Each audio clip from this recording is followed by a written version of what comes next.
This is Audible.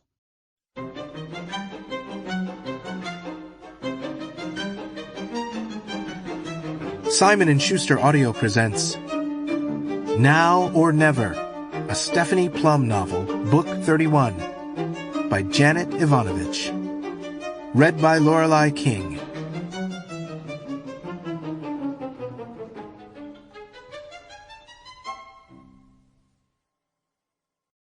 Chapter 1. I parked my blue Chevy Trailblazer in front of the bail bonds office and sat for a long moment. My name is Stephanie Plum, and I'm a fugitive apprehension agent working for my cousin Vinnie's bail bonds business in Trenton, New Jersey. I have my BA from Rutgers University and an advanced degree in doing dumb things, destroying cars, and finding love in too many places. It's the last specialty that's keeping me in my car right now. I've very recently gotten engaged to 2 men. Okay, so this would also fall under my first specialty of doing dumb things. In my defense, I would like to say that it wasn't entirely my fault. It was circumstances. Still, here I was in this dilemma. And I was going to have to explain the dilemma to my 2 co-workers who were sitting in the office looking at me through the large plate glass window. I gave up a sigh and grabbed the messenger bag that was on the seat next to me. Might as well go in and get it all out there. Just spew out the whole hot mess. Now or never, right? The phrase was cringe. It was a line of thinking that had pushed me into 2 engagements. Connie Rizzoli, the office manager, held up a sheet of paper with a big question mark on it. The question mark had been written with a thick black marker, and it had an exclamation point after it. I did an internal eye roll, wrenched the car door open, and went into the office. "We're dying here," Lula said. "Last we saw, you were engaged to Mr. Dark and Dangerous, and then Mr. Hot and Handsome showed up. That was 2 days ago. We gotta know details." Lula is a former hoe who is now the office file clerk. Since almost all the files are digital and don't need filing, Lula just does whatever she wants. She's a little shorter and a little younger than me. She's also several skin shades darker than me, has a lot more boob and booty than me, and has a much more extensive and exotic wardrobe. "Where's a ring?" Lula asked. "I gotta see the ring." "I don't have a ring," I said. I didn't think there was a big rush to get a ring. "Uh-oh," Lula said. "We thought you might even be married by now, but no ring don't sound good." Ranger had to go out of town for a couple days. Ranger is Mr. Dark and Dangerous. Former Special Forces, former bounty hunter, currently owns a high-tech security company in a stealth building in downtown Trenton. "Well, when's he coming back?" Lula asked. "Is he back?" "Not yet," I said. "And what about Mr. Hot and Handsome? How's he taking the news?" Mr. Hot and Handsome is Joe Morelli, former bad boy, now a Trenton PD detective working crimes against persons, has a nice little house and a big orange dog. "He doesn't exactly know," I said. "There's a bit of a hitch." "A hitch?" Lula asked. "What kind of hitch?" The door to Vinnie's inner office burst open, and Vinnie stormed out. "What's going on out here? What is this, a ladies' tea party? I don't pay you to sit around on your fat asses eating donuts all day." Vinnie is a 40-something, barely human version of a weasel in skinny pants. His father-in-law, Harry the Hammer, owns the agency and owns Vinnie. "I have 2 big-ticket bonds in the wind," Vinnie said. "Harry's got me by the nuts, and he's squeezing." "I hear that's your second favorite thing after getting spanked with a spatula," Lula said. Vinnie narrowed his eyes and retreated into his office.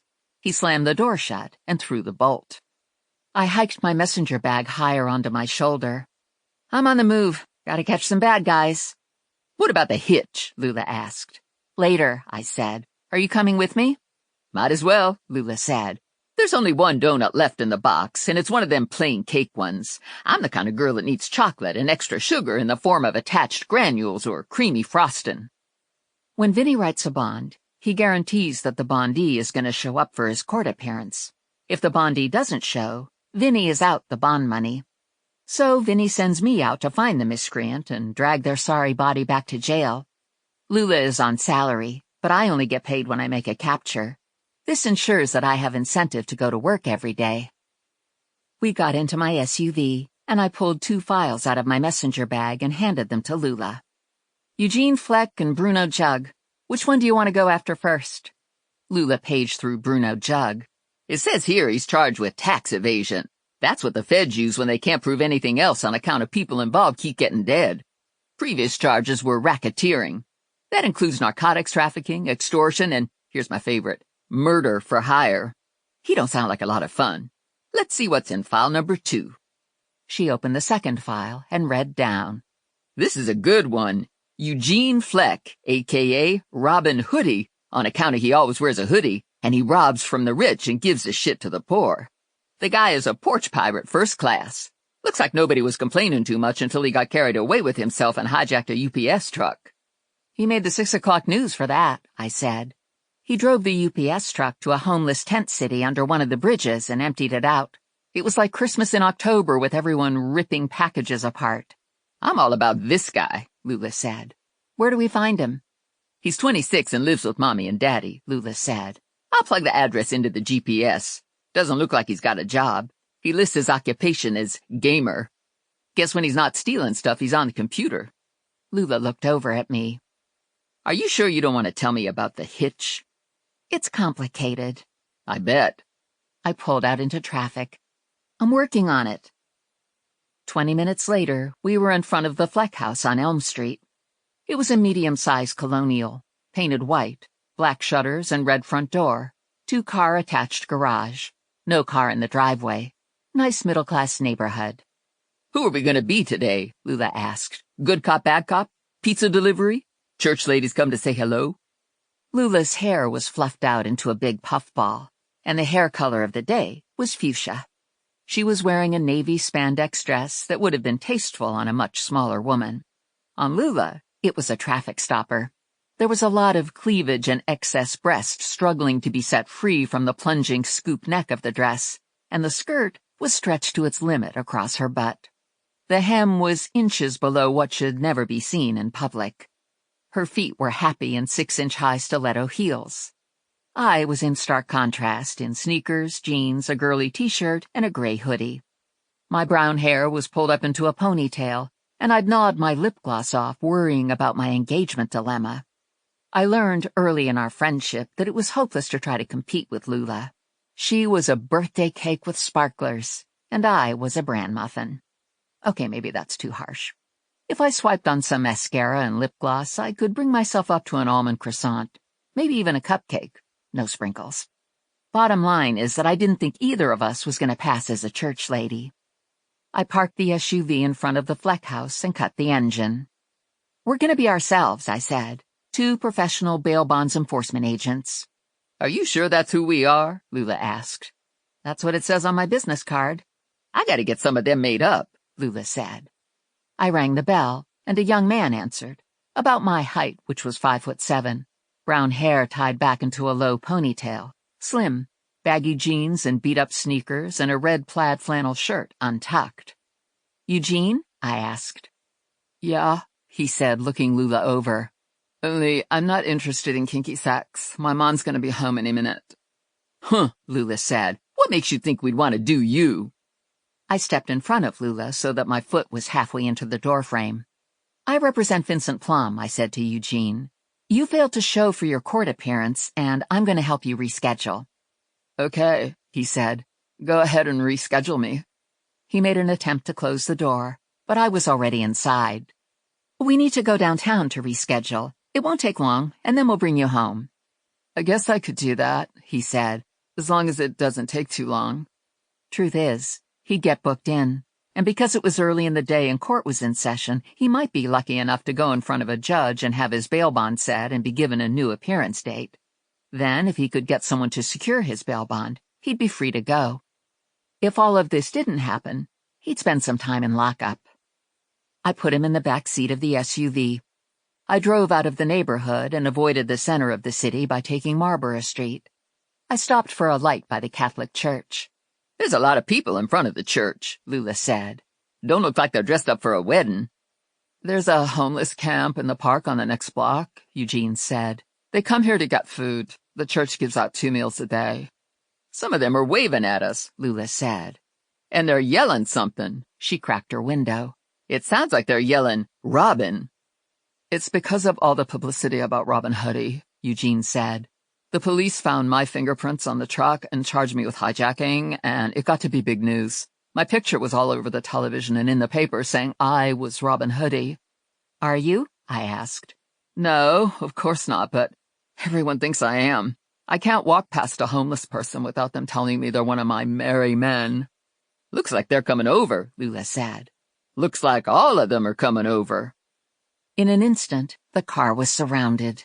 The merry men were cheering for Robin and thumping on the car with their fists. The light changed, and I couldn't move because there were merry men in front of me. I leaned on the horn, and they started rocking the car. This here's a riot, Lula said. I'm getting nauseous from the rocking. She was rooting through her enormous fake Prada tote bag. I got a gun in here somewhere. You want me to shoot them? No shooting, I said. Call for police. I'll already throw up by the time they get here, Lula said. They're just excited because they think they see Robin Hoodie, Eugene said. I could go out and calm them down. That's a good idea, Lula said to me. Don't you think that's a good idea? I thought it was a bad idea, but I didn't have any better ideas. Go out and get them off the road, I said to Eugene, but don't take too long. We want to get to the courthouse before they break for lunch. I popped the door lock, and Eugene got out and was swallowed up in the crowd of merry men. This is working, Lula said. They're moving away from the car. It's like a herd of homeless migrating back to the church. I see the herd, I said. I don't see Eugene. I got out of the car and looked around. No Eugene. I got back in the car. Looks like the merry men got Robin, Lula said. Just like in the movie, they swooped in and saved Robin. I drove around a couple blocks, but I didn't see Robin Hoodie or Eugene Fleck. I drove back to the Fleck house. A white Toyota Corolla was parked in the driveway. Mrs. Fleck was home. I left Lula in the car, and I went to the house and rang the bell. A pleasant-looking woman answered. Mrs. Fleck? I asked her. Yes? I'm looking for Eugene. Is he home? No, she said. I'm afraid he stepped out. I introduced myself and gave her my card. He needs to reschedule his court date, I said to Mrs. Fleck. I'm available to help him. That's very nice of you, she said. I'll tell him you stopped by. I'm sure he'll be sorry he missed you. I returned to the car, drove to the end of the block, and parked. I suppose we're doing surveillance, Lula said. Yes, sooner or later he has to go home. It better be sooner, Lula said. I need to tinkle. You're kidding. No way. I don't kid about tinkling. It's on account of I drank all that coffee to wash down all the donuts, and then I had a couple sodas. They say you're supposed to drink a lot of water, but I can't see it. Water is too thin. I drink soda. It tastes better and it's got bubbles. It's like happiness in a can. Can you hold it for a while? How long is a while? An hour, I said. Not gonna happen. Half hour? Maybe 10 minutes, Lula said. It was a lot of soda. I gave up on the surveillance and drove back to the office. Chapter 2. Connie looked up from her computer when we walked in. Did you get someone? We got him and then we lost him, I said. Is Vinnie still here? He left right after you did, Connie said. He had to go downtown to bond someone out. She handed me a file. I got a new FTA. It just came through. Indecent exposure in the supermarket. Not a big-ticket bond, but it'll get you pizza money. I took the file and shoved it into my bag. Can you get me more information on Bruno Jug? I asked Connie. Wives, girlfriends, social clubs, hobbies, vacation houses, anything? You bet, Connie said. I'll do a search on him, and I'll ask my cousin Carl. Jug isn't in the family, but he moves in some of the same circles as Carl. Connie is remotely connected to the mob of yesteryear, and she has some current relatives who have unexplained incomes. Carl would be one of them. Lula reappeared from the back of the office. What did I miss? What are you talking about? Bruno Jug, I said. I could use to miss that conversation. I don't like things that got to do with death. I doubt he does his own wet work, Connie said. He's white-collar. He's a suit. I still don't want to talk about him, Lula said. I want to talk about the hitch. I expected to see a ring when I came in this morning, and all I got was news that there's a hitch. Ranger isn't backing out, is he? That would be real disappointing. I dumped my messenger bag onto the couch and slouched into one of the uncomfortable plastic chairs in front of Connie's desk. "It's not Ranger," I said. "He's still in Virginia with his tech guy. They're cleaning up a security breach in an office there." "Then what?" Lula asked. "Remember when Morelli came back from Miami and showed up at the crime scene?" "Yeah, I remember that," Lula said. "Okay, so we got together after." "Uh-oh," Lula said. "How together?" "Just together, talking." And he asked me to marry him." "Holy shit," Lula said. Connie, the office manager and the most religious of the three of us, which isn't saying much, made the sign of the cross. "And?" Lula asked. "And?" I sorta said yes. "Holy shit again," Lula said. Connie's phone rang and Connie sent the call to voicemail. "Keep going," she said to me. Connie is a couple years older than me, a better shot than me, and caught in a Jersey Shore 80s time warp with big hair, bright blue eyeshadow, and black eyeliner. "Are you telling me you're engaged to both guys?" Lula asked. "Because if that's what you're telling me, I need a donut to calm down." Connie pushed the bakery box across the top of her desk toward Lula and turned to me. "Who did you choose?" "That's the problem," I said. "I can't choose. There are extenuating circumstances." "Like someone's gonna kill someone else?" Lula asked, eating the last stale donut. "No, I don't think it'll come to that. The problem is that when I got engaged to Ranger, we celebrated." "That's to be expected," Lula said. "Anybody would celebrate getting engaged to Ranger. He's smoking, and he's got a full-time housekeeper taking care of him, and she cooks and irons." "Exactly," I said. "But then I celebrated with Morelli when we got engaged." "Okay, I get that," Lula said. "Anybody would celebrate getting engaged to him, too." "Hold on," Connie said. "When you say that you celebrated, do you mean with a glass of champagne?" "I mean we really celebrated," I said. "So you really celebrated with both men," Connie said. "Yep," I said. "A lot. First with Ranger, and then with Morelli." "No harm, no foul there," Lula said. "Totally understandable." "Yes, but when I went to take my birth control pill the morning after Morelli, I found out they'd expired." "Were they a little expired?" Lula asked. "A little expired would still be okay." "They were a lot expired," I said. "They should have been thrown away a couple years ago, but they were left in a bathroom drawer with the new pills, and I grabbed the wrong packet. I've been taking the stupid things all month. I don't know why it suddenly occurred to me to look at the date." "I'd say a combination of guilt and fear," Lula said. "Nobody was wearing a raincoat?" "No raincoats." "Maybe you need one of them morning after pills," Lula said. "I don't think I want to do that," I said. Lula went wide-eyed. "You mean you want to have a baby?" "I think I might." I couldn't believe I was thinking this, much less saying it out loud. I couldn't cook, and I gagged when I babysat Morelli's dog and had to pick up after him. How was I ever going to take care of a baby? "For one thing, I'm not getting any younger," I said to Lula. "It could be now or never." "I suppose," Lula said. "But you haven't gotten any older either. And now or never is one of them overrated motivational ideas." "You still have to pick a man," Connie said. "Do you know which one?" "That's the hitch," I said. "If it turns out that I'm not pregnant, I know who I want to marry. If it turns out that I'm pregnant, I can't make a decision until I'm 7 weeks in. At 7 weeks, you can do a paternity test. I Googled it." "So if you're preggas, you'll marry whoever the baby daddy is?" Connie asked. "Yes. Even if it's not your first choice?" "Yep, not a problem. I had a hard time choosing anyway," I said. "You got a point," Lula said. "You can't go wrong with either of them. When are you going to know if you're pregnant?" "I can start testing 6 days after Morelli and I celebrated." "That would be 4 days from now," Lula said. "When is Aunt Flo supposed to show up?" "I'm not sure.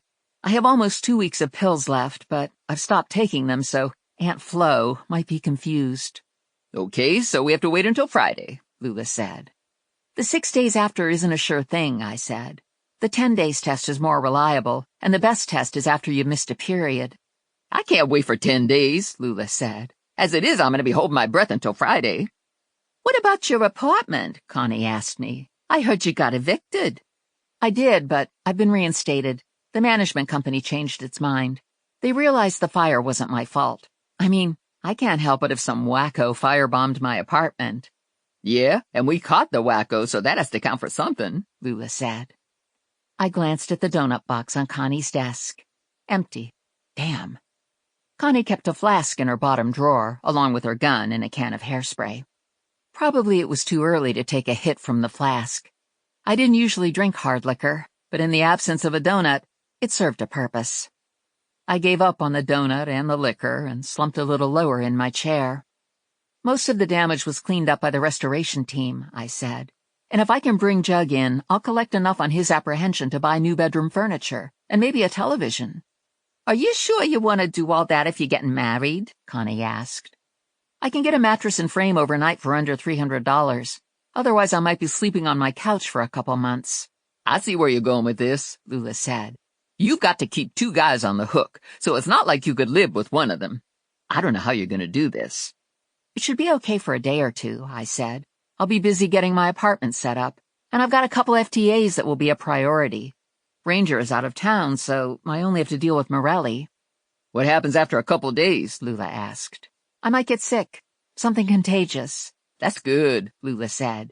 You should say you got COVID. That always works. That's good for at least a week. And then you could get long COVID if you need more time. I was hoping I wouldn't need more time. I didn't like keeping Ranger and Morelli hanging like this. It felt icky. It wasn't the way I wanted to start a marriage. Uh-oh, Lula said to me. You've got that face.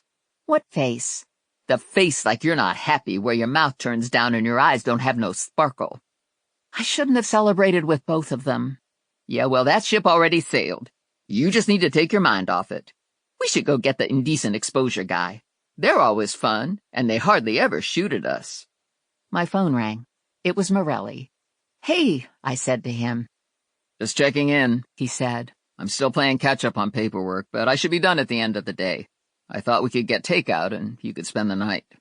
That sounds great, but I told my parents I'd be there for dinner, and then Grandma wanted to go to a viewing at the funeral home, and you know how that ends up. I'll have a headache from the carnations and lilies. Maybe tomorrow would be better. I've got to go. I have another call coming in. You're going straight to hell, Lula said to me. No doubt about it. That was a monster fib. I fib all the time. It's part of my job, I said. That don't make it right, Lula said. Do you fib? I asked her. Hell yeah. I'm a lifelong fibber. One of these days I'm going to confession and get rid of my fibber sins. I thought you weren't Catholic. Do you have to be Catholic? I'm Catholic by association. I know a lot of Catholics, and I had a bunch of Catholic customers back when I was a hoe. I grabbed my messenger bag and hung it on my shoulder. Time to saddle up and move out. Yahoo, Lula said. I gave Lula the new file when we were in my Trailblazer. Jerry Bottles, she said. 62 years old. Not an attractive photo. Bald, big belly, has a nose like Captain Hook and Peter Pan. Says he's 5 feet 6 inches tall and weighs 160 pounds. Self-employed plumber. Looks like this isn't his first exposure. His last arrest got him community service, but he exposed himself while he was doing his time working to clean up the duck pond in Greenwood Park, so he was sent for a psychiatric evaluation. He lives in one of those little row houses on the outskirts of the burg, 72 Wilmot Street. The burg is a chunk of Trenton on the other side of the railroad tracks from the center of the city. I grew up in the burg, and my parents still live there with my Grandma Mazer. Houses are small. Streets follow no rhyme or reason. The bakeries are excellent. The medical center sits on the edge of the burg. Vincent Plum bail bonds is several blocks away and on the opposite side of Hamilton Avenue. I drove down Hamilton and made a left turn into the burg before I got to the medical center. I wound my way through the burg and found Wilmot. There was on-street parking in front of the row houses. I knew there was also parking in the alley that cut the block. That's his house there, Lula said. The one with the Christmas wreath on the front door. There's cars parked at the curb, but none of them looks like a plumber's vehicle. What does a plumber's vehicle look like? It's one of those things you know when you see it, Lula said. I drove around the block and turned into the alley. Some houses had single-car garages in the alley. Number 72 did not. There was a truck parked in the small backyard. You see, Lula said, that's a plumber's vehicle. I knew as soon as I looked at it. It says Bottles Plumbing on the side panel. Fucking A, Lula said. I parked alongside the truck, and Lula and I got out of my Trailblazer and walked to Bottles' back door. "We should be nice to him," Lula said. "You never know when you'll need a plumber." I didn't think I needed a plumber who displayed his personal plumbing in public, but I would be nice to him anyway. Bottles answered on the second knock. He was wearing jeans that sat below his belly overhang and a navy-collared shirt that had Bottles Plumbing stitched in yellow on the pocket. He had a few greasy strands of hair stretched across his bald head and an outcropping of hair on his large Captain Hook nose. I try not to be judgmental, but by anyone's standards, he was not an attractive man. "Gerald Bottles?" I asked. "Yeah," he said. "What's up?" "I represent Vincent Plum bail bonds," I said. "You missed your court date. I need to get you rescheduled." "That's a real pain in the buttocks," he said. "How about we just forget the whole thing? Nothing ever comes from this court stuff anyway. I'm already doing shrink time, which is a total waste. This shrink guy doesn't get it. I think he's got penis envy, but that's just my opinion." "If you don't want to go to court, why don't you stop whipping it out in public?" Lula said. "I'd rather stop breathing," Bottles said. "I'd rather gouge out my eyeballs. I'd rather become a vegan." "So you'd rather be a dead-blind vegan than give up being a pervert," Lula said. "I'm not a pervert," Bottles said. "It's that when God gives you something special, you got an obligation to make the most of it. I'm not stupid, but I'm not real smart either. I don't have a lot of education. I don't have good hair. I got a big nose and a big belly. What it all adds up to is that I'm not exactly a heartthrob. I'm not even good at conversation. No one wants to talk about unclogging a toilet." "I'm guessing this is going somewhere," Lula said. "What I've got is a really pretty penis," Bottles said. "And it's a crime against nature not to show it to people." "Honey, every man thinks his penis is pretty," Lula said. "Even the ones who want it to be bigger still think what they got is pretty. That don't mean everyone can go around waving it like a flag on the 4th of July. "Yeah, but mine is exceptional," Bottles said. "I have the perfect penis. Do you want to see it?" "No," I said. "I guess I could take a look," Lula said. "Being that I used to be a professional hoe and I've seen my share, I could give an unbiased opinion." Bottles unzipped and took it out. "There," he said. "What do you think?" "I gotta admit, that's a damn nice penis," Lula said. "It's a real nice pink color and the skin looks silky smooth. I'm guessing it doesn't get a lot of abuse." "I take good care of it," Bottles said. "You should see it when it's in all its glory, if you know what I mean. It's stunning." "We'll take your word for it," I said. "You could put it away now." "Some people have beautiful paintings that they want people to see. Some people drive flashy cars. Some people live in fabulous mansions. I have a penis," Bottles said. "I can only keep it hidden for so long, and then I have to take it out so people can appreciate it. And I mean, let's face it, it's pretty much all I've got."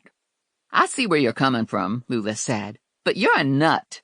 "Speaking of nuts," Bottles said, "mine are worth a look." "Not today," I said. Bottles looked disappointed. "Some other time?" "Yeah," I said. "We need to take you into town to reschedule your court date." "I'm due on a construction site," he said. "If you can make bail, we might be able to fast-track you." "No problem. I'm running a tab with Vinnie." "I got to ask you about the Christmas wreath on your front door," Lula said. "You must be one of them Christmas all year long people." Bottles looked surprised. "I have a wreath on my front door?" "Yeah," Lula said. "It's still green, so it must be plastic, and it has a big red bow on it."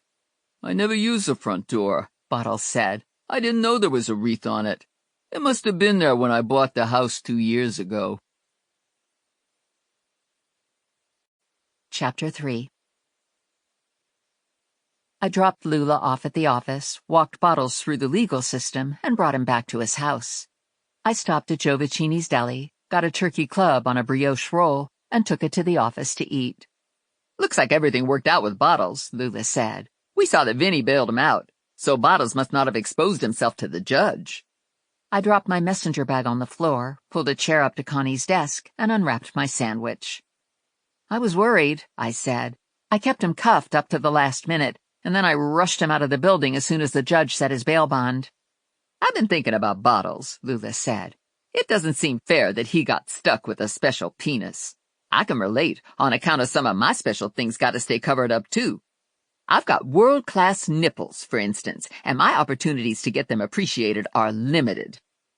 Lula is a woman of generously proportioned, perfectly balanced-out booty and boob. Capping off her breasts, which were only slightly smaller than basketballs, were nipples as big as wine magnum corks. The 2 sizes too small polyester and spandex scoop-neck top she was wearing was stretched to breaking point over the wine corks. "Newsflash," Connie said to Lula. "Your nipples aren't exactly hidden." "Okay," Lula said, "but my light's under a bushel, so to speak. Anyway, that was just an obvious answer. There's other things." "What other things?" Connie asked. "Things about ourselves that we keep secret," Lula said. "Don't we all have those things?" There were 2 issues to consider here. The first is that it's easy to underestimate Lula. On the surface, she's multicolored hair, hoe clothes, and say what? And then, when you're least expecting it, a crack appears in the surface and something profound leaks out. The second thing to consider is that I feared that, unlike Lula, I didn't have anything below my surface. And equally disturbing, I didn't have anything that was special about me, hidden or otherwise. I took some moments to think about it, and came up with nothing.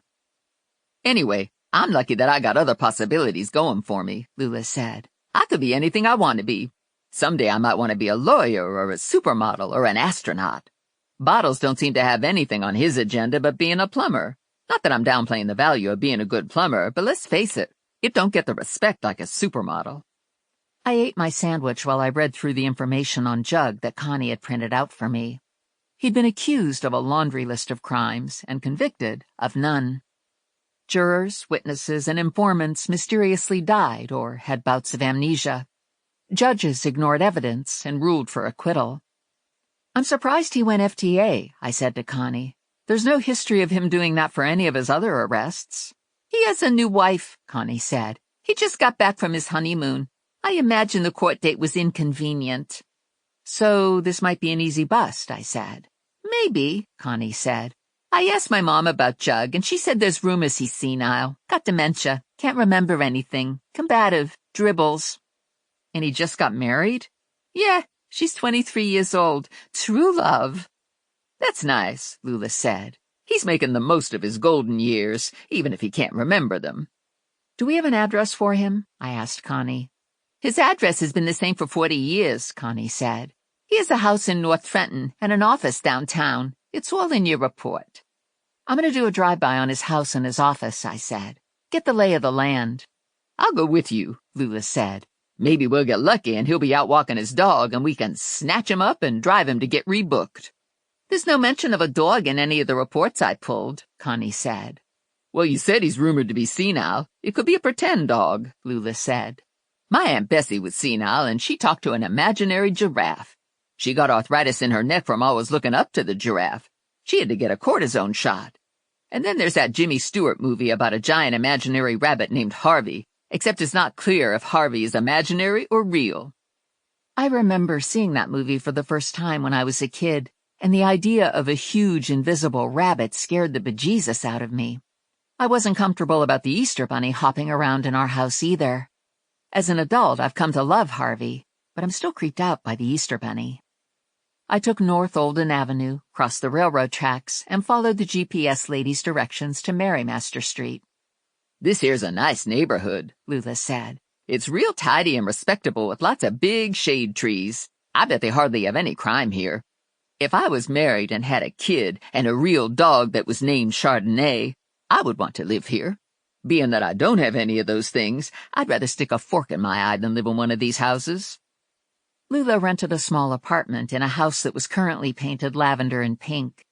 It wasn't in a high-crime, gang-controlled area, but there was enough crime to keep you on your toes and make life interesting. "That's Jug's house with the black shutters and quality mahogany door," Lula said. "Number 21. It was similar to other houses on Marymaster. 2 stories, nice-sized front yard and backyard. Larger than the yards in the burg, but not so big that you had to spend all day mowing the lawn. Single-car garage. Nothing fancy. Just a solidly built, practical box of a house. "Connie's report says Jug drives a black Volvo sedan, and the missus drives a silver Mercedes EQE sedan." That's a nice car, but you gotta plug that sucker in, so I'm guessing she gets a garage. Since I don't see no Volvo in the driveway, I'm thinking Mr. isn't home. And I'm thinking you're right.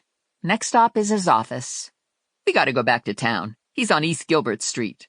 Jug Produce. Looks like he's got an office and a warehouse there. According to Connie, he's one of the top produce wholesalers in Central Jersey. I retraced my steps back to North Olden and let the GPS lady take me to East Gilbert. I was approaching Jug Produce, and Ranger called. Just checking in, he said. Ella tells me you've moved out. Ranger has a small but perfect apartment on the top floor of his office building.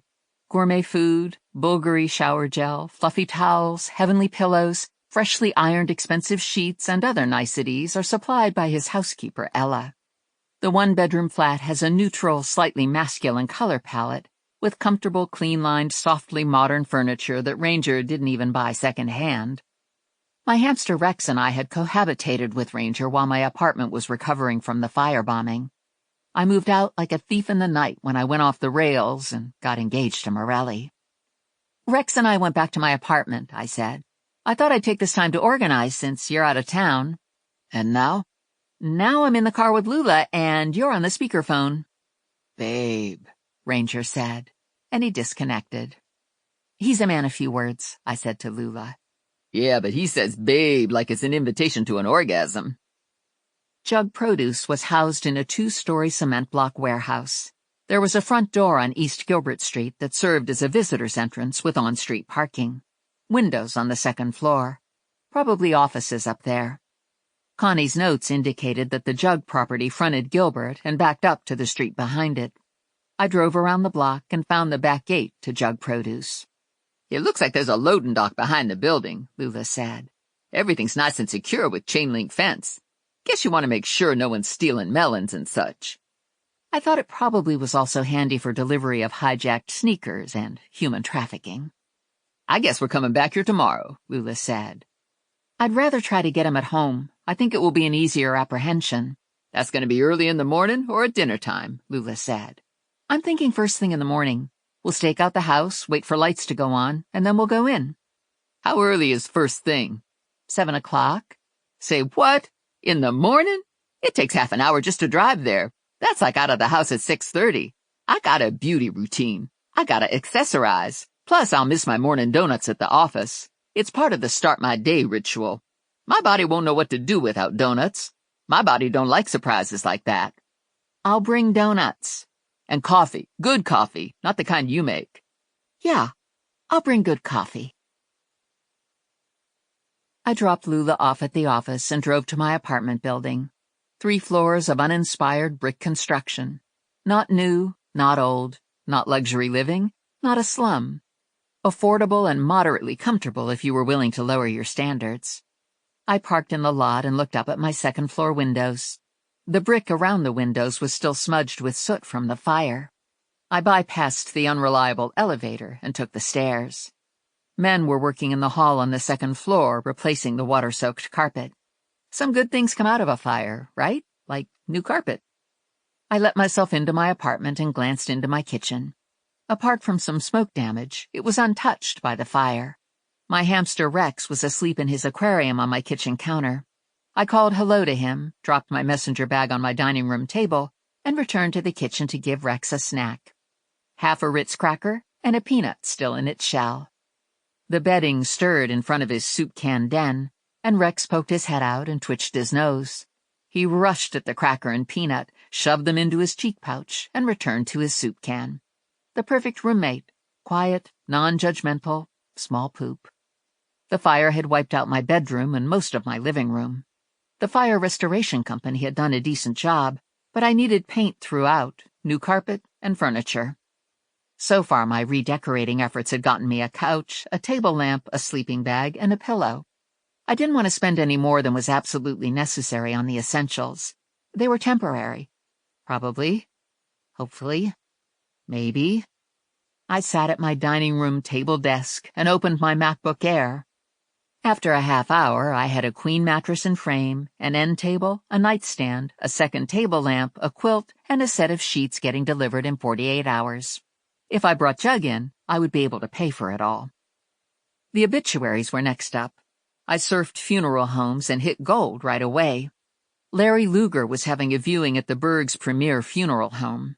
Larry was a big deal in the Knights of Columbus. He was going to draw a crowd. Grandma would be attending. Grandma and her girlfriend's social life consisted of viewings, bingo at the firehouse, and an occasional visit to the Hunkamania all-male review. I changed into a navy skirt with a matching jacket and simple white sweater. I retied my ponytail, swiped on some lip gloss, and I looked at myself in the mirror. "You're supposed to have a glow when you're pregnant," I said to my reflection. I didn't see a glow.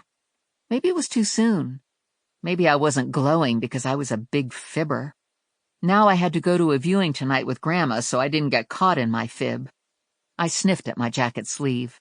Most of my clothes burned in the fire, but a few things, like the skirt and jacket, survived. The survivors smelled like campfire and cremated marshmallows. If Joe Malone could bottle it, I'd buy it. As it was, I had it for free. I called my mom. "I need to go to the Luger viewing tonight," I said. "I thought I'd mooch dinner off you first." "I'll have Grandma set a plate. We're having shells and red sauce, and your grandmother bought a chocolate cake at the bakery." "Great. I'm on my way." I slipped my phone into my handbag along with a canister of pepper spray and some flexi-cuffs, just in case I ran into some bad guys. A girl can't be too prepared. I had a gun, but it wouldn't fit in my little bag.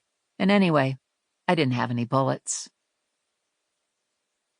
My parents live in a modest two-story house that has a postage stamp front yard and a backyard that's only slightly larger. Hydrangea bushes border the small front porch.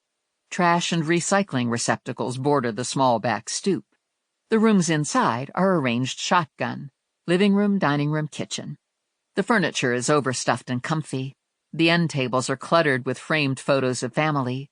The dining table seats 6, but has been known to feed 12. The kitchen is the heart of the house, and the sole domain of my mom and Grandma Mazer. Dinner is always precisely at 6 o'clock. Everyone had just come to the table when I rolled in and took my seat. Grandma leaned forward when I sat down. "Let me see," she said to me. "I bet it's a beauty." "What's a beauty?" I asked. "The ring. Let's see the ring." "I don't have a ring," I said. "Of course you have a ring. We heard you were engaged." I got a cramp in my stomach. "Who told you I'm engaged?" "Everyone," Grandma said. "Who am I engaged to?" I asked. "Joseph Morelli," my mother said. "Is there a problem? Did you break up already?" I shook my napkin out and took some shells and red sauce. "No," I said, "of course not. I just didn't realize it was public knowledge. It just happened, and we didn't pick out a ring yet." "How about a date?" Grandma asked. "Do you have a date set?" "Green beans," my father said. "I need the green beans." I passed him the green beans and spooned some grated cheese on my shells. "No date yet." "A Christmas wedding would be nice," Grandma said. "The bridesmaids could wear red." I poured myself a glass of wine, raised it to my mouth, and stopped. Were you allowed to drink wine if you were preggers? "Your mother said you're going to the Luger viewing tonight," Grandma said to me. "It'll be a good one. They're expecting a crowd. They're putting him in slumber room number 1. Emma Wisniewski was going to pick me up, but I can ride with you now. We need to go early so we can get in when they open the doors. I want a seat up front on this one so I can get a good look at the widow. I heard she had some work done by that new cosmetic dermatologist on Hamilton. I've been thinking about giving her a try. They say she works miracles with Botox and fillers." But then maybe I wasn't preggers, I thought, my wine glass still poised in midair. I didn't have the glow, and I only felt nauseous when I got a phone call from Morelli or Ranger. I mean, who wouldn't, under the circumstances? "Red sauce," my father said. Grandma passed him the red sauce, and I considered my glass of wine. It would be a shame to waste it. "You only go to viewings when it's business," Grandma said to me. "Who is it this time? A serial rapist? One of those tattooed gang killers? Do I need my gun?" My mother went rigid in her chair. "You aren't taking your gun," she said to Grandma. "No one is taking a gun." She cut her eyes to me. "No one." "Not me," I said. "No gun." "Well, let's have it," Grandma said. "Who are you hunting down?" I took a small sip of wine. Surely a small sip was okay. I mean, I didn't even know if I was preggers. Bruno Jug. He's a big fish, Grandma said. My mother made the sign of the cross. He'll have you killed, my mother said. He's bonkers. He was bad enough when he was sane, and now he's crazy. Lots of people have tried to kill Stephanie, Grandma said. Her apartment just got firebombed. That was a good one. I wanted more wine, but I'd had my sip, so I reached for the breadbasket. I took a couple chunks and slathered them with butter. Most women die from heart disease and breast cancer, but my daughter is going to get killed by Bruno Jug, my mother said. A bullet to the brain. Not necessarily, Grandma said. It depends who does his wet work. If he uses Jimmy the pig, she could get bludgeoned. And sometimes people just disappear. You don't know if they're in the landfill or dumped offshore. My father stopped eating and picked his head up. Who's getting dumped offshore? Stephanie, my mother said. She's going after Bruno Jug. He didn't show up for court, and now she's going to put him in cuffs at Larry Luger's viewing. Larry Luger died. Aneurysm, Grandma said. Come on him all of a sudden while he was brushing his teeth. Huh, my father said, brushing his teeth. And he went back to eating his shells. My mother chugged a glass of wine and poured another. Why me? She asked. Grandma tipped her head up and sniffed. It smells like something is burning. Is anything on the stove in the kitchen? She asked my mom. My mom went quiet for a moment. No, she said. I'm sure the stove is off. I smell it too. It smells more like someone has a fireplace going. There's no fireplaces in these houses, Grandma said. It must be the weavers grilling again. It smells like they're toasting marshmallows. It's me, I said. It's my jacket. I can't get the smell out from the fire. It makes me hungry for dessert, Grandma said. Good thing I bought a cake this morning. The funeral home is on the edge of the burg. For years it was owned and managed by Konstantin Stiva. It has since changed hands, but everyone still calls it Stiva's. It's a large white colonial-type structure with a wide front porch, a small parking lot on the side, a newer brick addition, and several garages in the rear. Grandma and I arrived early enough to get one of the prized parking spots in the lot. Grandma hurried off to the front porch so she would be one of the first in line to push through the big double doors when the viewing began at 7 o'clock. I lingered in the car. I was in no hurry to go into the funeral home. I especially was in no hurry to encounter Bruno Jug at the funeral home. It would be a spectacle. Fortunately, it was unlikely that he would show. I couldn't see the new Mrs. Jug hanging at the cookie table with Grandma and her pals. I waited until the last straggler had disappeared inside the building, and then I left my car and joined the viewing. Grandma and her crew had a viewing routine. First in, grab the good seats up front where you could check out the mourners as they passed in front of the casket. Tonight they'd also be scrutinizing the widow for signs of Botox. At 7:45, they would get in line and pay their respects. Then they'd head for the cookie station. Doors closed at 9 o'clock. I'd only known Grandma to leave before 9 o'clock on one occasion, and that was because she had uncontrollable diarrhea from God knows what. So I was stuck in the funeral home until 9 o'clock. This was my punishment for celebrating with two men. I guess it could have been worse. There were cookies, and so far, no Bruno Jug. I hung out in the lobby, wandering around the perimeter of the room. There were upholstered benches, but I thought I would look pathetic if I sat on one all by myself. Like the last girl asked to dance at a 7th-grade mixer. People would talk. They'd say, "There's Stephanie Plum. Her apartment got firebombed again. Poor thing." Morelli called me at 8 o'clock. Bob misses you, Morelli said. Do you have a headache yet? Bob is Morelli's dog. He's big and orange, and he smiles a lot. It's all good, I said. Grandma and the ladies just got to the cookie table. I have an hour to go. And then? If I don't have a headache, I thought I might take a drive over to Bruno Jug's house. He's FTA, and if I could bring him in, I would be able to pay off my credit card. You don't want to mess with Bruno Jug. He's easily offended. Like if someone tried to cuff him, he'd take it personally and have them soaked in gasoline and set on fire.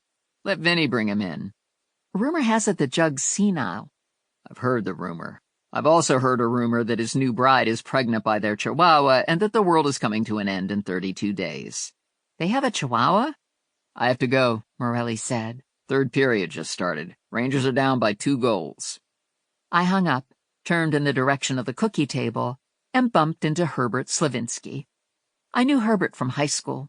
He sat behind me in algebra. He mumbled to himself all during class, and sometimes he would sigh, and I could feel his breath on my neck. Morelli's breath on my neck was sexy. Herbert's breath, not at all. My best friend Mary Ann swore she saw him pick his nose and eat the booger. He hadn't changed much since high school. My height, skinny, mousy brown hair parted on the side, big black-framed glasses that kept sliding down his nose, brown slacks, white button-down shirt that was a size too large, tan cardigan circa 1950. Hey, Stephanie Plum, Herbert said. How awesome is this? Just like being behind you in algebra. How's it going? Is it going great? It's going great for me. Gee, that's terrific, I said. If you'll excuse me. I bet you're on your way to the cookie table, he said. Have you noticed only women go to the cookie table? Why is that?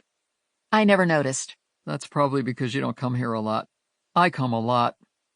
I knew I was going to regret asking, but I had to ask anyway. Why? I'm thinking I might want to be a funeral director, so I've been scoping it all out. Testing the waters. Sounds like a plan. Good luck with it. Nice running into you. I stepped around him to get to the cookie table, but he stuck with me. This is amazing, right? He said. Here we are talking. We never talked in high school. You always rushed out of class as soon as the bell rang, and you were always ahead of me in the band. The baton twirlers were always up front. You were in the band? I played the clarinet. I still play it. I'm awesome on the clarinet. You should come hear me sometime. Where do you play? At home. I'm currently living with my parents, and they think I should go pro. Do you want to hear a joke about the clarinet? What's the difference between a clarinet and an onion? No one cries when you chop up a clarinet. That's funny, right? You could come over tonight after the viewing. Tempting, but I'm going to pass. Things to do. I kept inching my way to the cookies. Did I tell you that I'm engaged? No. Wow, that's a surprise. I didn't hear. So, you're not married yet, right? So, no problem. We could still get together. Ordinarily, my dance card is full, but there aren't any good viewings tomorrow. We could have coffee or drink somewhere. Not a good idea. My fiancé is very jealous. He's a cop. He carries a gun. We should be careful about getting together then. Keep it quiet. I could pick you up in my car. I have a Prius. Are you green? No, I said. I'm pink. I need to go, and you can't follow me. Why not? I'm going to the girls-only cookie table. Okay, well, I'll call you. We'll make arrangements. Did I mention I have a cat? Her name is Miss Fluff. I hope that won't be an issue in our relationship. Herbert, we have no relationship. Okay, maybe not now, but I think we could make this work if you would give it a chance. I muscled my way through the herd of women at the cookie table and blindly grabbed a handful of cookies. Herbert was hanging a short distance away, keeping watch in case I couldn't resist his magnetic pull and rushed back to him. I was pretty sure God was pissed off at me. How else could you explain Herbert Slavinsky? What I lacked in faith, I made up for in fear of God's wrath. It wasn't enough to make me go to church on a regular basis, but it gave me an inner grimace from time to time. I parked at the curb in front of my parents' house, and Grandma unsnapped her seatbelt. That was a decent viewing, Grandma said. Larry looked better than he has in a long time. Too bad Bruno didn't show. I was ready in case you needed backup. It was a long shot. Are you coming in? The hockey game might still be on. I'm going to head back to my apartment. I have some computer work to do. I watched Grandma disappear inside the house, and I took off for Marymaster Street. 20 minutes later, I was parked across the street from Jug's house. His lights were off. A single porch light was lit. The garage door was closed. No car in the driveway. Headlights flashed a block away. A car was coming toward me. I ducked down, and the car went past me and turned into Jug's driveway. 2 people got out and walked to the front door. Minutes later, they were in the house, and the house lights went on. Mr. and Mrs. Jug were home. His black Volvo sedan was also home for the night. Jug had been driving, so obviously his supposed senility didn't affect his ability to operate a luxury vehicle. I hung around for 10 more minutes and chugged off to my apartment. Chapter 4. Lula was standing on the sidewalk in front of her apartment house when I pulled to the curb. The sky was getting light, but the sun wasn't up yet. She was wearing a silver-bedazzled sweatshirt, a black spandex skirt, and magenta satin pumps with a 5-inch stiletto heel. The platinum blonde wig from her Marilyn Monroe collection was crooked on her head. She got into the car, and I took a closer look. "One of your false eyelashes is missing," I said to her. "Are you sure?" "Yes." She checked herself out in the visor mirror and peeled the remaining eyelash off. "Good thing I'm a natural beauty," Lula said, "or else I'd be feeling insecure without a boost in the eyelash department." "Yeah, lucky you." "You got coffee?" "In the console cup holder. The extra big one is yours. Donuts are in the box on the back seat." "Soon as I get some coffee in me, I'm gonna be ready to kick ass. I got my running shoes on in case we gotta chase down the old crazy guy." "I can see that. Wouldn't want you to try to run in sneakers." "Hell no, I can't get no push-off in sneakers." "And you're wearing a rad hoodie." "I figured it would be chilly until the sun gets up, so I'd need something warm." "It's got a lot of sparkle." "That's the good part. All the sequins work as insulators when it's dark, and then when the sun comes up, the heat bounces off me. Except when I first grabbed it, I thought it might not be appropriate for an early morning takedown on account of the glamour level. What do you think?" "I think when the sun hits those sequins, anyone standing next to you is going to go blind." "I never thought of that, but that's another good thing about this hoodie," Lula said. "When I got this hoodie on, I'm like a stun grenade. I'm a walking flashbang. I'm a non-lethal weapon." She grabbed the white pastry box off the back seat and chose a chocolate-covered cream-filled donut. "You got a good selection of donuts in this box. There's no loser donuts here." I stopped for a light and picked out a donut with pink frosting and colorful sprinkles. "I drove past Jug's house last night," I said to Lula. "I saw him come home and park in the driveway. If the black Volvo is still there, we can be pretty sure Jug is inside the house." "Okay, then what? We gonna go in and get him out of bed like gangbusters? That wouldn't be my first choice. I got my running shoes on, not my door-bashing-down shoes." I turned into Jug's neighborhood and parked across the street from 21 Marymaster. "It's not my first choice either," I said. "I'd like to approach him when he leaves his house and walks to his car." "You got that worked out?" "Yes. When we see activity in the house, I'll move across the street and stand by the SUV that's parked next door. When I confront Jug, you can drive my car into the driveway and block his exit." "That's a good plan," Lula said. "I've seen people do that on television shows and it always works. Of course, last time we tried it, you got your car all smashed up, but that might have been one of those freak occurrences." Curtains were drawn in the Jug's upstairs windows. At 7:30, a slim bar of light flashed on between the curtains. "Showtime," Lula said. 15 minutes later, lights went on in the Jug's kitchen. I left my Chevy Trailblazer and nonchalantly walked over and stood by the neighbor's SUV. Jug's front door opened, and a fat chihuahua waddled out onto the porch. The door closed, and the chihuahua made its way down the steps to the lawn. It wandered around in circles, hunched over, and pooped. It saw me standing by the SUV and moseyed over. As they say, better to be lucky than good. Jug was going to come out to get his dog, and I would bring the dog over to him. Done and done. "Hey," I crooned to the dog, "aren't you a cutie? One of my fiancés has a dog. He's a lot bigger than you. His name is Bob." I crouched down and let him sniff my hand. "You're a friendly little guy." I scratched him behind his ear, and he leaned into it. If he was a cat, he'd have been purring. I picked him up and kept doing the ear massage thing. After a couple minutes, the front door opened, and Jug stepped out onto the porch. He was wearing pajamas, and he had a piece of toast in his hand. He looked side to side, not seeing the dog. "Mr. Big," he called out. "Big!" "Is that your name?" I asked the chihuahua. The dog didn't say anything. It was concentrating on the ear scratches. I moved out from behind the van and walked toward Jug. Mr. Big was happily cuddled up in my arms, snuggled against my chest. "Hi," I said to Jug. "Is this your puppy?" He wandered over to me. "He doesn't usually leave the yard," Jug said, "but he's always had a weakness for pretty girls." I'd have been more flattered if this hadn't been said to me by some old mob guy with a glob of oatmeal on his pajama top. "You're Bruno Jug," I said. "Yeah? And who are you?" I put Mr. Big down on the ground, reached into my pocket, and pulled out cuffs. I clapped one on Jug's wrist, and Lula drove my trailblazer into his driveway. "Stephanie Plum," I said. "Apologies for the cuffs, but it's protocol. I work for Vincent Plum Bail Bonds, and you missed your court date. Lula and I will be happy to take you into town to get you rescheduled." "What the fuck?" he said. "I'm in my pajamas." Lula was out of the SUV and standing next to me. "I can get a robe or a coat from your wife," Lula said. "What about my breakfast?" he said. "I'm not done." "This won't take long," I told him. "My oatmeal will get cold. Tell Vinnie I'll reschedule when I'm ready to reschedule." "I need to bring you in now," I said. "Take a hike," he said, and he turned toward the house.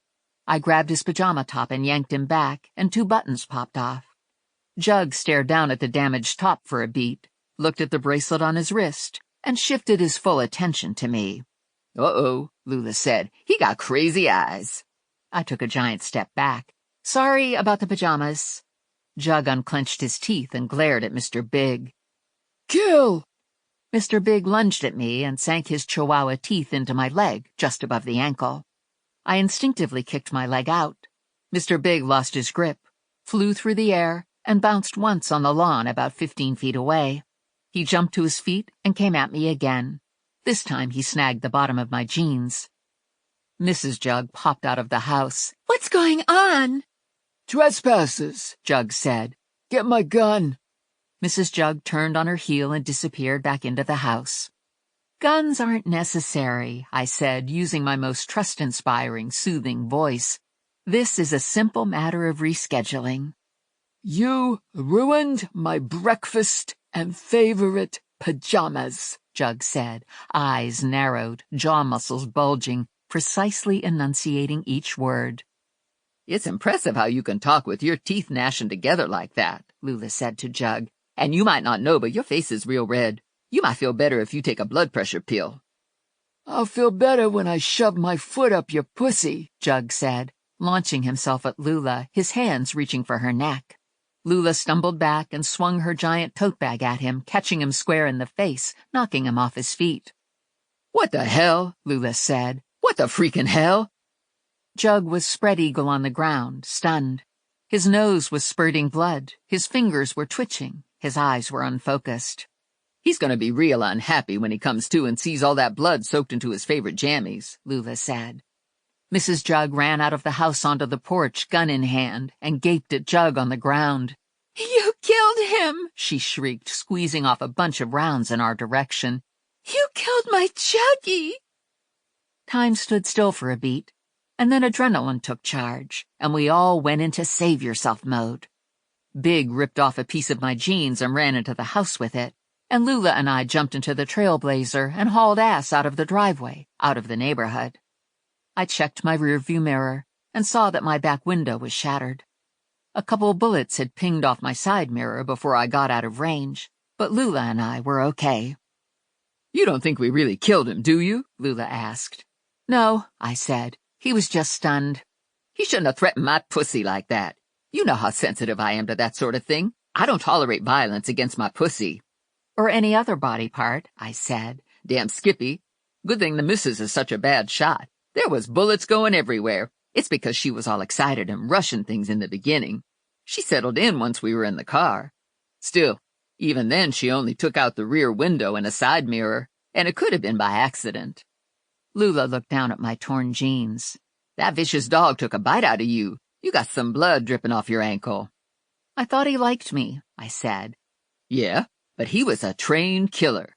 He was no doubt trained to ignore personal emotions when it comes to obeying a command. Now what are we doing? Are you going to the ER to get a rabies shot?" "No, I'm going back to the office to get a Band-Aid." Connie was at her desk when we walked into the office. "Did you get Jug?" she asked. "Almost," Lula said. "Stephanie got attacked by his killer dog, and then his wife shot at us a bunch of times." "What kind of dog does he have?" Connie asked. "Chihuahua," Lula said. "Dog would rip your heart out. Of course you couldn't be more than 2 feet tall. Or maybe if you were laying on the ground." I went to the bathroom, washed the blood off my leg, and put a couple giant Band-Aids over the tooth marks. I stopped at the coffee machine and settled into one of the uncomfortable chairs in front of Connie's desk. "What's new?" I asked Connie. I've been here for 37 minutes, and I've taken 3 phone calls for you, all from someone named Herbert Slavinsky. He said you were expecting him to call. If he calls again, tell him I died. Cause of death? Connie asked. Constipation. The front door to the bail bonds office opened, and Morelli walked in. All conversation stopped, and all eyes were on Morelli. Most of the plainclothes guys wore suits and dress shirts. Morelli wore jeans, boots, and a dress shirt or sweater with sleeves rolled. When Morelli put on a suit, he looked like a casino pit boss. He smiled and nodded at Lula and Connie. He crooked his finger at me in a come-here gesture. I followed him outside, and we stood looking at my SUV. Someone took out your window and your side mirror, Morelli said. Mrs. Jug. She had a reason? She thought I killed Mr. Jug. And? He asked. I didn't. Good to know. Exactly how close did you come to killing him? I ripped 2 buttons off his pajama top. That's serious stuff, Morelli said. Yeah, he turned his dog loose on me. Morelli looked down at the shredded cuff on my jeans. Big dog? Chihuahua. And then Lula hit Jug in the face with her tote bag and sorta knocked him out a little. She knocked him out with her tote bag? She was carrying a Glock, a stun gun, and a can of hairspray. The bag had some weight to it. Okay, what happened next? Mrs. Jug showed up with a gun. She saw Juggy lying on the ground and thought we killed him, so she started shooting at us. That's when we left. I'm assuming you left without Jug. You assume right. It was one of those save-your-own-ass-before-all-else situations. How did you know about my car? I'm on my way to a blood and guts display a couple blocks from here. Domestic dispute gone very bad. Saw your car and thought I should stop to see if you were bleeding. I pulled my torn pants leg up so he could see the Band-Aids. I did my own triage. Morelli's phone buzzed, and he looked at the display. I have to go. Try to stay safe. Send Jug some replacement pajamas and tell him to get in touch with you when he's ready to reschedule. And stay away from his wife. I waved Morelli off and looked down at my belly. No baby bump. Too soon. Not too soon to be more careful. Just in case. It was a sobering thought that there might be more at stake than my own life. Well, Lula asked when I returned to the office. Morelli said I should send Jug some replacement pajamas. That's not a bad idea, Lula said. A nice gesture like that is always appreciated. It could go a long way in mending fences. I don't want to mend a fence, I said. I want to do my job. Okay, but it could confuse him into thinking we're friendly and he'd drop his guard, Lula said. And then it would be easier to sneak up on him. She has a point, Connie said. I'll even go get them, Lula said. I'm good at any kind of shopping, and I figure this could qualify for a petty cash expenditure. I could go get something now. It's early, I said. The shopping center isn't open yet. We don't need a shopping center, Lula said. We got Walmart. Walmart's got everything, and it's right up the street on Nottingham. Walmart's always open when you need it. If you're going to Walmart, I need snack mix for the office and a curling iron, Connie said. We can take my car, since your car is in need of some repair, Lula said. Lula drives a classic red Firebird that she keeps in pristine condition. It has a faux leopard cover on the steering wheel and a sound system that gives me heart arrhythmia when it's cranked up to full volume. It was almost 10 o'clock when we pushed our cart out of Walmart. We had a year's worth of snack mix for the office, plus at least 6 months of peanut butter-filled pretzel rolls, Connie's curling iron, a huge jug of sea-salted cashews, a frozen sheet cake with yellow roses, a family-size variety pack of meat sticks in case we needed emergency protein, fluffy pink slippers for Lula, a small lamp for my nightstand, a new dish drain for Lula, Jug's jammies, and a gift bag for the jammies. We did good on the jammies, Lula said, loading everything in her trunk. They're quality jammies, and they were on sale. Jug's gonna look good in these jammies, and the buttons looked real secure, like they wouldn't pop off if someone snatched them from behind. You just have to write a nice little note to go with them. I should never have agreed to buy pajamas for Jug. His dog bit me, and his wife shot at me, and I just bought the man pajamas. Stupid, stupid, stupid. And wrong. Only good thing that came out of it was my new lamp. Tomorrow I would have a nightstand to put it on, and my bedroom would be cozy. If I used a 40-watt bulb, I wouldn't be able to see that the room needed painting. Lula turned off Nottingham, followed Hamilton to the office, and parked behind my Trailblazer. "What the heck?" she said, staring at the new rear window on the SUV.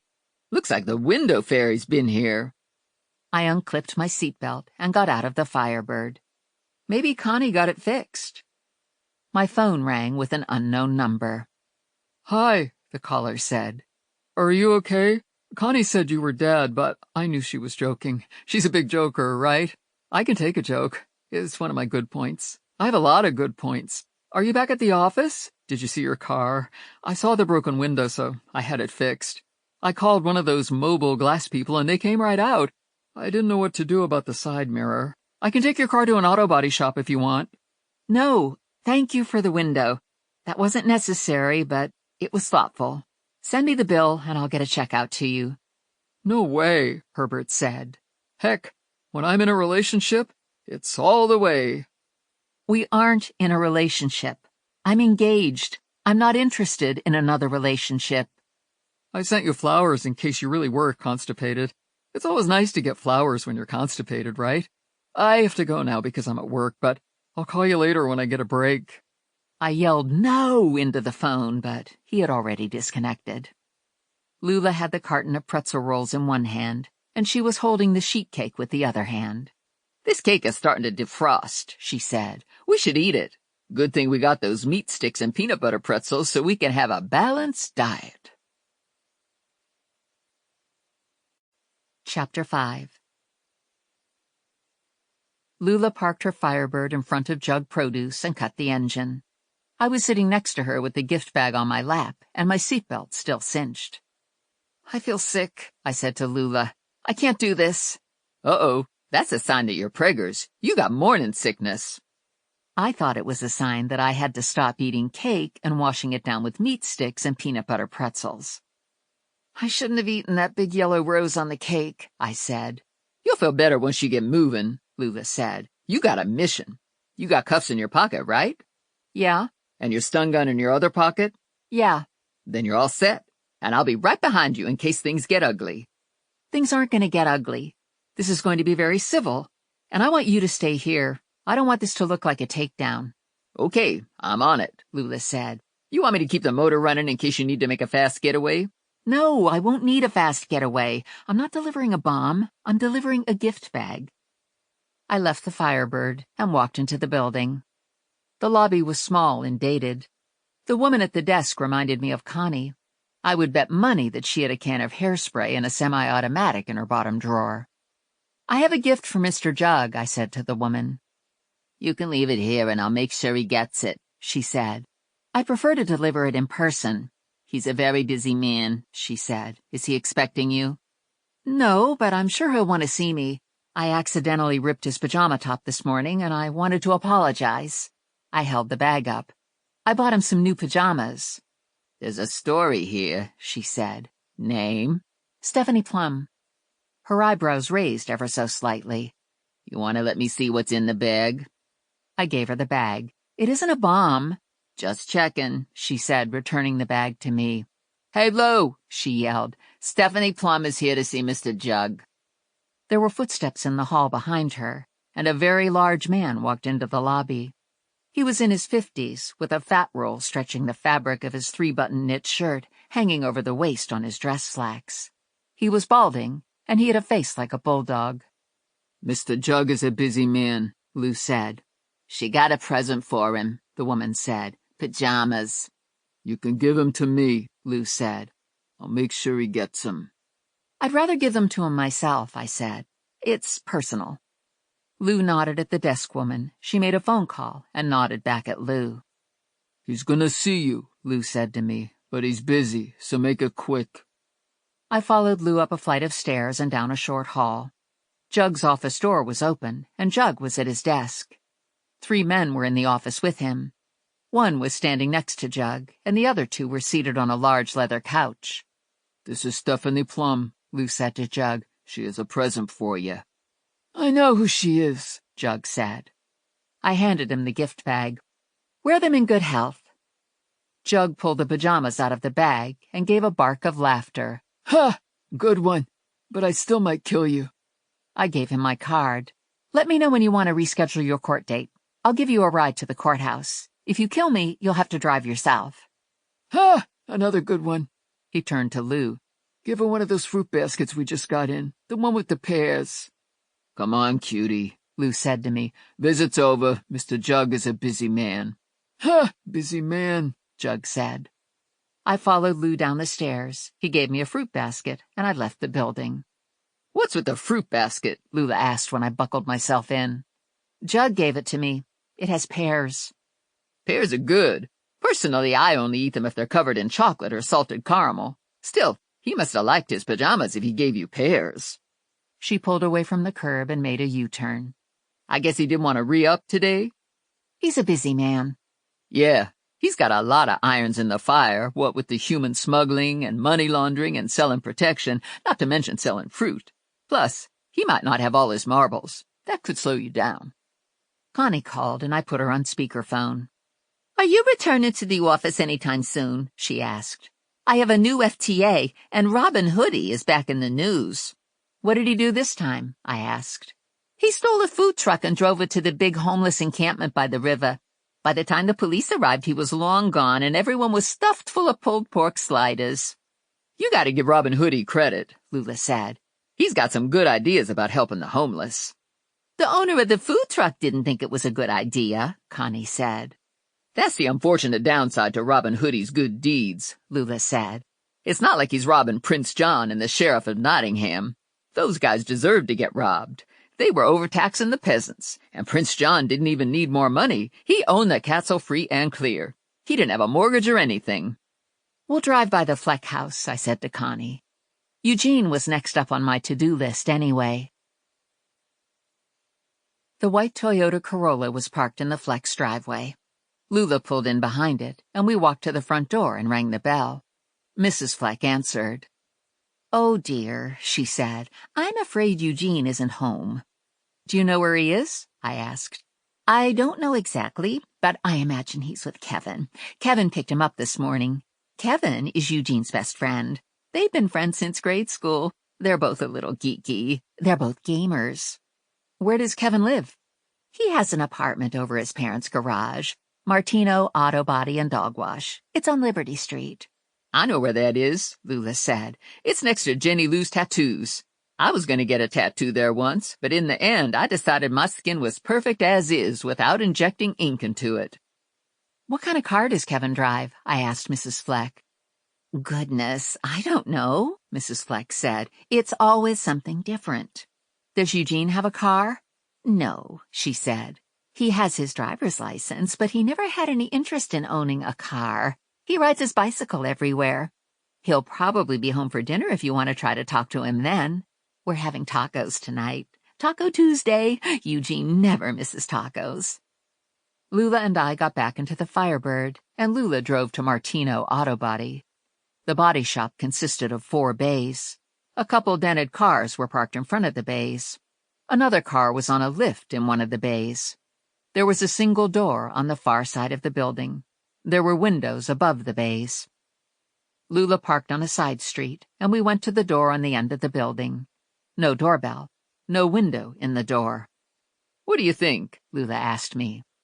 I think this has to be it. I knocked on the door. No answer. I pounded on the door. No answer. They could be inside, sleeping off the pork slider party, Lula said. Or they could be out and about following the Amazon truck around collecting goodies for the underprivileged. You want me to open this door? Yes, I said. Do it.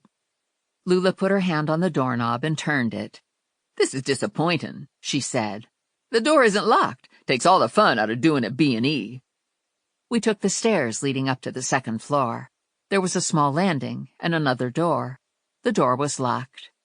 I knocked a couple times. I called out to Kevin. No answer. Okay, Lula said. Stand back. She took a hammer and a screwdriver out of her tote bag and bumped the lock. I walked in and shouted, "Bond enforcement," just in case someone was there, or, more important, we were caught on a security camera. We were standing in one large room with a single door at the far end, which I assumed led to the bathroom. There was a studio apartment-sized kitchen tacked on to the back wall. Sink, refrigerator, freezer, 4-burner stove, microwave, coffee maker. Overhead cabinets. A small square table with 4 chairs was positioned in the kitchen area. There was a cereal bowl and a coffee mug in the sink. A box of Cheerios was on the counter. A couple giant beanbag chairs on the floor. Huge flat-screen TV. A brown leather couch that had seen better days. A bed had been pushed up against the wall by the single door. 2 pillows, a rumpled quilt, and a stuffed Pooh Bear were on the bed. 8-foot-high rolling partitions were placed haphazardly between the living space and the sleeping space. A couple large collapsible tables and folding chairs were in the same area. One of the tables held a drone and its controller, 2 GoPro cameras with one attached to a body harness, an iPad, an open box of Fig Newtons, a lined yellow pad, and a bunch of felt-tipped pens. Various lights on tripods were scattered around. Some had reflectors attached. There was also an electric gaming computer desk holding 2 large monitors, a PC, and a MacBook Pro. Headphones were hanging from a hook on the desk. A red and black leather gaming chair was pushed up to the desk. A crumpled Coke can and an empty personal-size pizza box were on the desk. An identical desk with similar equipment was a few feet away. "Whoa," Lula said. "There's something serious going on here. Why would a couple geek gamers want lights and drones? They even got beauty lights like you use for close-ups. I know about that on account of I got one for when I was an influencer." "I didn't know you were an influencer." "I only influenced for a couple months. It sounded good in the beginning, but it got old only talking into my cell phone with no one talking back. I'm a gregarious people person. I need a live audience, if you see what I'm saying. And I'm a big person with a large personality. I need time to do a good influencing job. I can't squeeze myself into 30 seconds of influencing time. I gotta influence people with a attention span. I decided instead of influencing, I would go to cooking school and be a pastry chef." "You went to cooking school?" "I'm thinking on it." Lula looked around the room. "Where do they even get the money to buy all this stuff?" "Good question. And what's with all the broken-down cardboard boxes in the corner next to the door?" I took pictures of the gaming desk, the photo equipment, and the drone. We left Kevin's loft apartment and returned to the office. "Don't forget your pears," Lula said when I got out of her car. "Do you want them?" I asked. "No way. They'll sit around turning brown and mushy, and I'll feel guilty because I don't want to eat them." "Why don't you want to eat them?" "They aren't soaked in rum. They aren't coated in chocolate. They haven't been injected with salt. What's the point to eating them?" I carried the basket into the office. "What's with the fruit basket?" Connie asked. "Jug gave it to me. It's mostly fresh pears. Do you want it?" "Thanks, but no. Mom belongs to the Fruit of the Month Club, and I'm up to my eyeballs in fruit." I took the new FTA file from her and shoved it into my messenger bag. "Is this capture going to make me rich?" "No, and you probably don't want to read it until you've had a glass of wine." Oh, boy. I hiked my bag higher on my shoulder and wrapped my arms around the fruit basket. "I'm heading over to my parents' house for lunch." "You're going to unload the fruit basket on them," Lula said. "I'm going to try." "I'd go along, but I need to go home and put some eyelashes on. I didn't get to complete my beauty routine this morning. I planned on being Cher today, but I ended up being a half-assed Marilyn." I drove the short distance to my parents' house and carted the fruit basket into the kitchen. "What's the occasion?" Grandma asked. "Is someone sick? Did someone die?" I offered to take Jug to get rescheduled, and he declined, but he gave me this fruit basket. "It's a beauty of a fruit basket," Grandma said, "except it looks like it's got a lot of pears." "What's wrong with pears?" "They aren't an everyday fruit. An apple a day keeps the doctor away, but you never hear a rhyme like that about pears, and I don't have a recipe for a pear pie." My mom came over and examined the fruit basket. "You have all kinds of good things in here," she said. "Kiwi fruit, apricots, little oranges, dates. There's an avocado and a block of cheese." "Do you want the basket?" I asked her. "I can't eat all this stuff." "I guess I could take a couple of the little oranges and the cheese," she said. "We were just getting lunch together," Grandma said. "We have leftover meatloaf if you want a sandwich, or there's liverwurst and Swiss cheese." A meatloaf sandwich sounds perfect. Grandma put an extra place setting on the kitchen table and sat down. "Help yourself. We got lots of meatloaf. I'm feeling like liverwurst today." My mom came to the table and decided to have meatloaf. "I saw on the news that Eugene Fleck was at work feeding the homeless again."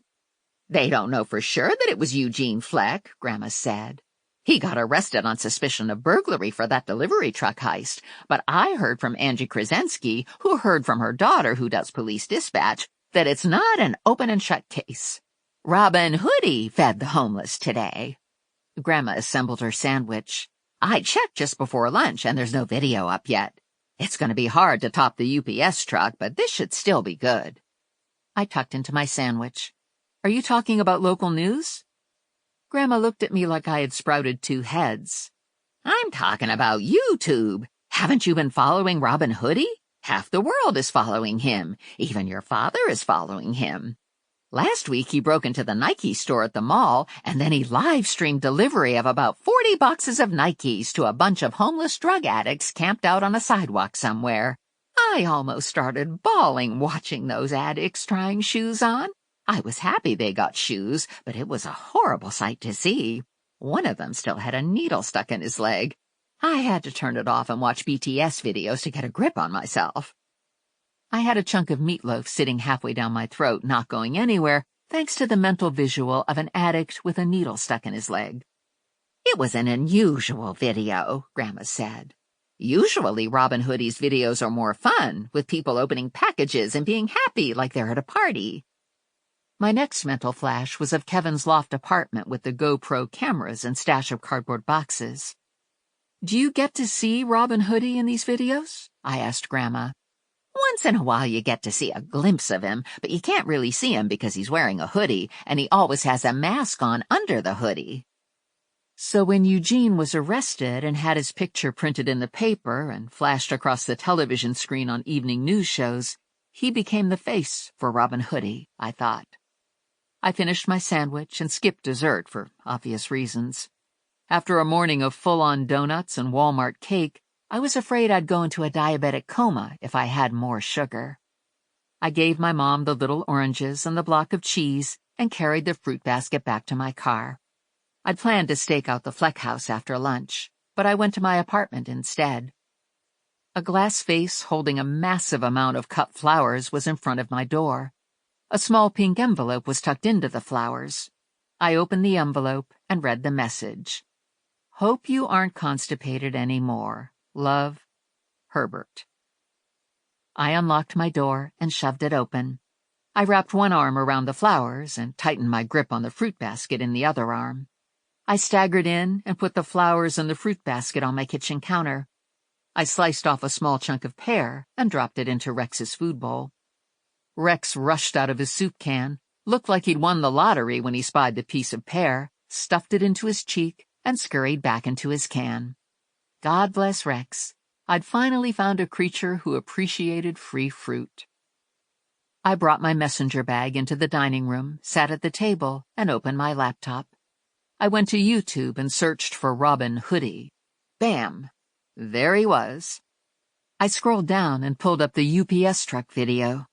It started with an aerial view of the homeless camp. It cut away from the aerial and picked up the truck approaching a collection of tents. Robin Hoodie got out from behind the wheel, opened the back door to the truck, and started pitching boxes out. Almost instantly, the truck was surrounded by the homeless. They were ripping the boxes open and pulling out their contents. Cheers went up when someone got an iPad. More cheers for a North Face winter jacket. I had to admit, it was mesmerizing. I couldn't stop watching. I looked at a couple more Robin Hoodie videos after the UPS truck. Robin Hoodie always remained a shadowy figure. He never showed his face. He was always alone, but clearly he had a partner. Maybe he had a whole crew. He was wearing a GoPro, but there were times when there was a second camera angle, and someone was flying a drone. In one of the videos, gloved hands were opening packages that I presumed had been swiped from people's porches. They were opened on a folding table that looked a lot like the ones in Kevin's apartment. They were given close-ups and then repackaged in large boxes and dropped off at soup kitchen locations and small encampments. There was a whole box of kids' toys that went to a family shelter. No one ever spoke in the videos, but sometimes there was music. Wow. I couldn't think beyond that one word. Wow.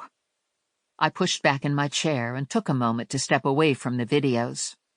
It was almost impossible not to love Robin Hoodie. All those happy homeless people. All those desperate substance abusers. All those kids with new sneakers and toys. Then there were all those shadowy images of someone with Eugene's build pitching boxes out to people. And there were all those photos I took of video equipment, empty cardboard boxes, drones, and GoPros in Kevin's loft. Not to mention Eugene's fingerprints on the UPS truck. Hard to believe that Eugene wasn't Robin Hoodie. Not impossible, but difficult not to believe. I called Connie. "Do you know about Robin Hoodie?" I asked her. "Have you seen the videos?" "There were videos?" YouTube. "I don't watch a lot of YouTube," Connie said. "Only when I can't figure something out, like, how do I shut my iPhone off?" "Let me talk to Lula." "Hey," Lula said. "What's up?" "Robin Hoodie. Have you seen his videos on YouTube?" "No. I watch the music videos, and I like Jeff Goldblum and the kid who sells sneakers." "Take a look at Robin Hoodie on YouTube and call me back." 20 minutes later, I got the phone call. "Holy crap," Lula said. "Do you remember when I had to bring in that 93-year-old woman who was in assisted living? Everyone hated me." "Yeah, that was ugly. The other residents came after you with their canes and scooters," Lula said. "This could be worse." "I see what you're saying," Lula said. "This Robin Hoodie guy's a hero. He's got his own YouTube channel. He's a celebrity. Even people who think what he's doing is wrong are still going to be pissed off because he's good watching, and you're going to end all that. And the people who are in favor of the homeless and orphans and such are going to look at you like you're the sheriff of Nottingham, carting the savior of the poor and downtrodden, Robin Hood, off to jail in chains. You'll be lucky if you don't get your apartment firebombed again." "Do you think Eugene is Robin Hoodie?" "I guess it's possible," Lula said, "but it would be disappointing. I already got a fantasy going, and my fantasy Robin don't look like Eugene." "Eugene's mom expects him to be home for dinner, so I thought it would be a good time for us to make a capture." "I guess that would be okay," Lula said. "I don't have any dinner plans for tonight." Mrs. Fleck said they always eat at 6 o'clock. "Are you going to try to snag him going in or going out?" "I thought I'd go in while they're eating. He doesn't seem like the sort of person who would make a scene in front of his parents. I'll meet you at the office at 5:30. I hung up and called Morelli. "What do you think of Robin Hoodie?" I asked him. "Not much, but my mom and grandma love him." "Have you seen his videos?" "A couple." "Do you think Eugene Fleck is Robin Hoodie?" "I think it's possible. The body type is similar. His prints were found on the truck." "Robin Hoodie always wore gloves in the videos I watched. I got the impression he was careful not to leave incriminating evidence." "He also had help. There was a second cameraman," Morelli said. "Why are you interested in Eugene? Are you a Robin Hoodie fan?" "Eugene is FTA. I need to get him rescheduled." "And?" "I'm new to Robin Hoodie, and I don't get it. What sort of person would do this? Why would someone do this and risk jail by putting out videos?" "Money," Morelli said. "Robin Hoodie is worth millions. He's been building his channel for a little over a year. He went global with the UPS truck and moved into the big time. He gets paid for the number of hits on his channel, and he has advertisers." "I don't see any indication that Eugene has money. He's living with his parents and riding around on a bicycle." "Then maybe he does it for the rush. He could be a thrill junkie, or he could do it for the fame, or he could really believe in the cause." "What do you think?" "I don't think anything. It's not my case. No blood involved. I don't know all the details." "Yes, but it's fascinating. Aren't you fascinated?" "I'm going to be fascinated tonight when I'm watching the Rangers beat Boston. That's fascinating. Are you going to be watching with me?" "Maybe. It depends on how it goes with Eugene." There was a beat of silence. "Are you getting cold feet on the marriage thing?" "No, definitely not. I've just got a lot going on. And I've got a cash flow issue. I need to get Bruno Jug and Eugene." "Honey, you've always got a cash flow issue. That never stopped you from catching a Rangers game or spending the night with me." "You're right. I expect to be done with Eugene by the time the Rangers get on the ice, and Jug can wait." "That's good, because I have something special for you." People were yelling in the background. "I have to go," Morelli said. "I'm in the middle of something here." He disconnected, and I broke out in a cold sweat over the something special. What if it was an engagement ring? What would I do? I looked down at my stomach. "Anybody home in there?" I asked. No one answered, and the cold sweat morphed into a hot flash. Hard to tell if it was from panic or hormones. "Okay, calm down," I told myself. "Breathe. You can take the pregnancy test on Friday. You just have to make it to Friday." At least Ranger was still out of town, so I had that going for me. A text message buzzed on my iPhone. It was from Ranger. "Wrapping up business here. Be home tomorrow." Crap. Chapter 6. Lula was standing on the sidewalk in front of the office when I pulled to the curb. The platinum wig was on straight, and even from a distance I could see that she was wearing 2 eyelashes. "Connie left early," Lula said, sliding in next to me. "She said not to forget about the new FTA." "I haven't looked at it yet. It's in my bag. Pull it out and read it to me." Lula found the file and flipped it open. "Zoran something. I can't pronounce his last name." I joined the traffic on Hamilton and headed for the Fleck house on Elm Street. "Spell it." "DJORDJEVIC." "Okay, we'll call him Zoran." "He's Caucasian," Lula said. 5'10", 46 years old, brown hair, brown eyes, divorced, owns a laundromat, and he's a vampire." "That's different," I said. "We don't get a lot of vampires." "Maybe never," Lula said. "We had a couple werewolves, but I can't remember no vampires." "What's the crime?" "According to the police report, he's accused of biting a woman in the neck and trying to drink her blood. There's a picture here of her neck with fang marks in it." "Is there a picture of him?" "Mugshot," Lula said. "He looks angry. Got a lot of hair. Description said brown, but it looks black and shot with gray in the picture." "Any priors?" "Bunch of parking tickets." I drove down Elm Street and idled in front of the Fleck house. The white Corolla was parked in the driveway, and a silver Nissan Sentra with a bashed-in right fender was parked at the curb. I pulled in behind the Sentra and cut the engine.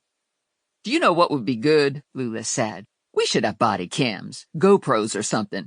Then we could put this on YouTube and get rich and famous for taking down Robin Hoodie." "That would be a nightmare. Remember how you said I'll be lucky if I don't get my apartment firebombed again?" "Oh yeah, I forgot that part. Maybe I can get a selfie with him just for my own personal remembrance. It could be a historic moment."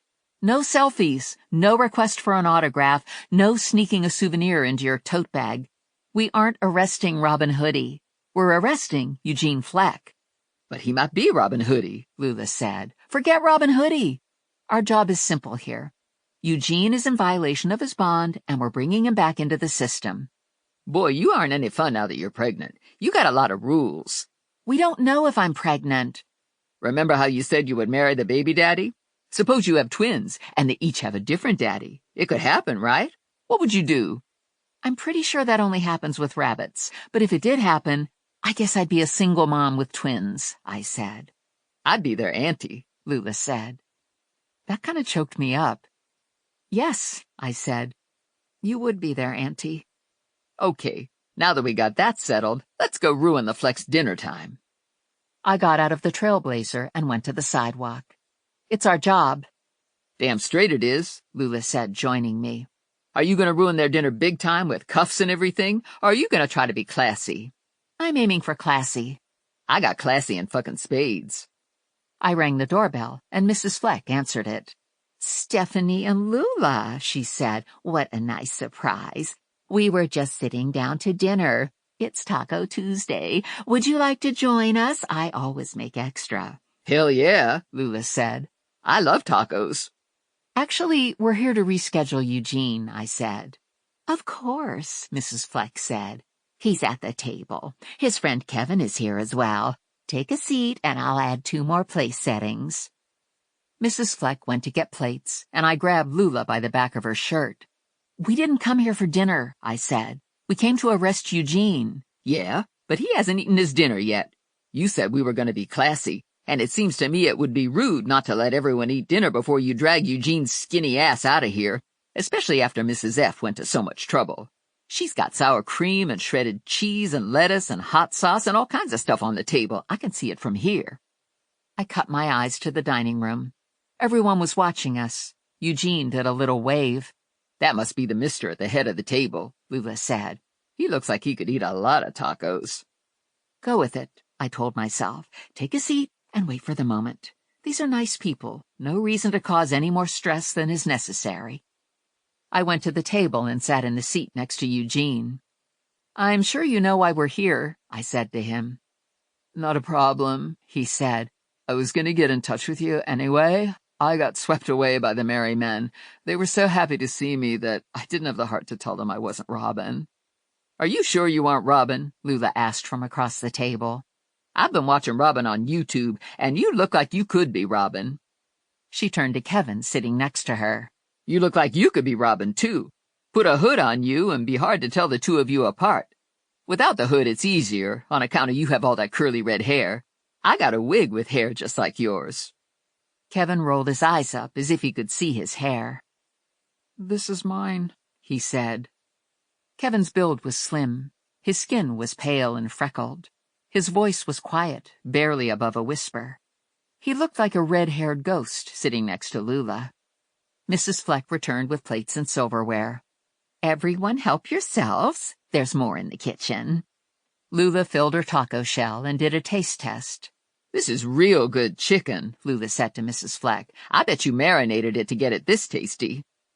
I have a secret recipe, Mrs. Fleck said. I have a special sauce for my beef tacos, too. I'm impressed that you take your tacos seriously, Lula said. That's an admirable quality. Thank you, Mrs. Fleck said. It's nice to have young ladies at the table. Eugene has never had a girl visit him before this. Geez, Mom, Eugene said. That's embarrassing. And anyway, they came to arrest me. They're from the bail bonds agency. You're going to have to bail me out again.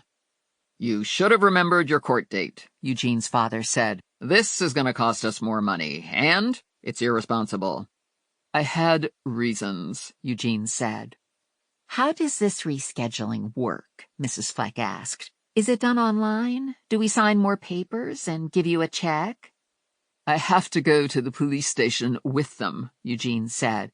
It's after court hours, so I'll have to spend the night in jail, and then in the morning I'll go before a judge, and he'll give me a new trial date and set a bail bond amount. That's terrible, Mrs. Fleck said, her voice raised, clearly upset.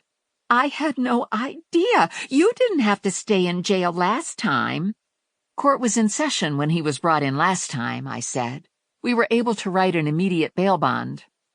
This is terrible, Mrs. Fleck said. He's been accused of a crime he didn't commit. He can't even go out in public without people pointing him out and wanting to take a selfie with him, and now he has to get locked up in jail. Oh boy, this was going south fast. I pushed back in my chair and stood, reaching for my cuffs. It's just overnight. Overnight? She shrieked. No, that's terrible. He hasn't even finished his taco. Hold on here, Lula said. Let's all calm down a minute and consider things. Do you got dessert? Lula asked Mrs. Fleck. Of course, Mrs. Fleck said. Chocolate cake and vanilla ice cream. It's our tradition on Taco Tuesday. Did you hear that? Lula said to me. Chocolate cake. It would be a shame for Eugene to miss having chocolate cake. Look at how skinny he is. And I bet he was thinking about having a second taco after he finishes the one he's got. I bet we were all thinking about that. There's always next Tuesday, I said. Yeah, but there might not be a next Tuesday if he gets a speedy trial and conviction, Lula said. Something like that's never happened before in Trenton, but you never know. I've never been in jail overnight, Eugene said. It sounds scary. It would be great if you would let me stay home tonight and reschedule tomorrow. I swear I'll be at the courthouse first thing in the morning. I wasn't thinking of anything so drastic, Lula said. I was just thinking of not rushing through the meal with dessert and all. A night in jail isn't that bad. I spent a bunch of nights in jail. They usually give you a Happy Meal. If you're lucky, it could even be a Big Mac. And you get a blanket, and you get to meet new people if you're in the tank. Sometimes you even get to bunk with an old friend. When I was a hoe, it was like girls' night out in the tank sometimes. Kevin did a nervous giggle, and everyone else looked horrified. Even I was horrified. I went into damage control mode, sucked in some air, and sat down. You're absolutely right, I said to Eugene. There's no reason why we can't all enjoy our tacos and reschedule you tomorrow. Amen, Lula said. Could someone pass me the hot sauce? That went well, Lula said when we were back in the Trailblazer. I was afraid for a minute there that it wasn't going to be our finest hour, but it turned around and turned out okay. This was a satisfying evening. We didn't apprehend Eugene. No, but we got chocolate cake, Lula said. Sometimes you gotta go with the way fate evens things out. What do you think the chances are that Eugene will show up tomorrow morning? There's a lot of things to take into consideration on that, but I'd say 50-50. I'm getting a bed delivered tomorrow. What do you think the chances are I'll have the bed repossessed if I can't make the minimum payment on my credit card because I didn't apprehend Eugene? They don't usually repossess a bed. They'll just put you in collection and ruin your credit score and make your life a living hell, Lula said. I drove to the office, dropped Lula off at her car, and drove home. Morelli was expecting me to spend the night with him, but that wasn't going to happen. Truth is, I would have loved to spend the night with him. I missed him. I missed the easy comfort of being with him and Bob. Unfortunately, the easy comfort would turn into something more intimate, and that would be terrific, but not good. Rex was running on his wheel when I let myself into my apartment. I said hello and told him about the taco dinner party while I searched through the fruit basket. I found a bag of caramel-coated popcorn and gave some to Rex along with another slice of pear. I turned to go into the dining room and spotted Herbert Slavinsky standing in my foyer. "You didn't lock your door," Herbert said. "You should be more careful. Anybody could walk in. There are crazy people out there." "I always lock my door," I said. "How did you get in, and what are you doing here?" "I was worried about you being constipated. After I sent you the flowers, I thought I should have sent you stool softeners instead. Or I should have sent you both. Are those my flowers in your kitchen? Do you like them? I didn't know what flowers were your favorites. Some people don't like lilies. Lilies are best if you cut their sex parts off. I know that sounds terrible, but I don't think lilies mind. I see you have a fruit basket. That's the best thing for constipation. I should have thought of that, but it's a good thing I didn't since you already have one." He stepped away from the door and looked into my living room. "This is the first time I've seen something that was firebombed. I thought there would be more damage, like a room that was gutted and charred black. Whoever did this probably was an amateur. I mean, if you're going to firebomb something, you should at least do a good job of it, right? It looks like your furniture didn't even get burned." He adjusted his glasses. "You haven't got much furniture. I expected you would have more. You look like a more furniture person." "This is new furniture. The fire was mostly contained in my bedroom and living room, and none of the furniture survived." "Gee, that's too bad. I could help you get furniture if you want. I have a lot of connections. I can get anything practically for free." "Thanks, but I have furniture ordered." "How about a television?" Herbert said. "I bet you don't have a television ordered. I can have one here for you tomorrow, a big flat screen. Where do you usually put your television? Not that it matters. I'll get you a nice big console to go under it. Then you can hang it or put it on the console. Do you want one for your bedroom too? Lots of people like a television in their bedroom." "No, really not necessary." I looked down at my watch. "Gosh, look at the time. I need to be somewhere." "That's too bad. I thought we could do something fun. Do you like Scrabble? I'm a Scrabble genius. I'm good at all board games. I always win at Monopoly. I have a whole collection of games. I even have Candyland. I bet it's been a while since you played Candyland." "Yeah, forever," I said, inching back to the door. "I hate to rush you out of here, but I'm already late." "Do you need a ride? I have a Prius." "Thanks again, but I need to take my own car." "Where are you going?" I stared at him for a beat. Where was I going? "I'm going to my boyfriend's house," I said. "The one you're engaged to?" "Yes, the cop with the gun." "That's too bad. We could have played a game or something. Did your games all get burned up too?" "I'm not much of a games person." I had the door open. "Thanks for stopping by," I said, physically moving him into the doorway. He leaned toward me, coming in for a kiss, and before he could get close enough, I shoved him into the hall and closed and locked the door. "Okay, then," he yelled on the other side of my door. "Good visit. We'll have to do this again sometime soon, right?" I looked into the kitchen at Rex. He was stopped on his wheel, staring at me with his shiny little black eyes. Even Rex was appalled. I gave him a couple Fruit Loops and told him not to worry. Everything was okay. The weird guy was going away. I went back to my door and looked out the peephole. No Herbert. That was a good sign. I went to a living room window, peeked out, and saw Herbert walk out of my building and go to his car. He got in and sat there. I watched for a couple minutes, and he didn't drive away. I went to the kitchen and got a bottle of water. I took the water to the couch and checked my emails, text messages, and socials. Morelli called. Are we still on for tonight? I went to the window and looked down at the parking lot. Herbert was still there. I closed my eyes and rested my forehead on the window pane. Nothing short of a bullet was going to discourage this doofus. If he didn't see me drive off, he was going to be back banging on my door asking me if I needed bathroom aids. "Yep," I said to Morelli. "I'm on my way." I said goodbye to Rex, locked up, and went straight to my trailblazer. I didn't look in Herbert's direction. I left the parking lot, and 2 blocks later I turned onto Hamilton Avenue. I glanced at my rearview mirror and saw Herbert behind me in his Prius. The moron didn't even have enough sense to put a car between us. I wondered how much damage I would sustain if I put my car in reverse at the next light and rammed him. Tempting, but not a good idea, I told myself. It would involve another annoying conversation with him, and at the very least I'd need a new rear bumper. 10 minutes later I parked at the curb in front of Morelli's house, and Herbert idled at the corner. I traced down his phone number and called him. Hello, he said. Gosh, this is great. I didn't expect a phone call so soon. What are you doing? What do you mean? I'm in my car. I know you're in your car. I can see you. Why are you following me? I wanted to make sure you were okay. You didn't look too good at the end of our visit. I'm fine. I would be even better if you'd go away. Forever. Ha, that's funny. I was just waiting to make sure you got in the house okay. I mean, it's not like I don't have anything else to do tonight. There's a viewing at Harrison Funeral Home in Mercerville that I might catch. It's not my favorite funeral home, but once in a while I check it out.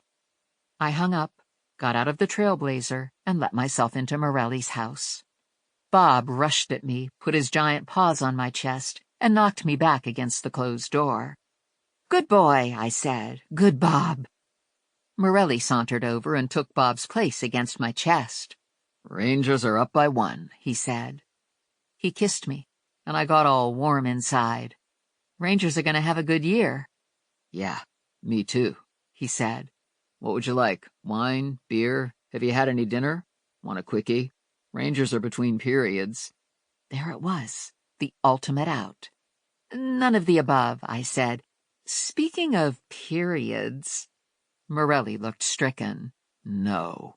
"Yes, sorry." "I might be able to ignore it." "No way." "Cramps?" "Big time," I told him. "Like childbirth." Chapter 7. I woke up thinking that the night had been pretty good and could have been a lot worse. I didn't get caught in my fib, and I didn't totally have full-on sex, just some making out which, under the circumstances, seemed reasonable. The sun was shining, and Bob was in bed next to me. Morelli was long gone. He was an up-at-the-crack-of-dawn person. He was already locked and loaded and on the job. I got dressed in yesterday's clothes, grabbed a banana and a protein bar from the kitchen, and drove back to my apartment. No Herbert in my rearview mirror. No Herbert in my parking lot. Yay! Rex was asleep in his soup can den when I walked into the kitchen, so I blew him a silent kiss and didn't disturb him with the details of my evening. I made coffee and took a cup into the bathroom. An hour later, I was clean top to bottom, mildly caffeinated, and ready to start my day. I had a text message that said my furniture would be delivered between 1 o'clock and 4 o'clock. This gave me the morning to make a capture that would allow me to pay at least the minimum amount on my credit card. I left my apartment, got into my trailblazer, and drove to the office. Still no sign of Herbert. Connie was at her desk, and Lula was slouched on the couch when I walked in. Lula had a lot of pink hair today, plus she was wearing a garlic necklace and a chain necklace with a large wooden cross. "I'm ready to go after the vampire," Lula said. "I've been reading about them, and there's a lot of conflicting information. There's old-fashioned vampires that are the living dead. They come out of their graves when it's dark on account of they don't do good in the sun, so they do their blood-sucking at night. They aren't real attractive. Then there's more modern vampires that know enough to wear sunscreen so they can suck blood anytime they want. Some of them can't cast a shadow or be photographed, and it turns out we don't have a good picture of Zoran what's-his-name. Just look at his mugshot. It's all blurry because he's a vampire, Lula said. And he's a widower. I looked it up in the obituaries, but it didn't say what his wife died from, so I think that's real suspicious. Dollars to donuts, he drained his poor wife dry, sucking her blood all the time. Vampires aren't real, I said. They're folklore and fiction. Do you know that for sure? Lula said. What about that guy in Buffy the Vampire Slayer? He looked pretty real. I went to the back room and got a giant cup of coffee in a to-go cup. That was a television show. Yeah, but it was excellent, Lula said, and it was almost like reality TV. I planned to look for Zoran this morning, but I'm not going out with you dressed like that, I said. Like what? Like wearing all that garlic. It's to ward off the vampire, Lula said. I'm sensitive about losing my blood and vital body fluids. I looked over at Connie. Talk to her, please. I don't remember Buffy always wearing garlic, Connie said. That might be one of those outdated precautions. I guess I could see that, Lula said. There's garlic in everything these days. Vampires would have a hard time ordering out, so they might have adapted. She took the garlic off and dropped it into her tote bag. Still, I'm going to leave my cross necklace on. It complements my skin tone, and it never hurts to have God on your side. I pulled the file out of my bag and paged through it. Zoran manages a laundromat. We should check that out first. Okay, but if he has fangs, I'm pulling the garlic out of my bag, Lula said. I handed the file to Lula. If he has fangs, we will pretend not to notice because he obviously needs an orthodontist. Lula followed me out of the office. If it's all the same to you, I'd appreciate taking your car so mine doesn't get contaminated with vampire cooties. Not a problem. I got behind the wheel. Where are we going? It says here that the laundromat is on Fremont Street. Another reason not to take my car. My baby doesn't get parked in that neighborhood. Fremont Street was one street over from Stark Street. Stark started out okay and ended up as no man's land. Fremont wasn't up to Stark Street's crime-ridden standards, but it wasn't Rodeo Drive either. I pulled away from the curb. What block on Fremont? Second block. The second block of Fremont was small businesses at street level and subpar apartments and rooms to rent on the second and third floors. The gangs were ever present, but the murder rate was minimal on the second block. If I left my car unattended, it had a 50-50 chance of getting carnapped. So, how's things going with you? Lula asked. Going good, I said. How good? Just good. 'Cause you got that look. What look is that? Like you got some, Lula said. Excuse me? You always look all relaxed and smiley when you had a night of horizontal refreshment. You know, like you got some color to your cheeks on account of your blood oxygen level is at 100%. That's ridiculous. Nuh-uh. It's science. You can't argue science. Okay, so in the past, some government officials have tried to fabricate science, but I know an orgasm glow when I see one. Although, I guess it could be a bun-in-the-oven glow. What's happening on the baby front? Nothing is happening on the baby front. Okay, so then you did the deed with someone, and it had to be Morelli because Ranger isn't in town. Unless you did the deed with yourself. Except, in my experience, that isn't usually as glow-producing. Geez, Louise. This is a good address for a laundromat, Lula said, looking through the file. No one in that neighborhood has their own washer and dryer, so either they're dunking their undies out in the kitchen sink, or else they gotta go to a laundromat. Has this guy had any priors other than the parking tickets? Nope, none that are listed here. Any details on the crime? Just that he bit this woman in the neck, and he said it was because he was a vampire. Did they do a wellness check? Take him to psychiatric? Not that I could tell. Arresting officer verified that the suspect appeared to be a vampire. Did they take the arresting officer to psychiatric? See, you're implying that you have to be crazy to believe in vampires. That's because you don't got a lot of maybe or what if in you. You doubt your imagination. That's a part of you that's constipated. Your imagination is all clogged up inside of you and nothing can come out. You got imagination constipation. You don't want to believe the unbelievable. You probably don't believe in aliens from outer space either, or ghosts, or flying squirrels. Flying squirrels are real. Maybe vampires are real. I bet the arresting officer looked at this guy with blood dripping off his fangs and he said, hell yeah, this here's a vampire. And you're willing to believe in vampires because your imagination isn't constipated? You know it. If anything, my imagination got diarrhea. There was no doubt in my mind that this was true. I took Hamilton Avenue to Broad and Broad to State Street. I drove through Center City and turned onto Fremont. The laundromat was squashed between a store selling gently used clothes and a tattoo parlor.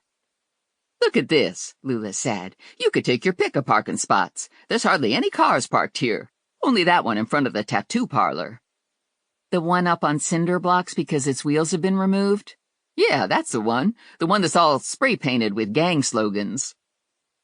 Here's the thing. I'm not all that brave, and I'm not genius brilliant. I think I get by because I have some common sense, and I persevere. And common sense told me that most self-respecting gangbangers weren't out stealing cars and shooting people at this hour of the morning, so the risk of theft and death was greatly diminished. I parked at the curb, and Lula and I walked into the laundromat. It was standard fare, with a row of washing machines and clothes dryers on one side, folding tables in the middle of the floor, and a row of plastic chairs on the other side. There were some vending machines and a couple closed doors at the back of the room. No one was out and about. The place was eerily quiet. Lula and I walked down the row of chairs to the machines dispensing detergent packets, soda, and candy bars. Looks like nobody's home, Lula said. She knocked once on a door that said ladies and gents, pushed it open, and looked inside. Nobody home here either. The door next to the candy bars was closed. Office had been written on it with a permanent marker. I opened the door, and Lula and I stepped inside. A woman was sprawled on the floor. Her eyes were open and fixed. Her mouth was open, but her screams were silent. She had a wound on her neck, and blood was everywhere. A man dressed in black was bending over her. He looked up when we entered and hissed at us. He had blood on his hands, and blood was dripping from his mouth. He catapulted over the woman, shoved Lula out of his way, and ran out of the room and out of the building. Holy hell, Lula said. Her eyes rolled back into her head, and she crashed to the floor. My heart was beating hard in my chest. I instinctively put my hand to my belly in a protective gesture and sucked in air. I fumbled in my pockets, located my phone, and called Morelli. "I'm in a laundromat on Fremont Street," I said, "and there's a woman dead here, and there's blood all over, and the vampire knocked Lula out of his way and ran out of the building." "Are you pranking me?" No, I said. "This for real? Are you okay?" "I'm sort of shaky, but I don't think I'm going to throw up. Lula fainted, and she's still lying here." "Step away from the crime scene," he said. "I'm on my way." Lula was mumbling and her eyes were open, but she wasn't coherent. I grabbed her feet and managed to pull her out of the office. "Whoa," Lula said. "You fainted," I told her. "Stay down until the paramedics get here." "What?" I heard sirens and saw the cop car angle park. 2 uniforms came in. One went to Lula. The other went into the office and closed the door. A fire truck rolled to a stop, and the paramedics came in. I pointed to Lula. "She fainted," I said to a paramedic. "I don't know if she hit her head on the floor." I moved to the row of seats and sat down. Lula was still on the floor, getting oxygen. I felt like I could use some oxygen, but I didn't want to look like a wimp. Morelli walked in and came directly to me. "Are you okay?" I nodded. "Mostly," I said. "I need a Snickers bar." "That's my girl," Morelli said. "No, really, get me a Snickers bar. The machine is in the back." Morelli yelled at one of the uniforms. "Jay, get me a Snickers bar from the machine." He turned back to me. "Talk to me." "I got an FTA who was charged with assault. Bit a woman in the neck and said he was a vampire. His name is Zoran something. Owns this laundromat. Lula and I got here and the place was empty. We went to the office and found this guy bending over a dead, bloody body. He had blood all over his hands and dripping from his mouth. He bolted when he saw us, knocked Lula aside, and ran out." "Maybe we should talk about our future and you retiring," Morelli said. "Now?" "Later." Jake came over with the Snickers and a Coke. I don't need to retire, I said, peeling the wrapper away. I just need a Snickers. Lula was on her feet. They walked her over and sat her down next to me. I could use a couple candy bars, Lula said. They got any Mounds or peanut butter cups? Morelli went to the office and minutes later came back to me. Can you give me a description of the vampire? I didn't get a good look. He was moving fast once he saw us. I'd say average height and build, dark brown hair, shot with gray, Caucasian, dressed in black, bloody. Fit the description of my FTA. He looked me right in the face when he shoved me out of his way, Lula said. His mouth was open, and his tongue was sticking out, and he had fangs, and his eyes were red. I don't know if vampires are supposed to have red eyes, so he might just be a pothead. It was horrible. Lula looked past Morelli. Where's my candy bars? I need candy bars. Jake came with more candy and helped Morelli get Lula and me out to my car.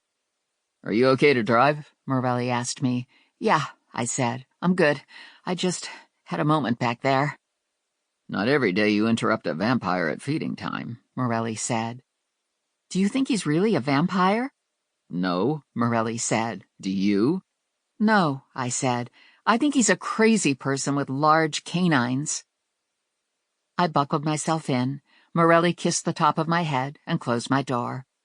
I gave him a small smile and wave and drove away. I got to the corner and looked at Lula, and I knew we were thinking the same thought. What if he really was a vampire? I feel better now that I got some sugar in me, Lula said. What's next? I was thinking we could drive by Zoran's house. Maybe he went home to get clean clothes. And he could be exhausted after killing that lady, and probably he isn't so hungry anymore, Lula said. I got my garlic, but we should go to the hardware store and get a stake to drive into Zoran's heart before we go into his house. Heart impalement isn't in my skill set, I said to Lula. Ordinarily, I might be able to pull it off, but I'm just recovering from fainting right now, Lula said. Exactly, so we'll skip the hardware store and go straight to Zoran's house. Lula paged through the file. He lives a couple blocks from the laundromat, Exeter Street. I know that street. It's got a bunch of small bungalow-type houses that are kind of nice. I drove to Exeter, found Zoran's house, and parked across the street. Now what? Lula asked. We wait. What are we waiting for? We're waiting for the police to arrive and search the house. 10 minutes later, 2 cop cars and a plainclothes car showed up. Not Morelli, his partner Jimmy. They walked around the house, tried the door, looked in some windows. They couldn't enter, but I could. Zoran had signed his rights away when he got his bail bond from Vinnie. I could forcibly enter a building if I thought Zoran was in it. I left Lula in the car, and I walked over to Jimmy. Do you want me to go in? I asked him. Morelli would ban me from his weekly poker game if I let you go in there, Jimmy said. I'd never get any more of his mother's lasagna. Anyway, I'm pretty sure Georgievich isn't home. We looked in all the windows, and there's no blood trail. No Zoran. No blood on any of the door handles. His car is parked in his driveway. He's only a couple blocks from the laundromat. He probably walked to work. I'm going to leave 2 guys here to question the neighbors and keep an eye on things. He's FTA, I told Jimmy. I'd appreciate a call if you find him. Sure thing, Jimmy said. I went back to my Trailblazer and got behind the wheel. The perp's name is pronounced Georgievich. It doesn't look like it sounds, Lula said. It's not one of those phonetic names, and I don't see it being a stellar name for a vampire. Georgievich sounds too happy to belong to a vampire. It makes me think of Georgia Peaches.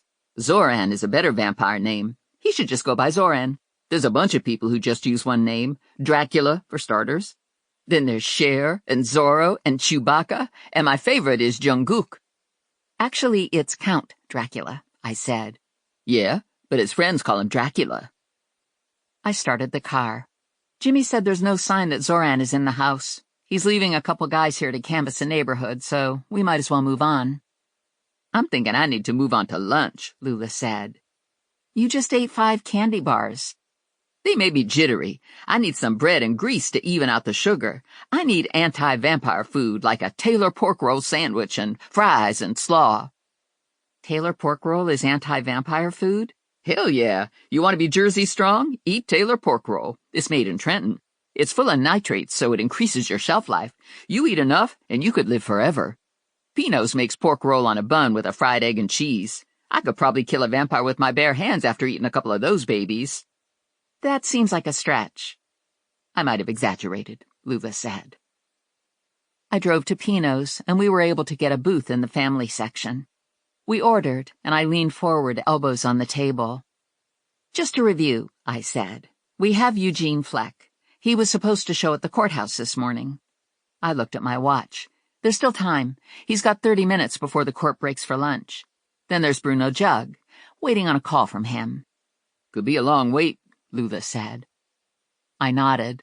I can close out Jerry Bottles and his magnificent member, and that leaves Zoran.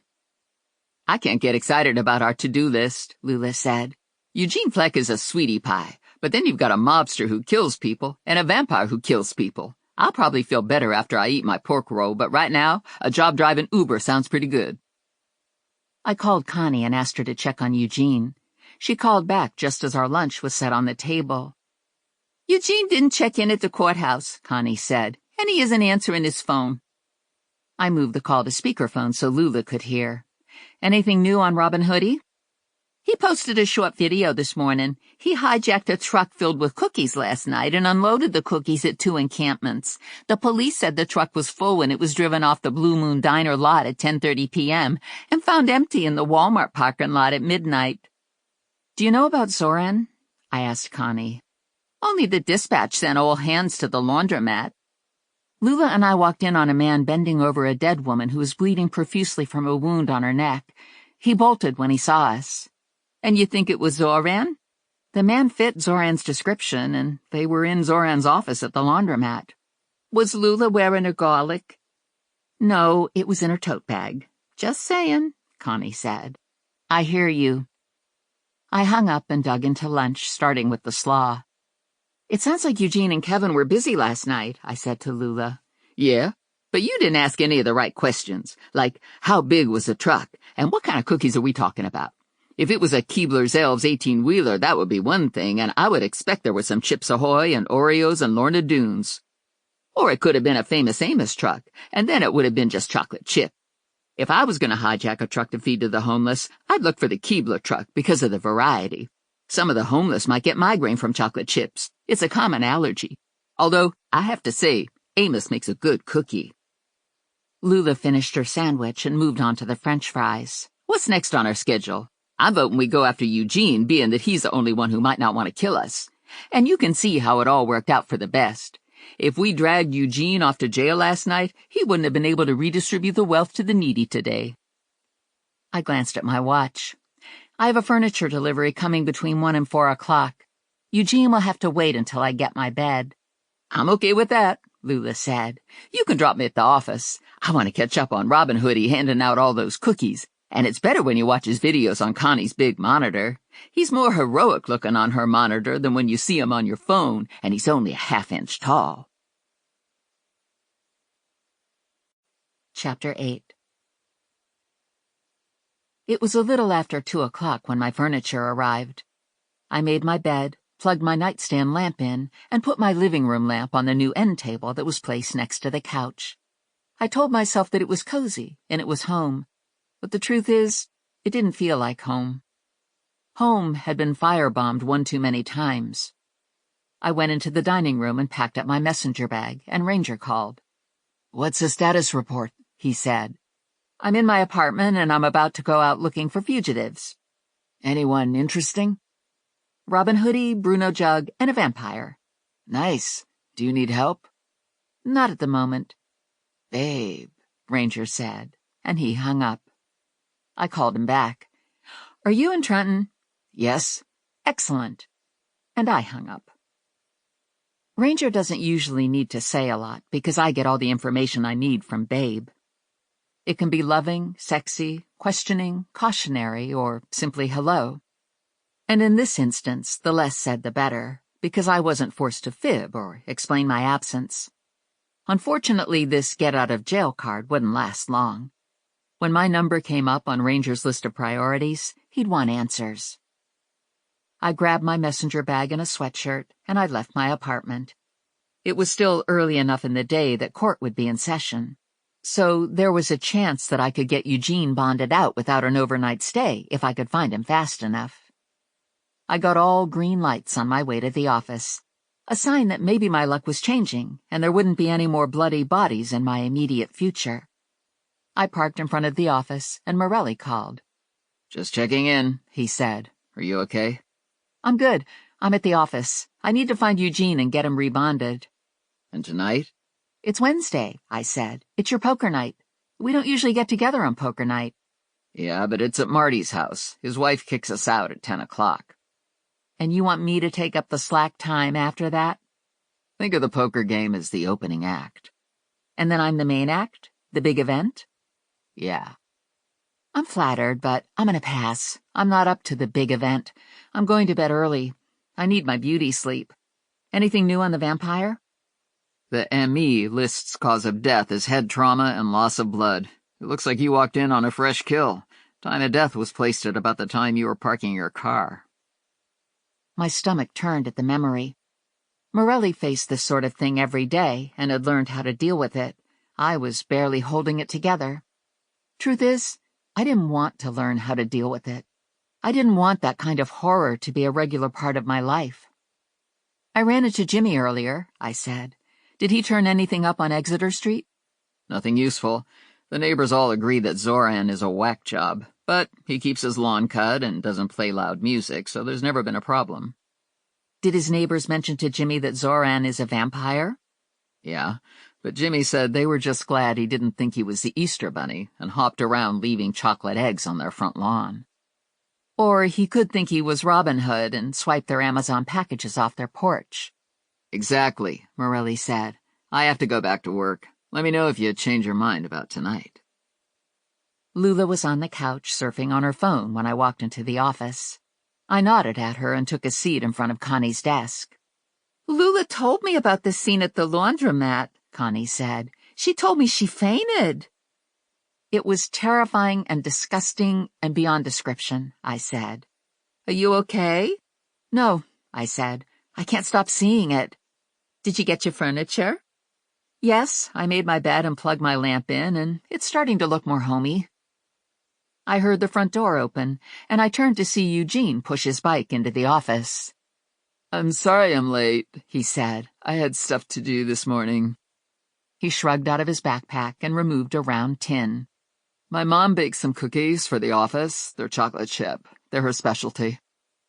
Lula was on her feet examining the cookies. "They look homemade." She took a cookie and tasted it. "It's homemade, all right. I thought it might have come off a truck, but I was wrong. This is a real nice gesture. You've got a good mom." "I know," Eugene said. "I'm lucky like that. Is it too late to get rebonded?" I looked at Connie. "What do you think?" "Is your mom putting up the bond again?" Connie asked Eugene. Eugene tipped his head down a little. "My dad wouldn't let her. He said I had to learn a lesson." "You need something to secure the bond," Connie said. Eugene had a grip on his bike. "I was hoping I could use this. It's a good bike, and I keep it in top shape." We all looked at the bike. Eugene was going to be short about $1,000, maybe more. "It's a pretty nice bike," Lula said. "Doesn't look like it has any dents or scrapes," I said. Connie rolled her eyes. "Don't anyone tell Vinnie I did this." She cut her eyes to Eugene. "It's a deal." "I'll take him," I said. "With a little luck, we should get him to court in time." "No," Connie said. "It'll save time if I take Eugene." This made sense. I can make apprehensions, but I'm not qualified to write a bond. Only Connie and Vinnie can write a bond. If I got Eugene to court, Connie would have to come downtown anyway to do the paperwork. "I'll watch the office while you're gone," I said. Connie and Eugene left, and I took Connie's place behind the desk. "You look serious over there," Lula said. "What are you doing with Connie's computer?" "I'm searching for information on Zoran." "Why?" "I'm going after him." "Oh, no. No. Bad idea. Double duty idea. And not necessary. The police will find him. They'll lock him up in a nice padded cell and shoot him full of Thorazine. And here's the good news. He'll get free dental. He can get his fangs filed down so he fits into the prison population better." I sent a file to Connie's printer. "This is a sick person. He needs to be found before he kills someone else. And it's what we do, right? We find people. Yeah, but we aren't all that good at it, Lula said, and I'm not sure he's a people. When Connie returns, I'll have her run a more complete search. Right now, I'm printing out his credit report, his work history, and an article from the Trenton paper. The headline is, Love Bite Lands Vampire in Jail. I'm not in favor of this, Lula said. I'm going to be real unhappy if I get killed by a vampire. You have to at least be curious about this guy. You're the one who always has to slow up to look at a car crash. This is like a car crash. Nuh-uh, that's you. I'm the one with my eyes closed. You're the one who rushed out to see some idiot jump off a fourth-floor ledge. That was official business. He was FTA, and he didn't jump. He slipped. I took the pages from the printer. Zoran's credit history is clean. No litigation or derogatory comments. He has an Amex card and a Costco Visa. No investment history. His house is mortgaged. Looks like he pays on time. No mention of him owning a laundromat. Drives a Chevy Colorado pickup. It's on a lease. That makes sense, Lula said. He probably needs a truck to cart his victims off to the landfill. The article is interesting. They interviewed Zoran's parents, Leo and Pat. His father worked for Boeing in Seattle for 23 years. He retired 4 years ago, and they moved to Jamesburg to be closer to Pat's family. Zoran's mother works part-time as office help for the Methodist Church. Zoran is an only child, blah, blah, blah. He got good grades in school, always had an interesting imagination.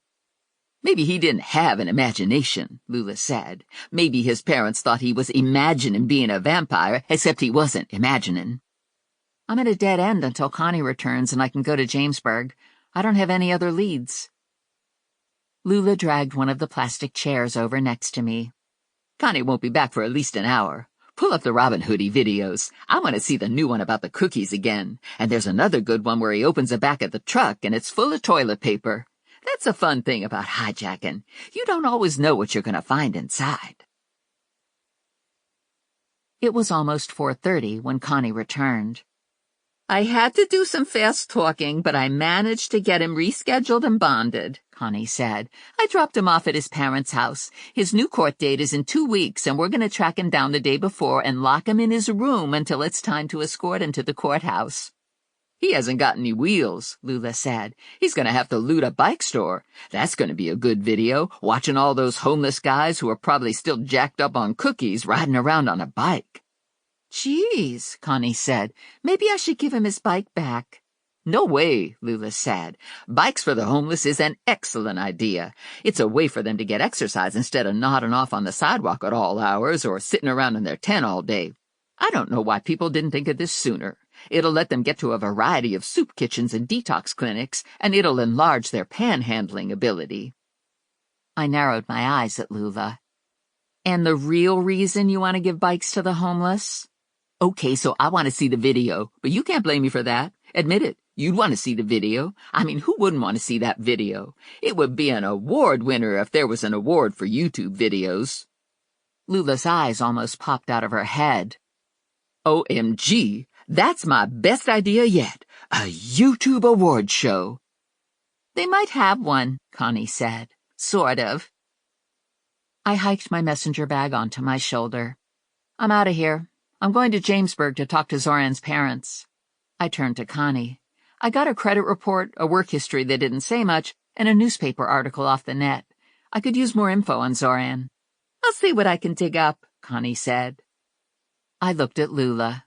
Are you on board? I guess, Lula said. One of us has to carry the garlic. I took Route 1 north to County Road 522 and followed the directions given by the GPS lady.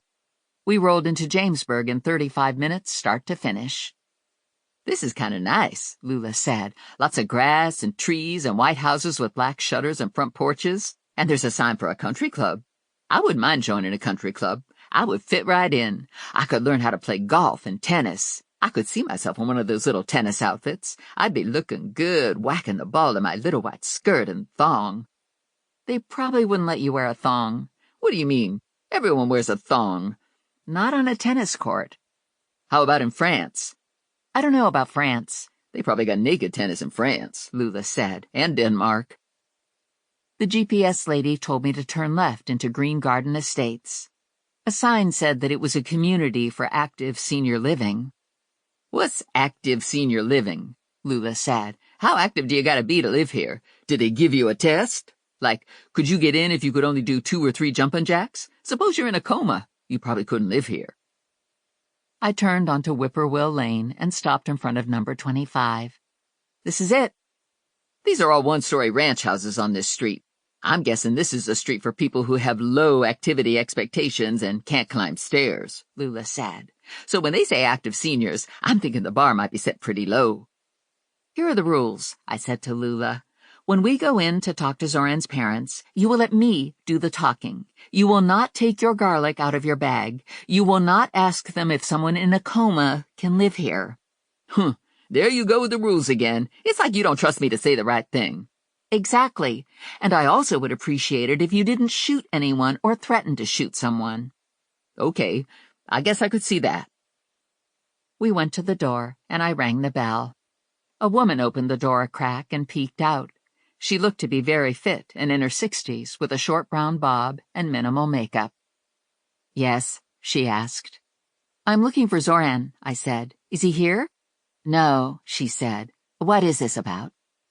I gave her one of my business cards. I work for his bail bond agent. Zoran missed his scheduled court date, and I would like to help him reschedule. Are you Pat? Are you his mom? Yes, she said. I'm Pat. I don't know where Zoran is right now. If he doesn't reschedule, he'll be considered a felon, I told her. Do you have any idea where I might find him? I've already tried his house and the laundromat. You've been to the laundromat? Yes.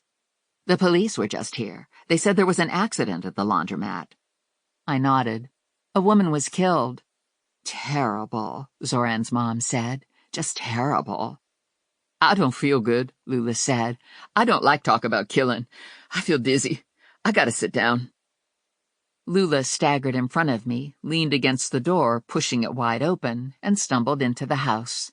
I scrambled after her, leading her to a chair in the living room. Maybe some water, I said to the woman. Of course, she said, hurrying into the kitchen. Am I good or what? Lula whispered to me. Did you see how I got us into the house with my award-winning acting? The woman returned with a glass of water and handed it to Lula. Lula drank some and sprinkled some on her face. I feel better now, Lula said. It must be nice to live close to Zoran, I said to his mom. Do you see him a lot? Not so much since we moved to Green Garden, she said. Zoran works long hours at the laundromat, and we have so many activities here that we don't get to Trenton very often. How long have you lived here? I asked her. We've been at Green Garden for 4 years. Previously, you were living in Trenton? When Leo retired from Boeing, we left Seattle so we could be closer to his parents in Trenton. They were aging and having medical issues.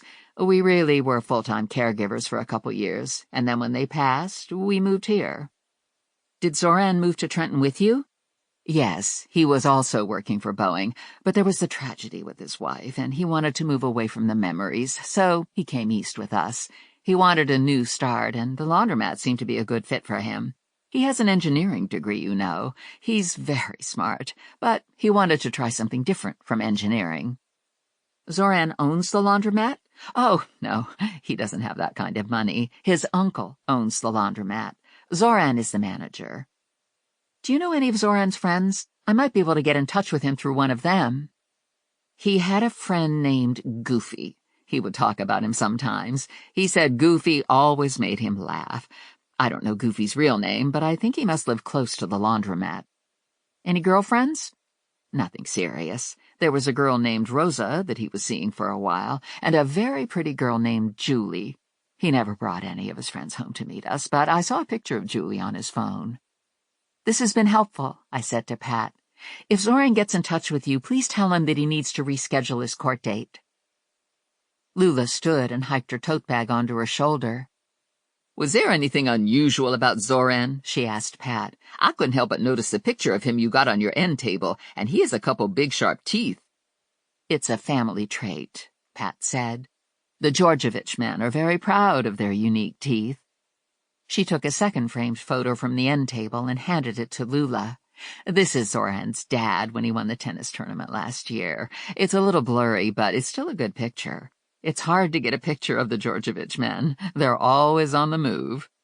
Holy hell, Lula said, handing the picture back to Pat. He's a real good-looking man, and I can see the family resemblance with the teeth and all. Lula clutched her tote bag to her chest and looked around.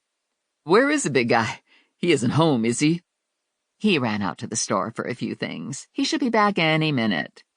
Any minute? Geez, that's too bad that I'm going to have to miss him, but I gotta go now. I got an appointment somewhere. I got something to do. I followed Lula out of the house and down the sidewalk. She was already buckled in by the time I got behind the wheel. Did you see him? Lula said. It's a whole family of freaking vampires. Am I the only one noticing these things? These people got fangs. They could eat a steak while it's still on the cow. I mean, I try not to discriminate on the way people look, and I'm all in favor of inclusivity, but I'd have to think twice about playing tennis with a vampire. It's still early, I said. Let's see if we can find Goofy. How are we going to do that? I'm going to drop you off at the laundromat, and you're going to walk up and down the street and ask about Goofy. You want me to use my natural charms? I drove out of Green Garden Estates. Yeah, I'd do it, but your charms are bigger than mine. Lula walked the length of Fremont Street. She briefly stepped into a bar. She spoke to an old man who was sitting on a stoop and a group of guys hanging on a corner. She went into a deli and came out with a soda. She did all this on the opposite side of the street from the laundromat because the area around the laundromat was cordoned off with yellow crime scene tape. She sashayed up to the Trailblazer, and I popped the locks so she could get in. Goofy is a bartender at Lucky Linda's. It's on the 3rd block on Stark, Lula said. No one knows his real name. No one knows where he lives. Everyone likes him. I don't suppose he works the day shift. Lucky Linda's don't have a day shift. Goofy comes on at 9 o'clock. Great. Nothing I wanted to do less than visit a bar on the 3rd block of Stark Street after dark.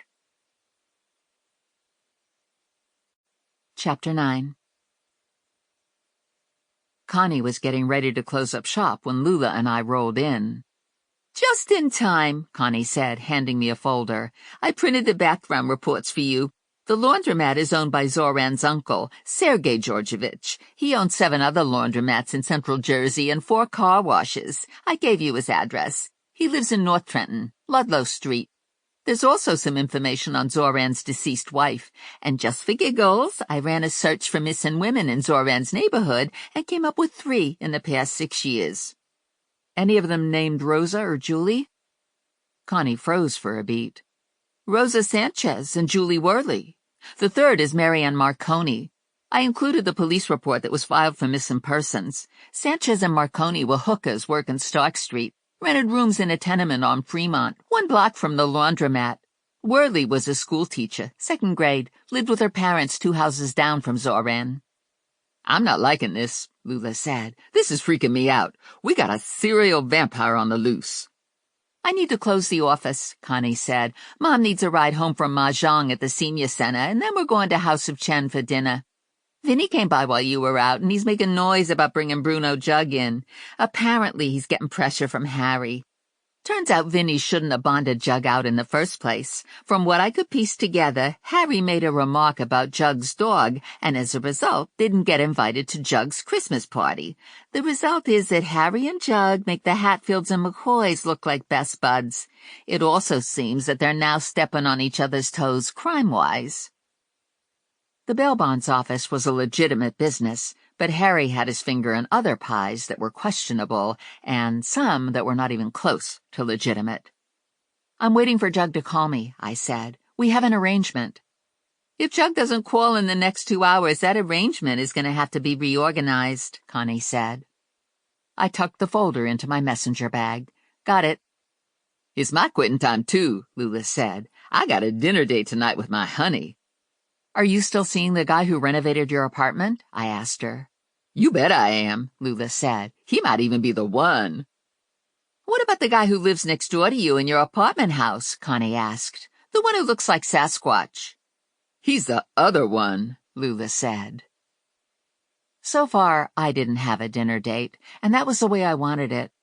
I was on a countdown to Friday when I could take a pregnancy test. We all left the office, got into our cars, and drove off in different directions. I took Hamilton to South Olden and crossed Route 1. I was on my way to Zoran's uncle's house in North Trenton. Zoran couldn't go home. Where would he go? To a relative? To a friend? He needed to change out of his bloody clothes. He needed to eat and find a place to hide out and sleep. Transportation was limited. He didn't have use of his truck. He'd have to walk or steal a car or use public transportation. Public transportation would be awkward, being that he was soaked in blood. I turned onto Ludlow Street and parked in front of Sergei Georgievich's house. It was a two-story house that was most likely built in the 30s or 40s by someone with a young family and a modest income. It was slightly larger than my parents' house, but I was guessing the interior layout was similar.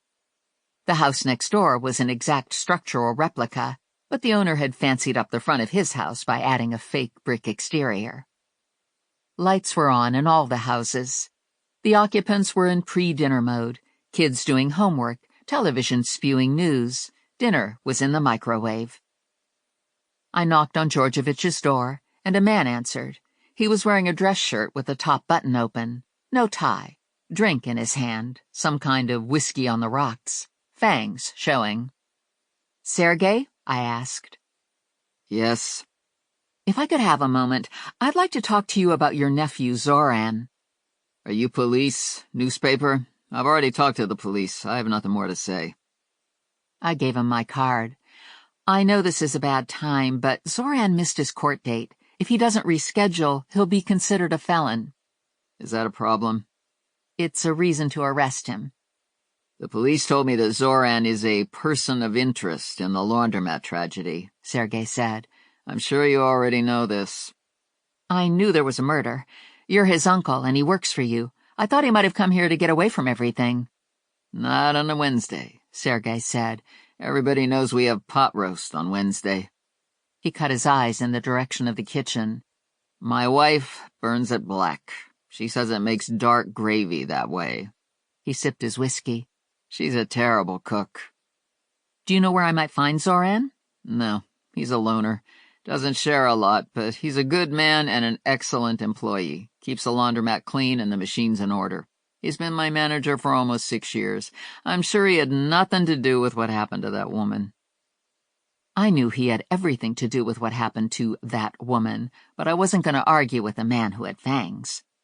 "If you happen to talk to Zoran, let him know that I'm available to help him reschedule. It would be in his own best interest." I left Sergei to deal with his charred pot roast, and I headed home. I had a brief moment when I considered stopping at Bruno's house, but I decided against it. Better to deal with Bruno's office henchman than his trigger-happy wife. I walked into my apartment and found Herbert in my kitchen. "Hi," he said. "I bet you're surprised to see me here. I didn't call you ahead or anything because I wanted to surprise you. You're surprised, right? Wait until you see what I did." "Oh, geez, don't tell me you did something." "Not all by myself. I could have done it by myself, but it would have taken longer, and I thought you would want to have it done right away. If it was me, that's what I'd want. I'm not good at waiting to get things done. It's not like I'm impatient or anything. It's just that I'm not a procrastinator. I only allow myself to have good qualities. Nicky and Walter helped me. They just left. If you'd gotten home 15 minutes sooner, you could have met them." "What did you do?" "I painted your apartment. You can tell, right? There aren't any more black fire smudge marks. They were hard to cover, but we did it. Your bedroom is sea salt. It's the most calming bedroom color. The rest of the apartment is a cream with a hint of yellow. It's a neutral, but it's sunny during the day and cozy at night. That's what it said in the advertisement in the paint store." I walked into the living room. It was transformed. "Wow," I said. "I can't believe you did this. It's beautiful." We didn't get any paint on any of your furniture either, and the new paint smell masks the campfire smell. I hope you weren't attached to the campfire smell. We used water-based paint, but it still has a little new paint smell to it. I like the new paint smell, but I understand that it's not everyone's favorite." I walked into the bedroom. Herbert was right about the calming effect. It was a very peaceful, restful color. "Now that we're in your bedroom, maybe you'll have sex with me," Herbert said. "I'm very good at it." I've read a lot of books and watched a lot of videos, and I've had some hands-on experience, if you'll excuse the pun. I'm especially popular with older women. It was nice of you to paint my apartment, but I'm not having sex with you. Ever. Ever is a long time. I won't hold you to ever. And you'll feel different when the carpet arrives. Carpet? Don't worry. I'll be here to accept delivery tomorrow and check it all out. You can be here too if you want, but I know you have work to do. My work hours are flexible. Sometimes I work in the morning, and sometimes I work in the afternoon, and sometimes I work at night. You'll like the carpet. It's a nice dense weave poly in a neutral color. I got a good deal on a bulk roll. There's enough for your whole apartment. I even walked on a sample with my bare feet to make sure it felt good. Some carpets can be scratchy. I don't like those carpets. How are you getting into my apartment? You left your door open. My door was locked when I left. Are you sure? Because I was able to walk right in. It was locked. Maybe the building super let me in now that I think about it. He was happy to hear we were painting, and I might have bribed him a little. You have to leave now. Without sex first? Get out. Okay, how about dinner if you don't want to have sex? I have connections to get fast service at many restaurants. Out! He looked at his watch. I have things to do anyway. I guess I'll go now, but you should eat something. You'll feel better after you eat something. I always feel better after I eat. I'm not one of those people who likes to feel hungry. I maneuvered him to the door, shoved him out, and closed and locked the door. I can have something delivered, he yelled through the door. How about Chinese, or maybe sushi or a burger? You can't go wrong with a burger and fries. I like Swiss on my burger, but some people like cheddar. I don't want something delivered, I yelled back. Do not have something delivered. I have dinner plans. Me too, now that I think about it, he said. People are always wanting to have dinner with me. I leaned against the door and looked at my apartment. It was shockingly better.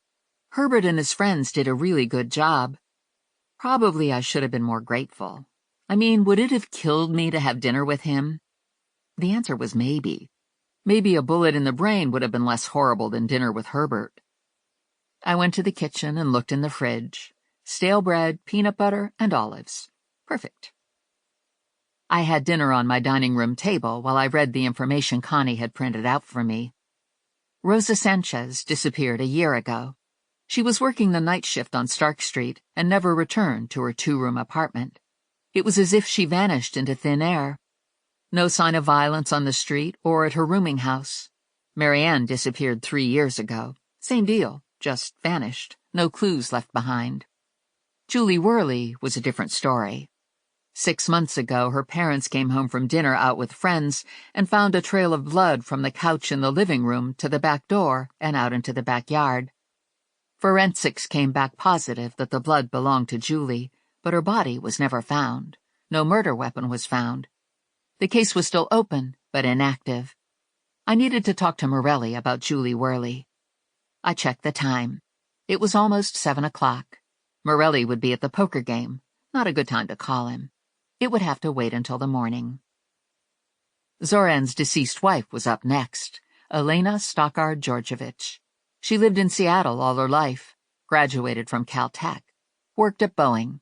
She was married to Zoran for 14 months and didn't come home from work one day. Her car was found parked at a scenic overlook rest stop. It was locked. No sign of violence. The missing persons report was filed 2 days later. A massive manhunt had combed the area around the rest stop, but nothing was found. 3 weeks later, the remains of a leg washed up on a beach, and DNA identified it as belonging to Elena. Gross. Yuck. I was going to have nightmares. I took my MacBook Air to my couch and searched for a movie.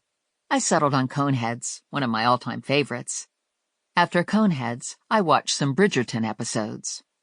I crawled into my new bed a little after 11. I turned my bedside light off and lay perfectly still in the dark room. I'd hoped to bring Bridgerton into bed with me, but my mind was stuck on bloody women and severed limbs. The message app flashed on my phone. I grabbed the phone off the nightstand and read the text. I'm coming in. Crap. It was Ranger, thoughtfully assuring me that I wasn't having a home invasion by a random molester. Instead, I was having a home invasion by Ranger. The news produced a rush of panic in me that was equal to what the random molester panic would have been. Bad enough that Ranger was at my door, but it was even worse that I was in bed wearing nothing more than a silky camisole and panties because I hadn't gotten around to replacing my cremated pajamas. Not a problem, I told myself. Just stick to the script. It had worked with Morelli, right? Sort of.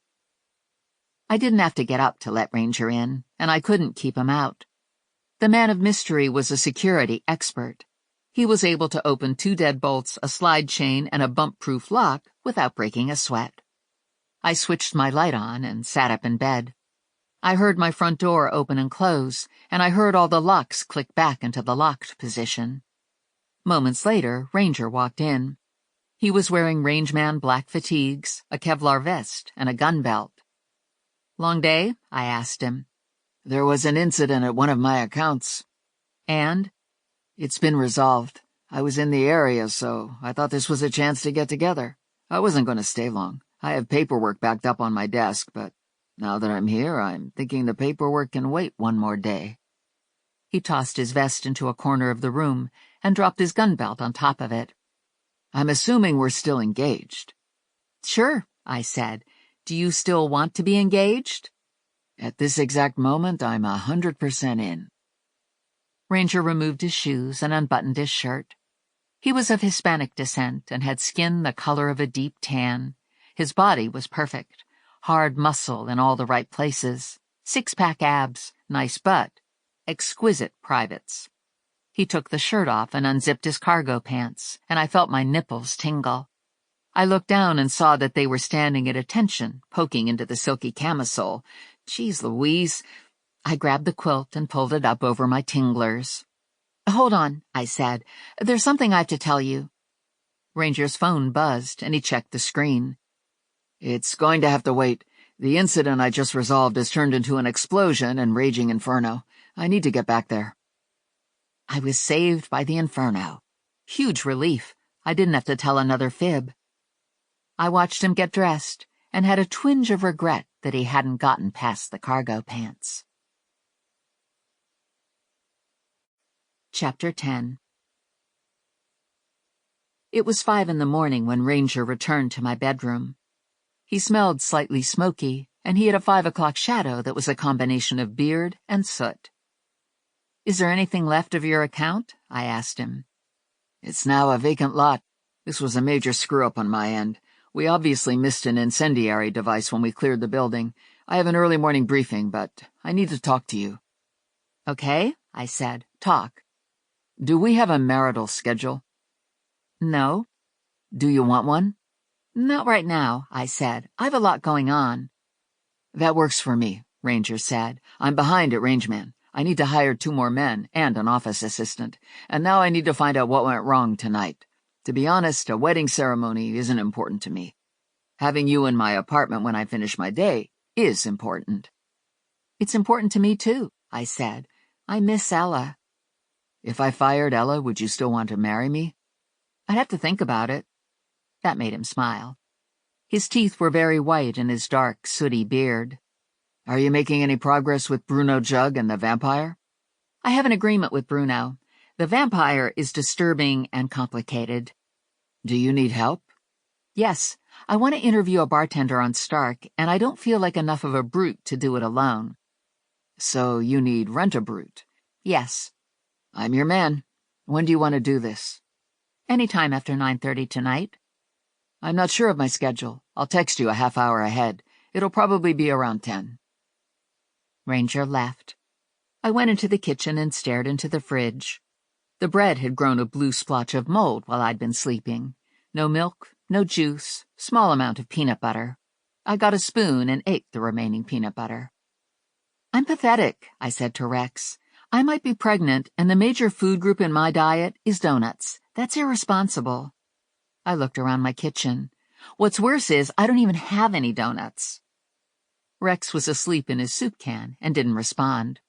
I called Morelli. Are you still home? Yep, he said. I just got out of the shower. Did you pull an all-nighter? Is everything okay? I've never known you to be awake at this hour. I'm good, I said. I'm coming over. I need breakfast. 15 minutes later, I was at Morelli's little kitchen table, and he was making scrambled eggs. I had coffee with real half and half, a small glass of orange juice, and a wheat bagel with cream cheese. He brought our eggs to the table and sat across from me. "What's going on?" he asked, adding Tabasco to his eggs. "I've decided to get healthy. From now on, I'm going to get up early, get some exercise, and eat good food." "Did you exercise today?" "I took the stairs instead of the elevator, and then I walked to my car." Morelli grinned. "That's a start." "Baby steps," I said, and I did a mental grimace at the unintentional double meaning. "I want to talk to you about Zoran Georgievich." Morelli forked in some egg. "Points for pronouncing his name right." "I think it's possible that he's a serial killer." Morelli stopped eating and gave me his full attention. "What have you got?" I gave him the chronological history of the 4 missing women, beginning with Zoran's wife and ending with Julie Worley. "I wasn't the principal on any of the locals," Morelli said, "but I'm familiar with them. All dead ends." "Interesting, though, right?" "Jimmy was the principal on Worley. It was a big deal, horrible crime. Everyone was broken up about it. She was really well-liked. Her students loved her. My understanding is that her parents refuse to believe she's dead." "No body." "Right. The body and the murder weapon were never found. I'll talk to Jimmy about it." I finished my breakfast and stood. "This was great, thanks." "Will I see you tonight?" "Not tonight," I said. "I'm doing a stakeout." Morelli rinsed his coffee mug and put it in the dishwasher. "Tell me it isn't dangerous." "It isn't dangerous," I said. Morelli wrapped his arms around me and kissed me. "Be careful." The next stop was a supermarket. It didn't open until 7 o'clock, so I sat in the lot and made a food list. After the food list, I reviewed what I knew about Zoran, which was very little. He was dripping blood when he ran out of the laundromat. I decided I should go back to the scene of the crime and see where the blood trail stopped, and I should ask Ranger if his tech guy could tap into any video feeds in the area. The police would also have that ability, but they wouldn't tell me what they found. A small clump of early shoppers had gathered in front of the store. The doors opened, and the shoppers rushed in. I left my car, got a cart, and followed at a more sedate pace. I looked for things that were appropriate for someone who had no talent in the kitchen.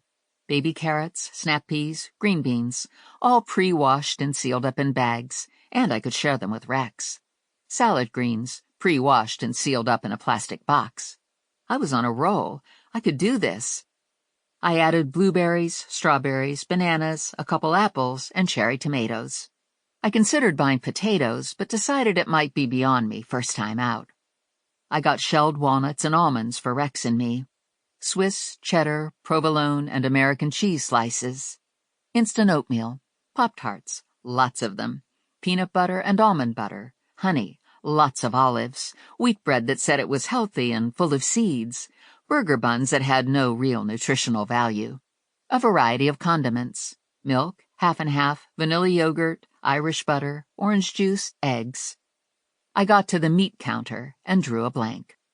I didn't know what to do with meat, but it seemed like I should buy some, so I got a large packet of ground beef. I did a left turn and went down the frozen food aisle.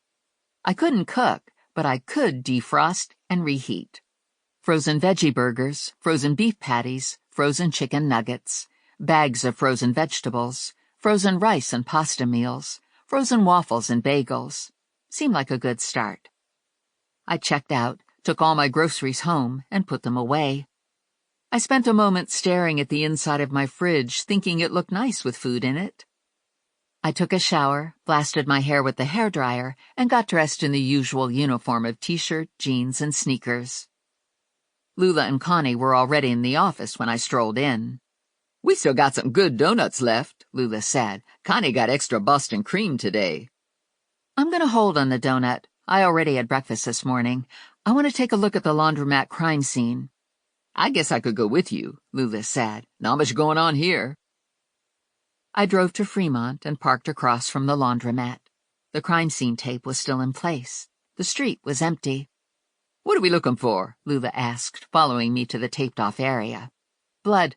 I want to see if there's a blood trail." "There's splotches coming out the door," Lula said. The splotches end, but there's footprints on account of he must have stepped in the blood, and there's some little dribbles going down the sidewalk in the direction of the clothes store. We got to the clothes store, and the dribbles ended. Hold on, Lula said at the curb. I think there's a footprint here, but it's hard to see. It looks like he crossed the street, but there was a lot of traffic here when the cops and EMTs arrived. Everything got run over. We went to the other side of the street and searched around. If I was Zoran, I'd go through that alleyway on the side of the grocery, Lula said. We took the alleyway and came out on Stark Street. There was a bar on one side and a narrow 3-story rooming house on the other. The front door to the bar was open. The interior was dark. We stepped inside, and I was knocked over with the stench of stale beer and pot. A skinny guy in a tank top was standing holding a mop on the far side of the room. "Something I can do for you ladies?" he asked. Lula was rocking a red Raquel Welch wig and a scoop-neck top that was 2 sizes too small and showed about a 1/4 mile of cleavage. "You want me to take point on this?" she asked me. I nodded. "Yep, go for it." She stepped forward so the mop guy could get a good look. "We're business women," Lula said. "One of our clients was supposed to meet us on the corner about a half hour ago, and he hasn't shown up. We thought he might have been thirsty and stopped in here." "Nobody been here this morning but me." The mop guy looked at Lula and then at me. "He's supposed to do business with both of you." "He's a regular," Lula said. "We give him a twofer. Maybe you know him. His name is Zoran." "I don't know anybody named Zoran."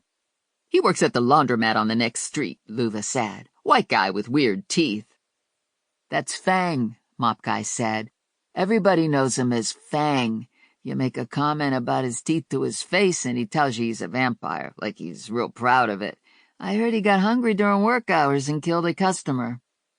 "Did he come in here a lot?" I asked Mop Guy. "Not a lot. Once in a while. Some of the street vendors conduct business in the alleyway, and we get some trade from it. This is a shitty bar, but it's the only one open in the morning. If you're a morning freak and want a place to sit and do your thing, this is it." "And Fang comes in to do his thing?" "I guess you'd have to do some kind of substance abuse to get through hanging out in a laundromat all day," Lula said. "What is Fang into?" "He was old school," Mop Guy said. "Like the psychedelics, shrooms, acid, pot, Special K. A couple times I saw him with roofies. Not that it's any of my business, but I figured with his dental problems he probably needed Scooby snacks to get a cooperative date." "I don't like men who take advantage of a woman with that kind of stuff," Lula said. "I hear you," Mop Guy said. "I guess Fang found a better way, right? Spend time with you ladies." He smiled, showing a large gold tooth in the front with a small diamond embedded in it. "What would it take to get a twofer from you? I got a back room here, and I could pay you in liquor. You could take your pick." "That's real appealing," Lula said, "but we're on the clock, and we got to be back on the corner for a pickup. We'll stop in when we got more time. You don't want to rush a twofer with us." "You know where to find me," Mop Guy said. "What time do you open?" I asked him. "I come in to clean up around 7 o'clock. Lula and I left the bar.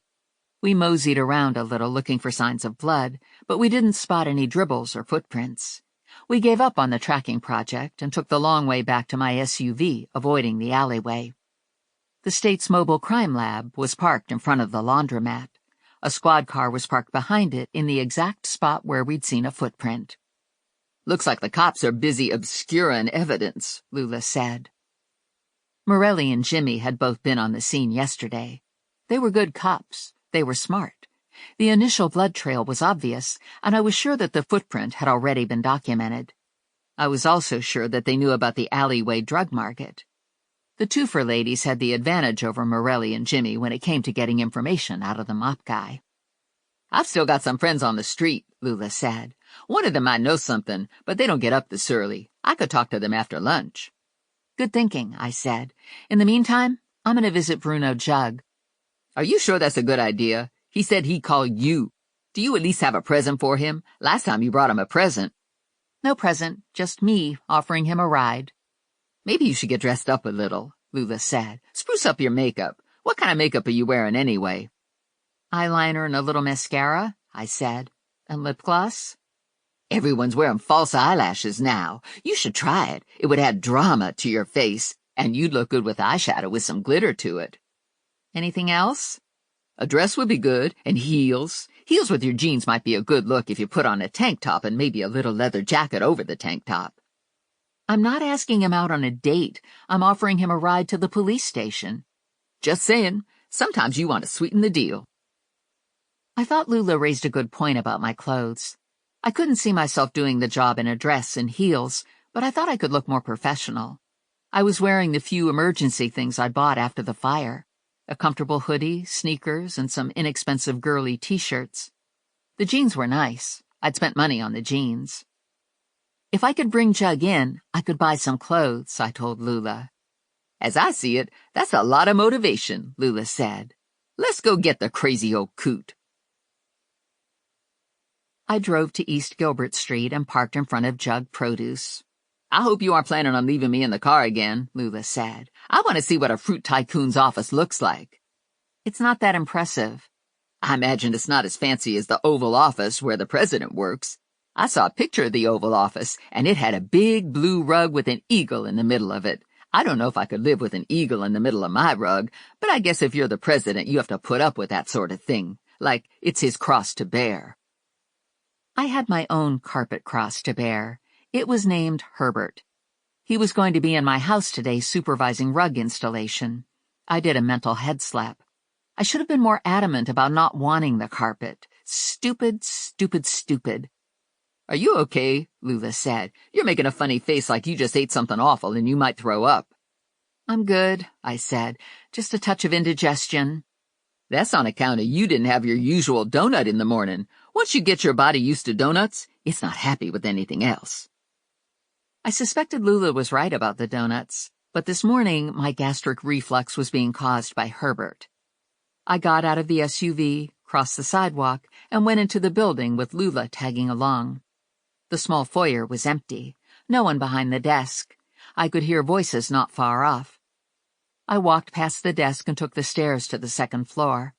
I walked down the short hallway and stopped at Jug's office. The door was closed, but I could hear talking inside. I knocked on the door, and Lou answered. Hi, I said. Remember me? You gave me a fruit basket. What do you want? I stepped to the side and peeked around him, spotting Jug at his desk. Hi, Mr. Jug, I called out. It's Stephanie. I'm the one who brought you pajamas. Lula elbowed Lou aside so she could see into the room.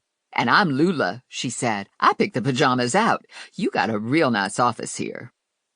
Lou tried to move Lula back into the hall. Hey, Lula said to Lou, pulling herself up a couple inches, getting into his bulldog face. You watch your hands. You get your hands off me. No one touches Lula unless she wants him to. Did I give you permission to touch me? No, I did not. What's going on? Jug asked. What's with the ladies? You see, Lula said to Lou, there's a gentleman sitting behind that desk. He called us ladies. Sorry, Bruno, Lou said. I don't know how they got up here. We walked up the stairs, you moron, Lula said. We came to see Mr. Jug, and I wanted to see his office because he's a fruit tycoon, and I never met a fruit tycoon before. The fruit tycoon was wearing a giant baby bib over his dress shirt, and he was eating what looked like a big bowl of ice cream. A fruit tycoon, Jug said. That's a good one. Let the ladies in. Maybe they'd like a picture with me. Lula gave me her cell phone and hustled over to Jug for her picture. Maybe we should take his bib off first, Lou said. There were 4 more men in the room. They all rushed over to get the bib. It's peach ice cream, Jug said. I'm testing it out. We're thinking of expanding our fruit business. That's real smart, Lula said. Everybody loves ice cream. We have a lot, Jug said. They made a whole batch of it. Do you want some? Sure, Lula said. I'd never pass up ice cream. Get ice cream for the ladies, Jug said. Your office is a lot more classy than the Oval Office in the White House, Lula said. I like that you have an oriental rug on your floor. It has a lot going on in it, and if you spill ice cream on it, you'd never notice. My dog peed on it a couple times, and it soaked right in, and you couldn't see it at all, Jug said. You're a smart man, Lula said. You know how to make good decisions about rugs and stuff. You bet your ass, Jug said. That's why I'm the boss, right, Lou? Right, boss, Lou said. A man handed bowls of ice cream to Lula and me. Lula dug into her ice cream. "This is excellent," Lula said. "It's nice and creamy, and it tastes real peachy. You know what would be good in it? Chocolate chips." Chocolate chips, Jug said. Of course I knew it was missing something. It needs chocolate chips. He turned to Lou. Why didn't you think of that? Lou shrugged. "I don't think of things like that." I came to talk to you about your court date, I said to Jug. I thought this would be a good time to get you rescheduled. Why is this a good time? Jug asked. Do you have anything better to do? I asked him. Jug looked at Lou. Do I? Yeah, Lou said. There's the thing. What thing? The thing we always do on Thursday, Lou said. Haircut, one of the other men said. You need a haircut. And a massage, Lou said. You always liked the massage. It would be more fun to go with Stephanie and me, Lula said to Jug. Do you give happy endings? Jug asked. Not anymore, Lula said. I gave that up. We let Vinnie take care of the ending now. Sometimes Connie. Connie would be okay, Jug said. Lou rolled his eyes, and the other guys looked like they were trying not to laugh. This isn't going to take long, is it? Lou asked me. You got everything set up? We walk into the court, get the paper signed, and we're out of there, right? Right. And there better be something at the end that makes Bruno happy. Cupcakes or something. Absolutely, I said. Primo cupcakes. They got Bruno dressed in his jacket, asked him if he had to use the little boy's room, and escorted him down the hall and down the stairs. Lula and I can take it from here, I said to Lou. Not gonna happen, Lou said. We all go.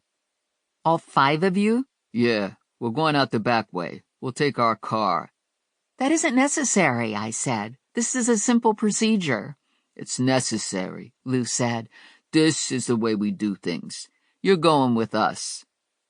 Their car's probably more comfortable anyway, Lula said to me. I bet it's an Escalade. That's a gangster car of choice, and we don't have to worry about driving through any bad neighborhoods because they're all carrying. We followed Lou to the loading dock where 2 cars were waiting. Both cars had drivers. One of the cars was a big Mercedes sedan. Lou got in the front, and Lula and I got in the back with Jug between us. The 4 remaining men got into an Escalade. I told you they'd have an Escalade, Lula said. They always have an Escalade in the movies. We moved out through the Jug produce gate with the Escalade following. I called Connie and told her we were on our way, and she needed to bring cupcakes with her when she came to bond out Jug. I'm not bonding him out, Connie said. Remember I told you there's a feud going between Harry and Bruno? Vinnie wasn't supposed to bond him out the first time. I lowered my voice. I'm with 5 armed soldiers who are going to be very unhappy to hear this. Maybe it'll be enough if I bring the cupcakes, Connie said. They better be damn good cupcakes. I hung up and smiled at Lula. Everything good? Lula asked. Yep, I said. It's all good. Where are we going? Jug asked. We're going to the courthouse to get your court date rescheduled. And then I get to have a happy ending? Yep, I said. Connie will be there, and she's bringing cupcakes. I like cupcakes a lot, Jug said. Where are we going again? The courthouse. Lou's phone rang. Uh-huh, he said. Uh-huh, uh-huh, uh-huh. He tapped the phone off and turned to his driver. Abort. We're going to the chopper in Bucks. The driver made an instant U-turn with the Escalade following his lead. What? I said, leaning forward. What's happening? Changing plans, Lou said. Bruno has decided to take a short vacation. I'm sitting next to him. He didn't say anything about a vacation. Sit back and relax, Lou said. You aren't in any immediate danger. Immediate? Like I will be in the future? Are you girls carrying? He asked. Damn right I'm carrying, Lula said. Good to know, Lou said. Just make sure you don't shoot me in the back because the boys in the Escalade behind us wouldn't like it. Lula and I turned to look out the back window. The Escalade was right on our bumper. We cut through downtown and went over the Stark Street Bridge into Pennsylvania. We followed the road along the river for what seemed like an eternity, but was really more like 30 to 40 minutes. The car turned off Route 32, and the river was behind us. We were almost instantly in an area that was heavily forested, interspersed with cut fields. We passed a couple driveways leading into the woods and an occasional house. It was a curvy road, and we made a few turns before the car stopped at a private gated drive. The gate opened, and we wound our way through the woods. The woods gave way to paddocks for horses and a stone house that could only be described as a mansion. Several cars were parked close to the house. We drove past the house, following a single-lane paved road that led to an open field and a Sikorsky S-76 helicopter. Mrs. Jug was standing to one side, flanked by two large men. One of the men was holding Mr. Big. "You don't know where you are, right?" Lou asked me. "Nope," I said. "Haven't a clue. Don't want to know." "Me either," Lula said. "I'm dumb as a box of rocks." Lou helped Jug get out. "What about the cupcakes?" Jug asked me. "Next time," I told him. "Promise." The Jugs got on the helicopter with Lou and two of the men from the Escalade. The helicopter lifted off and disappeared. One of the remaining men got into the Mercedes to ride shotgun, and we headed back to Trenton. No one said anything. We were on the Stark Street Bridge, and Connie called me. "I'm at the courthouse with cupcakes," she said. "Where are you?" "I'm in Bizarro Land," I said. "I'm on my way back to the office. I'll meet you there. Make sure you bring the cupcakes." Chapter 11. "Okay, let me get this straight," Connie said. "You were on your way to the courthouse, and there's a phone call, and all of a sudden you're on your way to a private airfield in Bucks County." I selected a second cupcake. "Yep, not exactly an airfield. I just saw the one helicopter. By the way, these cupcakes are fantastic. I just had one with custard inside it." "And then they put Jug on the helicopter," Connie said. "A big one," Lula said, "with Mrs. Jug and the dog." "It said Sikorsky S-76 on the side of it," I said. "And it took off, and I don't know where it went. They drove us back to Trenton, and here we are." "They didn't take us back to Jug Produce either," Lula said. "They had Stephanie's SUV waiting for us in one of the municipal lots downtown. We aren't sure how it got there because they didn't have the key." "I imagine there are people at Jug Produce who have skills beyond unloading crates of oranges," I said. "This isn't good," Lula said. "We only got one FTA out there, and it's a vampire that I'd just as leave stay far away from. And we don't know where he is anyway. What's wrong with this town? It used to be full of crime, and now there's nothing." "There's crime," Connie said. "There just aren't any FTAs. Everybody is showing up for court." "Well, that's a real bitch," Lula said. "How's Stephanie going to buy new clothes if there's no work for her?" "The two guys who are out there are high bonds," I said. "If I could find them, I'd be in good shape." "One just flew off in a helicopter," Lula said. "The other is probably sleeping it off in a coffin somewhere." "I want to know where Jug went," I said. "Helicopters are short range, so either it took Jug to an airport to connect with a plane, or else it took him to someplace relatively close." Connie Googled the Sikorsky. "It says here that it has a range of 300 air miles and can fly for about 2.5 hours. "Run some checks on Jug," I said to Connie. "Where does he have real estate? Check family and close friends. That helicopter took him somewhere perceived as safe, and see if you can find the estate where the helicopter touched down." We went over the Stark Street Bridge and drove along Route 32, heading for New Hope. We were on that road for maybe a half hour before it turned off and went into an area of mixed forest and fields, and eventually we turned right onto a paved gated driveway that ended up at a horse farm with a large stone house and circular drive. The Sikorsky was on a large flat grassy field at the end of a single-lane paved drive. "Hold on," Lula said. "I got the news streaming on my phone, and they're talking about Jug. Some woman is saying she got a video of him with her 14-year-old daughter, and they're doing the nasty. According to the mom, Jug drugged her kid with a date-rape piece of fruit. She didn't say what kind of fruit, but my money's on a banana." "That's disgusting," Connie said. "That's sick." I didn't have a high opinion of Jug, but a sex crime involving a 14-year-old took things to a new low. "And here's a shot of the front of Jug Produce with a bunch of crazy reporters and camera guys in a Channel 12 satellite truck. That's probably why Stephanie's car got moved. They didn't want to drop us off in the middle of the circus. We were parked right at the front door." and I thought they probably didn't want us talking to the press about a possible sex crime after Bruno had just asked us about a happy ending. Truth is, while I was horrified, I was also relieved. My fear had been that I'd stumbled into a mob turf war that could have been fatal for Lula and me. An ugly scandal was manageable. One mystery solved, I said. And since Mr. and Mrs. Jug aren't in residence, I think this would be a good time to break into their house. Maybe there's a clue about their hidey hole. And? Lula asked. And then we could go get Jug and bring him back here, and I could pay off my credit card. The alternative is to go door to door on Stark Street looking for Zoran.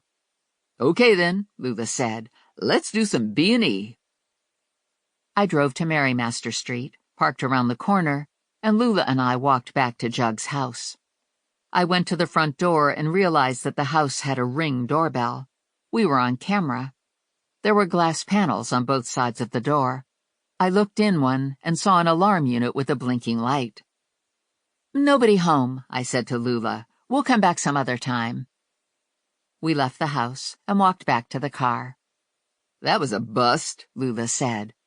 I should have known he'd have a security system. The back door might not have a camera, but we would set off the house alarm. "I'm not doing Plan B," Lula said. "I got no protection against vampires. I used part of my necklace in spaghetti sauce last night." I'm not going door to door, but I'm going to drive down the first 3 blocks of Stark. I know he's there.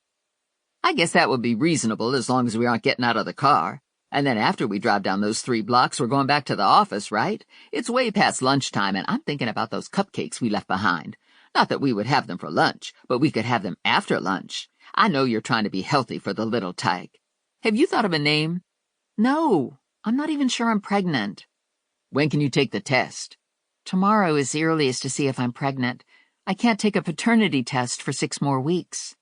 6 weeks is a long time. How are you going to do that? I don't know. One day at a time. I left North Trenton, did a slow cruise down Stark Street, and didn't see Zoran. "I'm thinking we stop at Cluck and a Bucket on the way back to the office," Lula said. "I'm feeling like a double Clucky burger." We spread the food out on Connie's desk. Fries, Clucky burgers, coleslaw, and shakes. Connie unwrapped her Clucky burger. "I didn't get to run all the search engines, but I got some decent information. I printed out a map and drew a circle showing the helicopter's range without refueling. Then I looked for possible safe houses that could accommodate a helicopter. I came up with 4 locations. There's also a good chance that the helicopter ferried him to an airport, and he's on his way to South America." "I don't want to hear that," I said. "I don't want to go to South America." I looked at the printout of the map. So he could be in Vermont, New Hampshire, the Outer Banks, or Long Island. "Or any place in between," Lula said. "Tell me about Vermont," I said to Connie.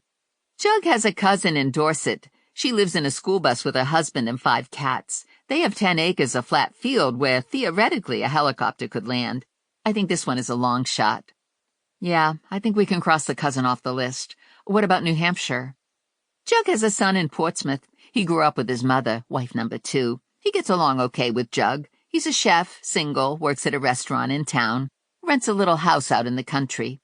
Google Earth shows it sitting in the middle of an open field that's next to a dairy farm. Zillow says the house has 2 bedrooms and 1 bath.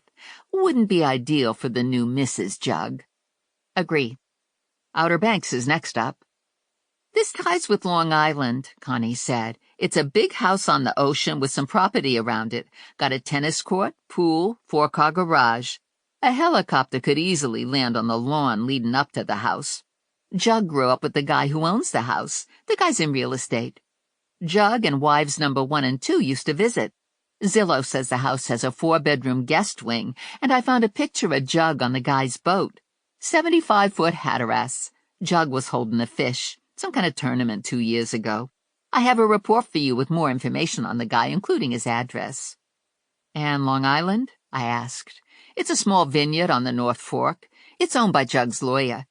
Actually, it's owned by a holding company, but for all purposes, it's the lawyer's property.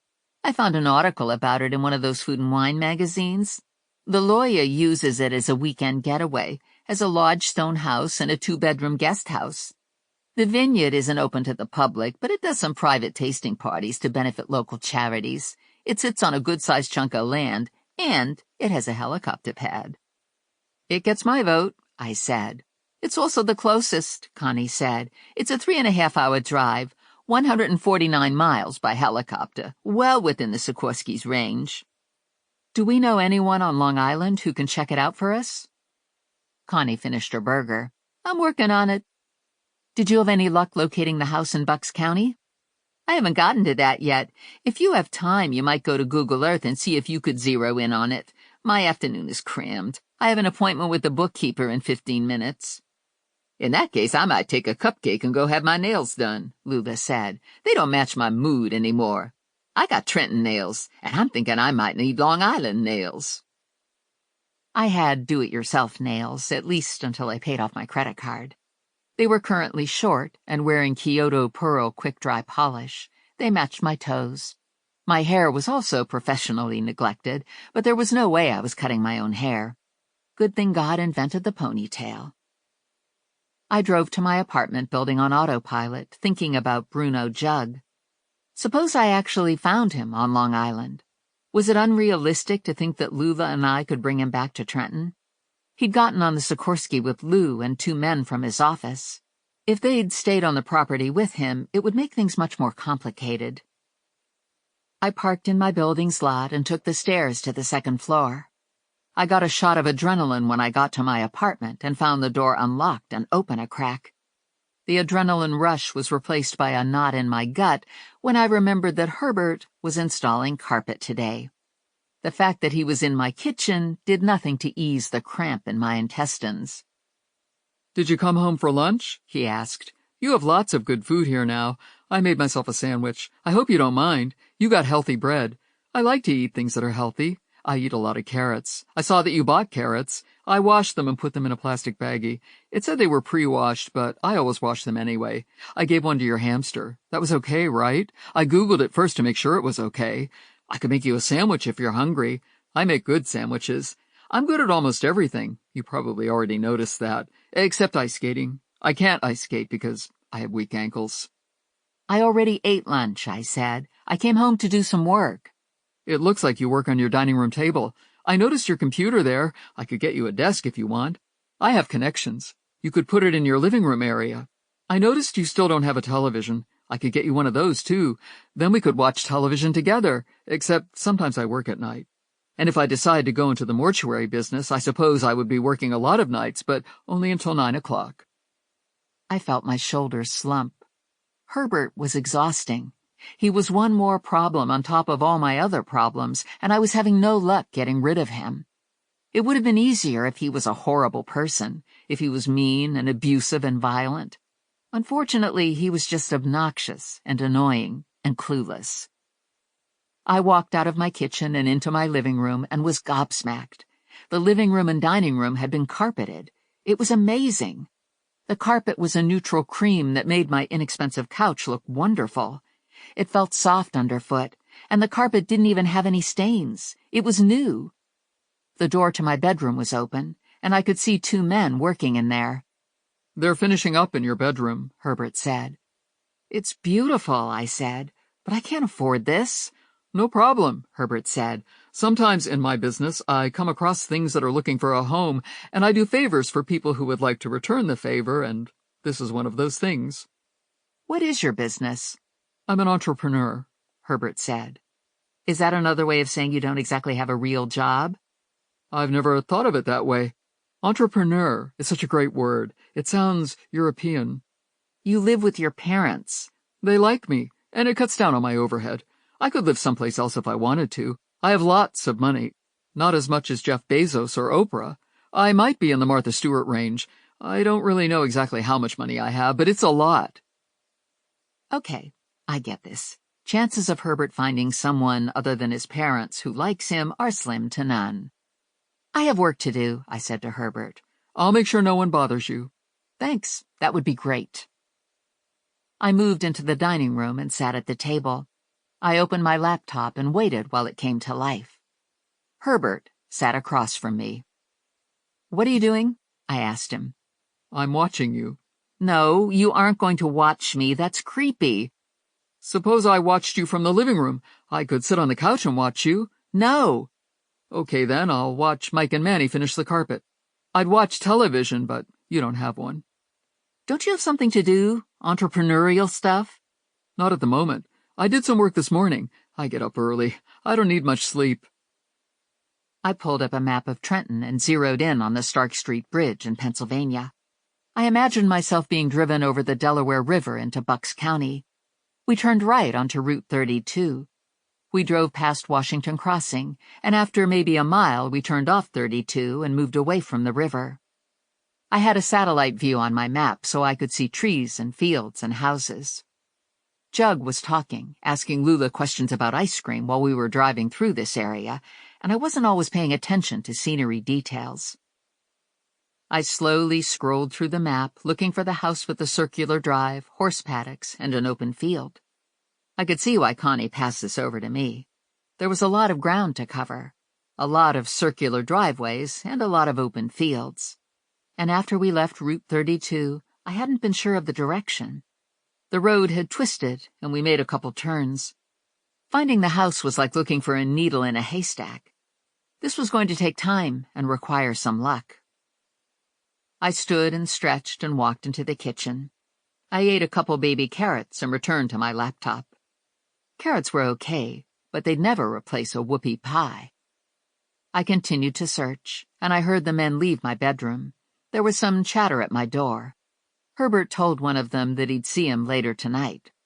The door closed, and Herbert came into the dining room. "They're done," he said. "The rug looks good in your bedroom. Do you want to come look at it with me?" I had a flashback to the last time I was in my bedroom with Herbert. "I'm not going to sleep with you," I said. Okay, how about just sex? No, especially not sex. No sex. I guess it must be that time of the month, Herbert said. Otherwise, women always want to have sex with me. I have animal magnetism. I'm in the middle of something here. I'll look at the rug as soon as I'm done. I'm sure it's wonderful. Maybe I can help. I'm excellent with computers. I'm like a computer guru. Thanks for the offer, but this isn't difficult. It's just time-consuming. I guess I'll go then. I have a couple errands to run, and I need to go home and get ready for tonight. Martin Goodman's viewing is tonight at the funeral home on Hamilton. Maybe you'd like to go with me. I could pick you up in my Prius. Have you ever ridden in a Prius? They're excellent cars. No, sorry. I have plans for tonight. I'm meeting a friend. That's too bad, Herbert said. I think this will be a nice viewing. Martin Goodman made a fortune in pharmaceuticals, the legitimate kind. He had wealthy friends. I expect the flower arrangements to be exceptional. I'm not a big flower person, but some people are, and it's an important part of the death ritual. I'll text you when I get home and fill you in on the viewing. Unless you want me to come over later and I can tell you about it in person. Coming over wouldn't be a good idea. I'm not sure when I'll be getting home. I stay up real late sometimes. You could call me any time if you want me to come over. I'll keep that in mind, I said, walking him to the door. He stepped out into the hall. I'll sleep with my clothes on just in case you call and I need to get over here fast. I had no idea how to respond to this, so I gave Herbert something between a smile and a grimace, closed the door, threw the deadbolt, and slid the chain across. I looked into the kitchen. He's gone, I said to Rex. Everyone is gone, and it will be quiet now. Rex didn't say anything. He was inside his soup can, snuggled into his bedding. Rex had the good life. I returned to the dining room and slumped in my chair. This wasn't working. I should have found the house by now. I opened the file Connie had printed out for me. There were a bunch of pages paper-clipped together with a sticky note on the top page. Credit Bureau profiles on the 4 safe house prospects. Haven't had a chance to read them. I pulled the profile on the lawyer. Anthony Bordelli. No litigation, no derogatory comments, no car loans, no mortgages. Good credit score. 67 years old. Married to Charlotte Locke Bordelli. 2 adult children. No mention of the house in North Fork, Long Island. Office in Trenton. Residence was listed as 1762 Lowry Road, Makefield, Pennsylvania. Holy crap. I'd been scrolling through Makefield. I typed the address into Google Maps, and there it was, in the perfect location. I must have passed over it a dozen times. The problem might have been that the gated driveway was completely obscured by trees and the horse paddocks weren't obvious. The house with the circular driveway, the garages, and the paved single-lane road that ended at the open field were just as I remembered. So now I was pretty sure I knew where they'd taken Jug. The big question was, how long would they keep him hidden? And the next question was, how bad did I want to make the capture?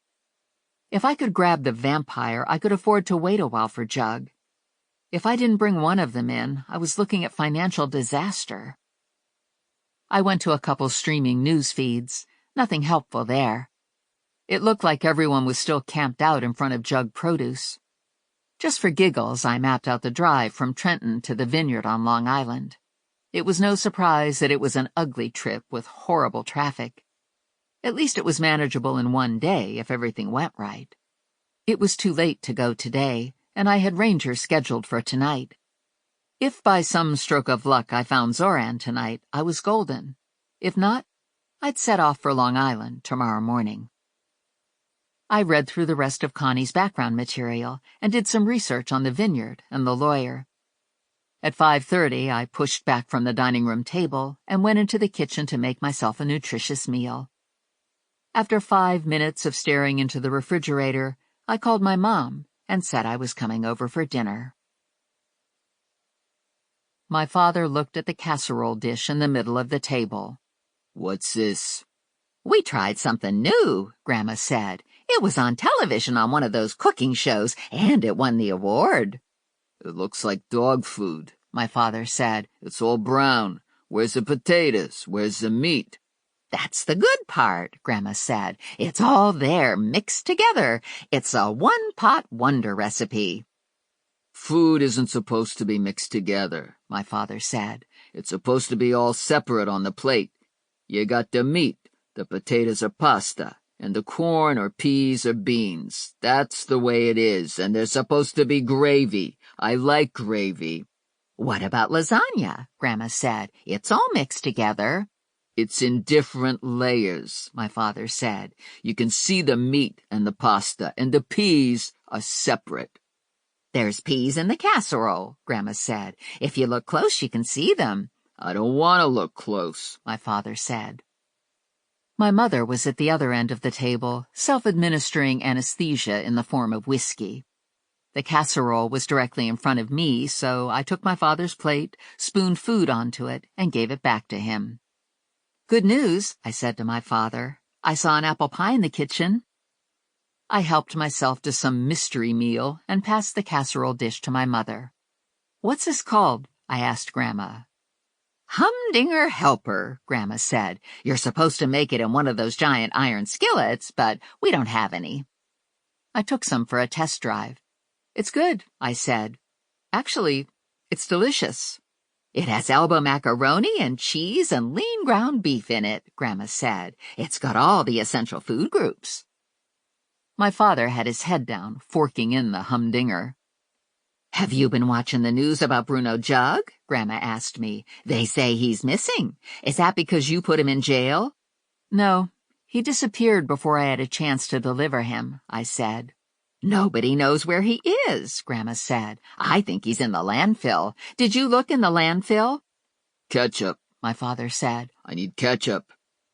Grandma jumped up, trotted off to the kitchen, and returned with ketchup. "There's been a lot of talk about Jug since this story broke," Grandma said, topping off her wineglass. "He was known to like the ladies too much, but there's never been word of him drugging someone or molesting young girls. Some people are saying it's because he's not all there anymore. What do you think?" she asked me. "He's a little odd, but it's hard to tell if it's an act, just his personality, or the beginnings of dementia. What do you think?" "I think it's all of those things," Grandma said. "And I think there's something fishy about the story of him drugging a 14-year-old girl and raping her. Jug wouldn't drug a kid. He'd buy her. Anyway, I expect to learn more tonight. Mildred Sensky is having a viewing tonight at Steva's. She's in slumber room number 2 because Martin Goodman grabbed number 1. I wouldn't necessarily go to the Goodman viewing, but seeing how things have turned out, I wouldn't miss giving my respects to Mildred Sensky. Her cousin Grace is married to a Jug. Grace will know all the good stuff. Take notes for me, I told Grandma. See if Grace knows where Jug is hiding out. Chapter 12. I was on my parents' couch watching hockey with my dad when Grandma came home from the viewing. I got a real scoop for you, Grandma said. I'll tell you in the kitchen. I need a piece of pie. The Goodman crowd ate all the cookies, and by the time I got to the table, there was nothing but crumbs. It's like they never saw a cookie before. It's because all those women who are friends with the Goodmans are nothing but skin and bones, stick-figure bodies, and big bobbleheads. Probably never have a cookie in the house. All they got in their refrigerator is kale and those green blender drinks. And then when they go out, they eat everyone else's cookies. They don't even eat them normal. They nibble and break them into pieces like they aren't going to eat the whole thing. Grandma took the pie out of the fridge and cut a piece for herself and a piece for me. I took a tub of vanilla ice cream out of the freezer and put it on the table, and Grandma and I sat down and dug in. Here's the deal, Grandma said. Grace told me that Jug and his slut wife and vicious dog are on vacation. She was happy to tell me all this because she's not a fan of the wife or the dog, and she's not all that crazy about Jug either. Plus, I think she'd had some cocktails before the viewing. She said the family felt it was best to get Jug out of town until they paid off the mother of the 14-year-old. Did Grace say how long this would take? They're negotiating. Grace said everyone is being very protective of Jug. She did a lot of eye-rolling when she said this. He has some serious tax evasion charges waiting for him in court. I don't think the family is worried about that. The judge and jury will all get fruit baskets. The family is mostly worried about Jug having a heart attack from a Viagra overdose. Anyway, Grace didn't know where they were keeping Jug, but he's going to be there for a while, and it's not the landfill. We finished the pie and ice cream, and Ranger called. "Are we still on for tonight?" he asked. Yes, is that okay? "I'm down a man, so I'm taking the night shift with Tiny. He'll ride shotgun with us. I'm not expecting any problems, so we should have time to take care of business. I'll pick you up in half an hour." Perfect. Ranger had high-end clients who paid a premium to get superior protection. He kept several fleet cars in constant motion 24/7 patrolling those clients. Tonight, he was riding patrol with one of his men. This was good for me.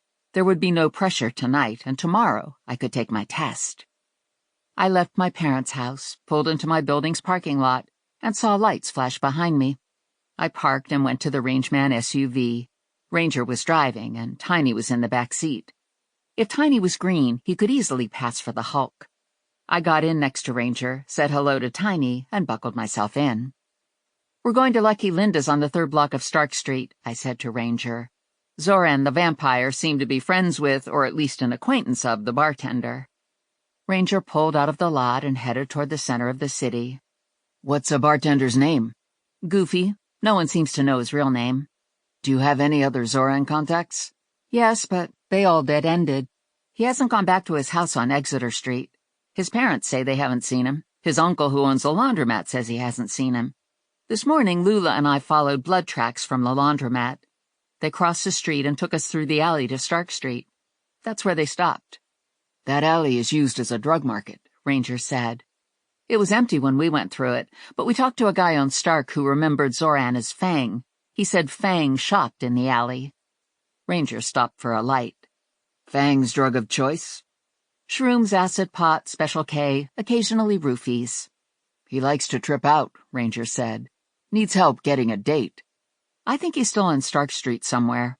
"And you want him because he failed to appear for his court date?" "I saw him moments after he killed that woman. He was hovering over her with blood dripping out of his mouth. It was terrifying and unbelievably, sickeningly horrible. I think he's killed before. I suspect he's killed 4 other women, maybe more." "And he needs to be stopped," Ranger said. "Yes," I said. "He needs to be stopped." "Did you tell Morelli?" "Yes, they're working on it." "But you can't let it go," Ranger said. "I'd love to walk away. This guy is insane. He scares the bejesus out of me, but I have a responsibility to make an effort to capture him.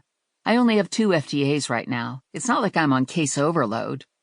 "Your other FTA has disappeared," Ranger said. "I'm pretty sure I know where he is. Lula and I will be going after him tomorrow. Maybe." "Maybe?" "One day at a time." Ranger turned off State Street onto Stark. "Do you know what Zoran looks like?" I asked Ranger.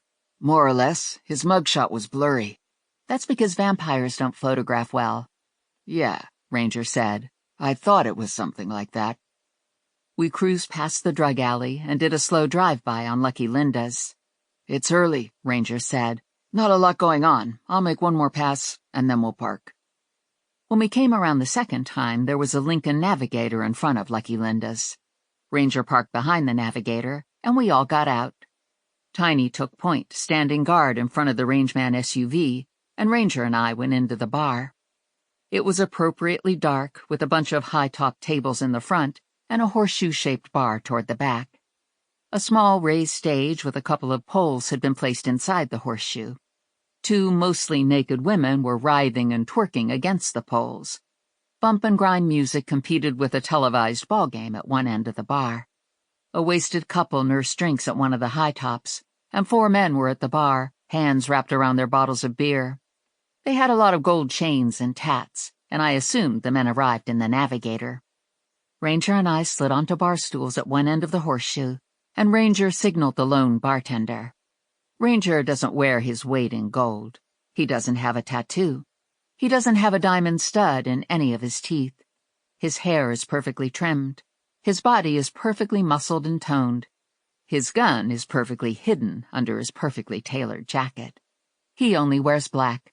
He says it makes his choices simple in the morning.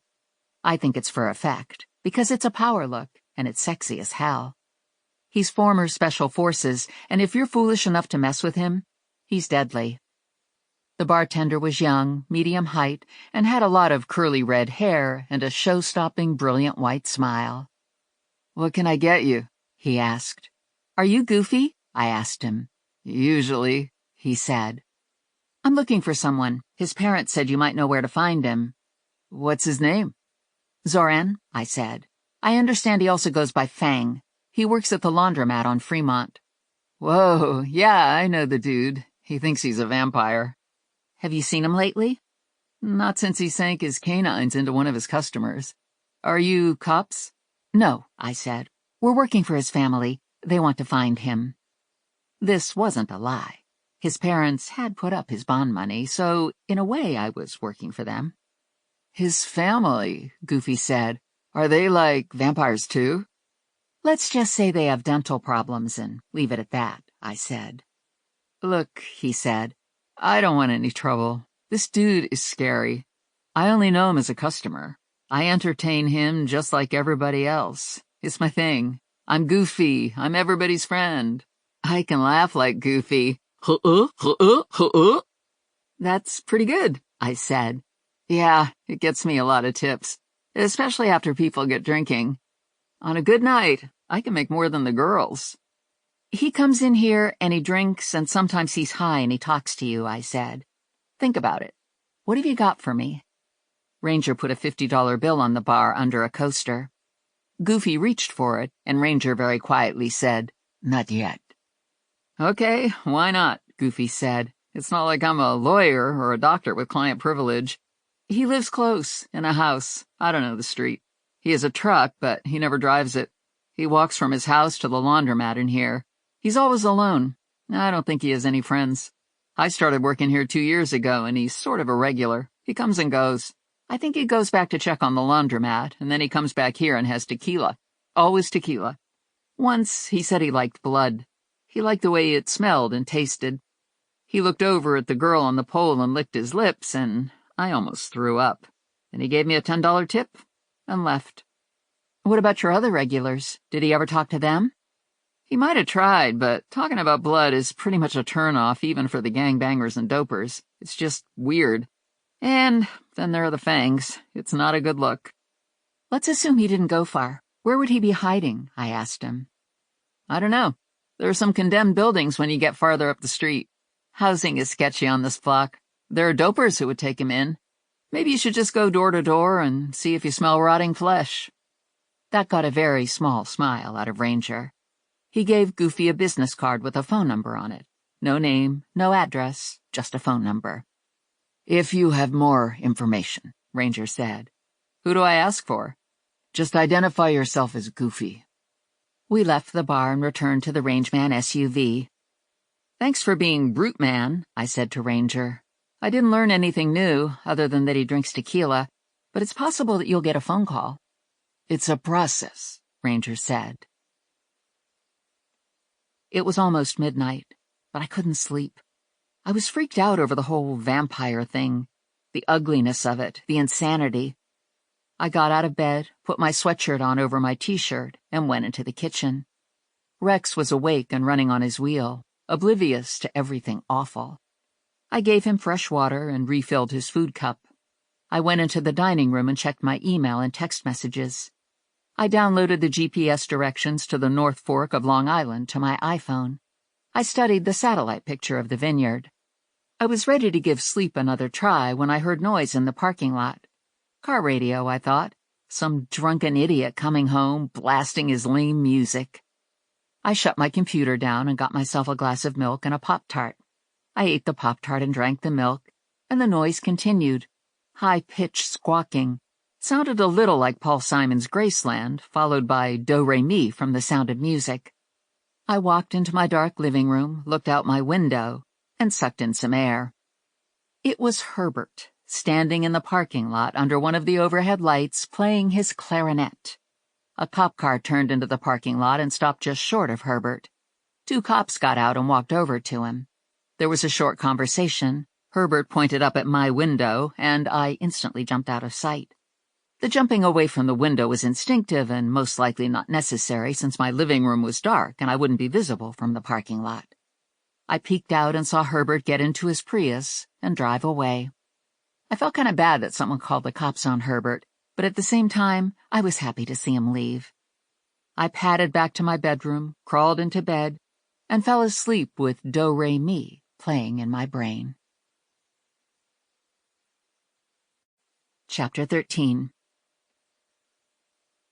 I parked in front of the bail bonds office and saw Lula and Connie at the big storefront window. They were still on their feet when I walked in. "Well," Lula said, "today is the day. What is it? We've been waiting for you to get here. We thought you'd never show up. What's the result?" It was a negative result, which is meaningless at 6 days. I'll try again at 10 days. "You're killing me," Lula said. "I can't wait 4 more days to find out if I'm going to be an auntie. Are you sure the test was negative?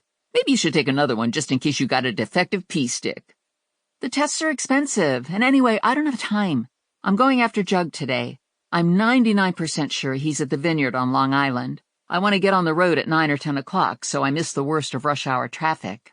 "I guess I'm going with you," Lula said. "I guess you are," I said. "I'm counting on this being a day trip. It's a 3.5-hour drive, so it'll be a long day, but it's better than staying overnight." "Do you have a plan?" Lula asked. "Not exactly.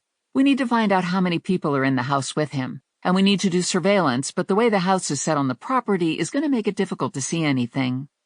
The front door opened and closed, and Herbert walked over. "I saw all the cars out front, so I thought I would come in to say hello." His eyes went to the open donut box on Connie's desk. "Are those bakery donuts? I love donuts. There's nothing like a donut in the morning. I mean, I try to eat healthy, but there's nothing wrong with a donut once in a while, right?" "Help yourself," Connie said. "I'm a sprinkles kind of guy," Herbert said. "This is a problem because there's one with chocolate sprinkles and one with rainbow sprinkles and one with pink sprinkles. I'm secure in my manhood, so I could eat the pink sprinkles if I wanted, but I'm not sure I'm in a pink sprinkles mood today." "Oh, for the love of Pete, just pick a donut," Lula said. Herbert snatched up the donut with the rainbow sprinkles. "This doesn't mean that I'm gay," he said. "Not that there's anything wrong with being gay. I have some friends who are gay." "Nobody cares," Lula said. "I heard you talking about planning your day when I walked in," Herbert said. "You said you were going after Jug. Is that Bruno Jug the pervert? I heard about him on the news last night." "Yeah, but he hasn't been proved to be a pervert yet," Lula said. "He's just up on tax evasion charges. He's a tycoon in the fruit business, and we know him personally." "I see his trucks all over the place," Herbert said. "I wouldn't mind meeting him. I've never met a fruit tycoon." "We're going after him, but it's a secret," Lula said. "He's hiding out, and nobody knows where he is but us." "Wow, that's so cool. Can I go with you? I wouldn't be any trouble. I'd just stand back and watch. Is this going to be a takedown like on Dog the Bounty Hunter? That was a great show. I used to watch that all the time. It was almost my favorite show. So, what's the plan?" How are we going to get this guy? We don't know, Lula said. Stephanie hasn't told us yet. We got a problem on account of it's a vineyard with a mansion and maybe bodyguards. You need to do surveillance, Herbert said. Yes, Lula said. That's exactly what Stephanie was thinking, but she don't know how. The property setup is a problem. You need a drone, Herbert said. We all went raised eyebrows. He was right. We needed a drone. Anyone know how to fly a drone? I asked Lula and Connie. I tried once, Lula said. It isn't that easy. I can fly a drone, Herbert said. I'm an expert drone flyer. People are always complimenting me on my drone flying. I use one for work sometimes. What kind of work do you do? Lula asked. I'm an entrepreneur, Herbert said. I do a little bit of this and a little bit of that. Sometimes I'm thinking about a new project and I want to see its surroundings, so I put a drone up. Just shoot me. An entire day with Herbert. Could life get any worse? An image of Zoran flashed through my head. Yes, I thought, life could get worse. I could be the woman on the floor in the laundromat. I took a moment to make a mental adjustment. This won't be so bad, I told myself. I could endure a day with Herbert if it meant capturing Jug. And to that end, a drone would be hugely helpful. So take a deep breath and get on with it. We think Jug is at a location on Long Island, I said to Herbert. I was planning on leaving now, and depending on how things go, we might not get back to Trenton until late tonight. Oh boy, this is going to be great, Herbert said. A road trip. I always wanted to see Long Island. A lot of rich people live there. I'm interested in rich people. I'll go home and get my drone and I'll be right back. I don't live far away. I could bring my clarinet, too. I came to your apartment building to serenade you, but I'm not sure you heard me. The police came and made me leave. I guess it was pretty late for some of the people in your building, but still, who doesn't like to hear a clarinet? I was playing show tunes. Everyone likes show tunes. And some Paul Simon. I'm a real Paul Simon fan. I was coming back from work and I saw you had a light on in your bedroom, so I went and got my clarinet. Most people like when I play, but I guess someone in your building complained. It only takes one person and the police have to come. How late was this? Lula asked. It was around midnight, Herbert said. What kind of work were you doing at midnight? Lula asked him. Entrepreneurial. I can't go into details. It's sort of secret. Herbert left, and I sent Lula off to get cupcakes. Do you really think cupcakes are going to lure Jug into your car? Connie asked me. Can't hurt, I said. Besides, the last time I saw him, I promised him cupcakes. How are you going to get into the vineyard? It's got a gated driveway, but it would be easy to walk onto the property. Just have to scoot around some hedges. If it's Jug and his wife and vineyard personnel on site, it might not be so bad. I might be able to talk Jug into coming with me. If Lou and his henchmen are there, it'll be more complicated. Do you think it would be better to take Ranger with you? No, I don't want this to turn into a guns-drawn standoff. I need to be sneaky. Sneaky is always good, Connie said. I'm in favor of sneaky. Herbert was in the back seat directly behind me. He was leaning forward, and he was breathing on my neck. It was high school all over again.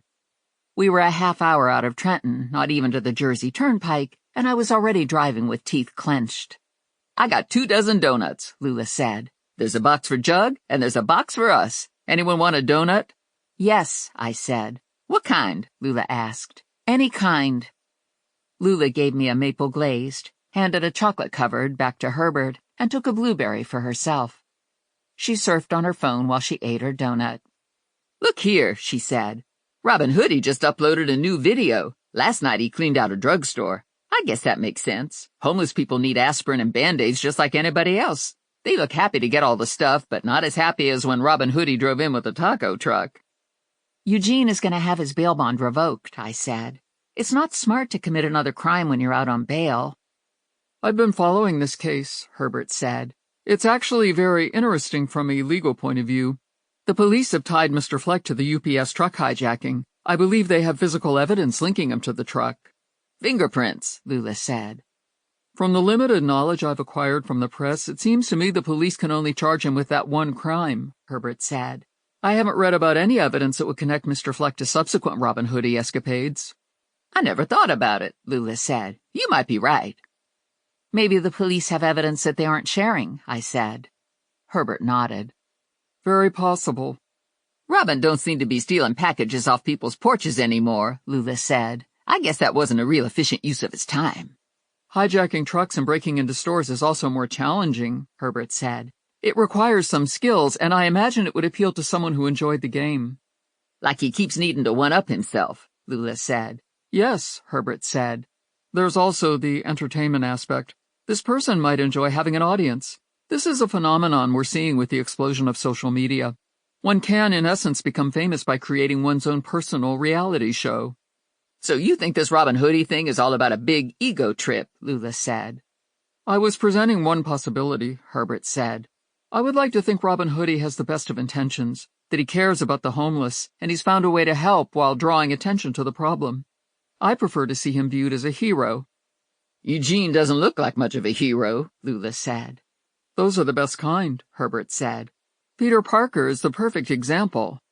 I like him better when he's Spider-Man, Lula said. Sometimes he's kind of wimpy when he isn't in the suit. You put some serious thought into Robin Hoodie, I said to Herbert. I think a lot of serious thoughts. I have a genius IQ, Herbert said. I haven't actually been tested, but I'm sure I'm exceptionally smart. And I'm smart in many directions. I'm musically adept, and I'm superior at analyzing situations. Plus, my mechanical and electronic skills are like nothing you've ever seen before. I can even work my Apple products after they've been updated, and I can follow product instruction sheets for kitchen appliances. Once, I fixed my Dyson after it became clogged with dirt. That's impressive, Lula said. Can you work your TV? Mostly, Herbert said. Voice recognition doesn't like me, and sometimes I get a blank screen for no reason, but I've been able to crack the code that gets rid of closed captions. I wouldn't mind knowing how to do that, Lula said. You need to have extremely quick eye-to-hand reflexes, Herbert said. I got onto the New Jersey Turnpike at exit 7 and headed north. This felt like progress. In less than an hour, I'd be crossing the George Washington Bridge, and I'd be in New York. Then I'd take the Cross Bronx Expressway and the Throgs Neck Bridge to Long Island. Once I got to Long Island, I hadn't a clue. I was at the mercy of the GPS lady. I had half a plan for when I got to the vineyard. If I could separate Jug from the herd, I thought I could talk him into coming back to Trenton. We'd get back late after the court was no longer in session, but I might be able to find someone who could set bail. Then I had to find someone who would write the bond since Vinnie wasn't interested. If I got Bruno alone and couldn't talk him into returning to Trenton, I'd stun-gun him. After I stun-gunned him, I'd have to move to New Zealand, because when he came around, he'd put a contract out on me. I'd set out this morning feeling confident that I knew what I was doing. The closer I got to Bruno Jug's lawyer's house, the less confident I felt. This could turn out to be a big, wild goose chase. I suspected that Lula and Herbert were having similar feelings, because we were approaching the North Fork of Long Island and conversation had stopped. Lula was sitting next to me with her hands clenched in her lap, staring straight ahead. I had no idea what Herbert was doing in the back, but he was quiet, and he was no longer breathing on my neck. For all I knew, he could have fainted or had an aneurysm. This isn't a big commercial winery, I said. Connie did some research for us, and I did some more last night. Jug's lawyer, Anthony Bordelli, owns 31 acres. He uses 12 acres for his grapes. There are several outbuildings on the property, and a large mansion-type house, and a smaller guest mansion. We're coming up on his driveway. I saw it on Google. There's a small sign at the start of the driveway, and an elaborate iron gate. You can't see the house from the road. He has the property surrounded by a green belt of trees and shrubs. Here it is, Lula said. I see the sign. It says ABCL Vineyard, and the gate is open. ABCL are the initials for Anthony Bordelli and his wife, Charlotte Locke, I said. I pulled to the side of the 2-lane road and parked. We need a place to launch the drone, I said to Herbert. I'm on it, Herbert said. I've got Google Maps up on my laptop. We're in an area of large houses set on fairly large pieces of land. Bordelli's is one of the larger ones. Difficult to see because they all have these hedges bordering their property. It looks like there's another vineyard backed up to Bordelli's. If you take a left at the next road, we should be able to access it. The driveway doesn't look gated. Looks like they have an outbuilding with a parking lot. Maybe it's a wine store or a restaurant. It's in a good location for the drone. It's well within its 1-mile range.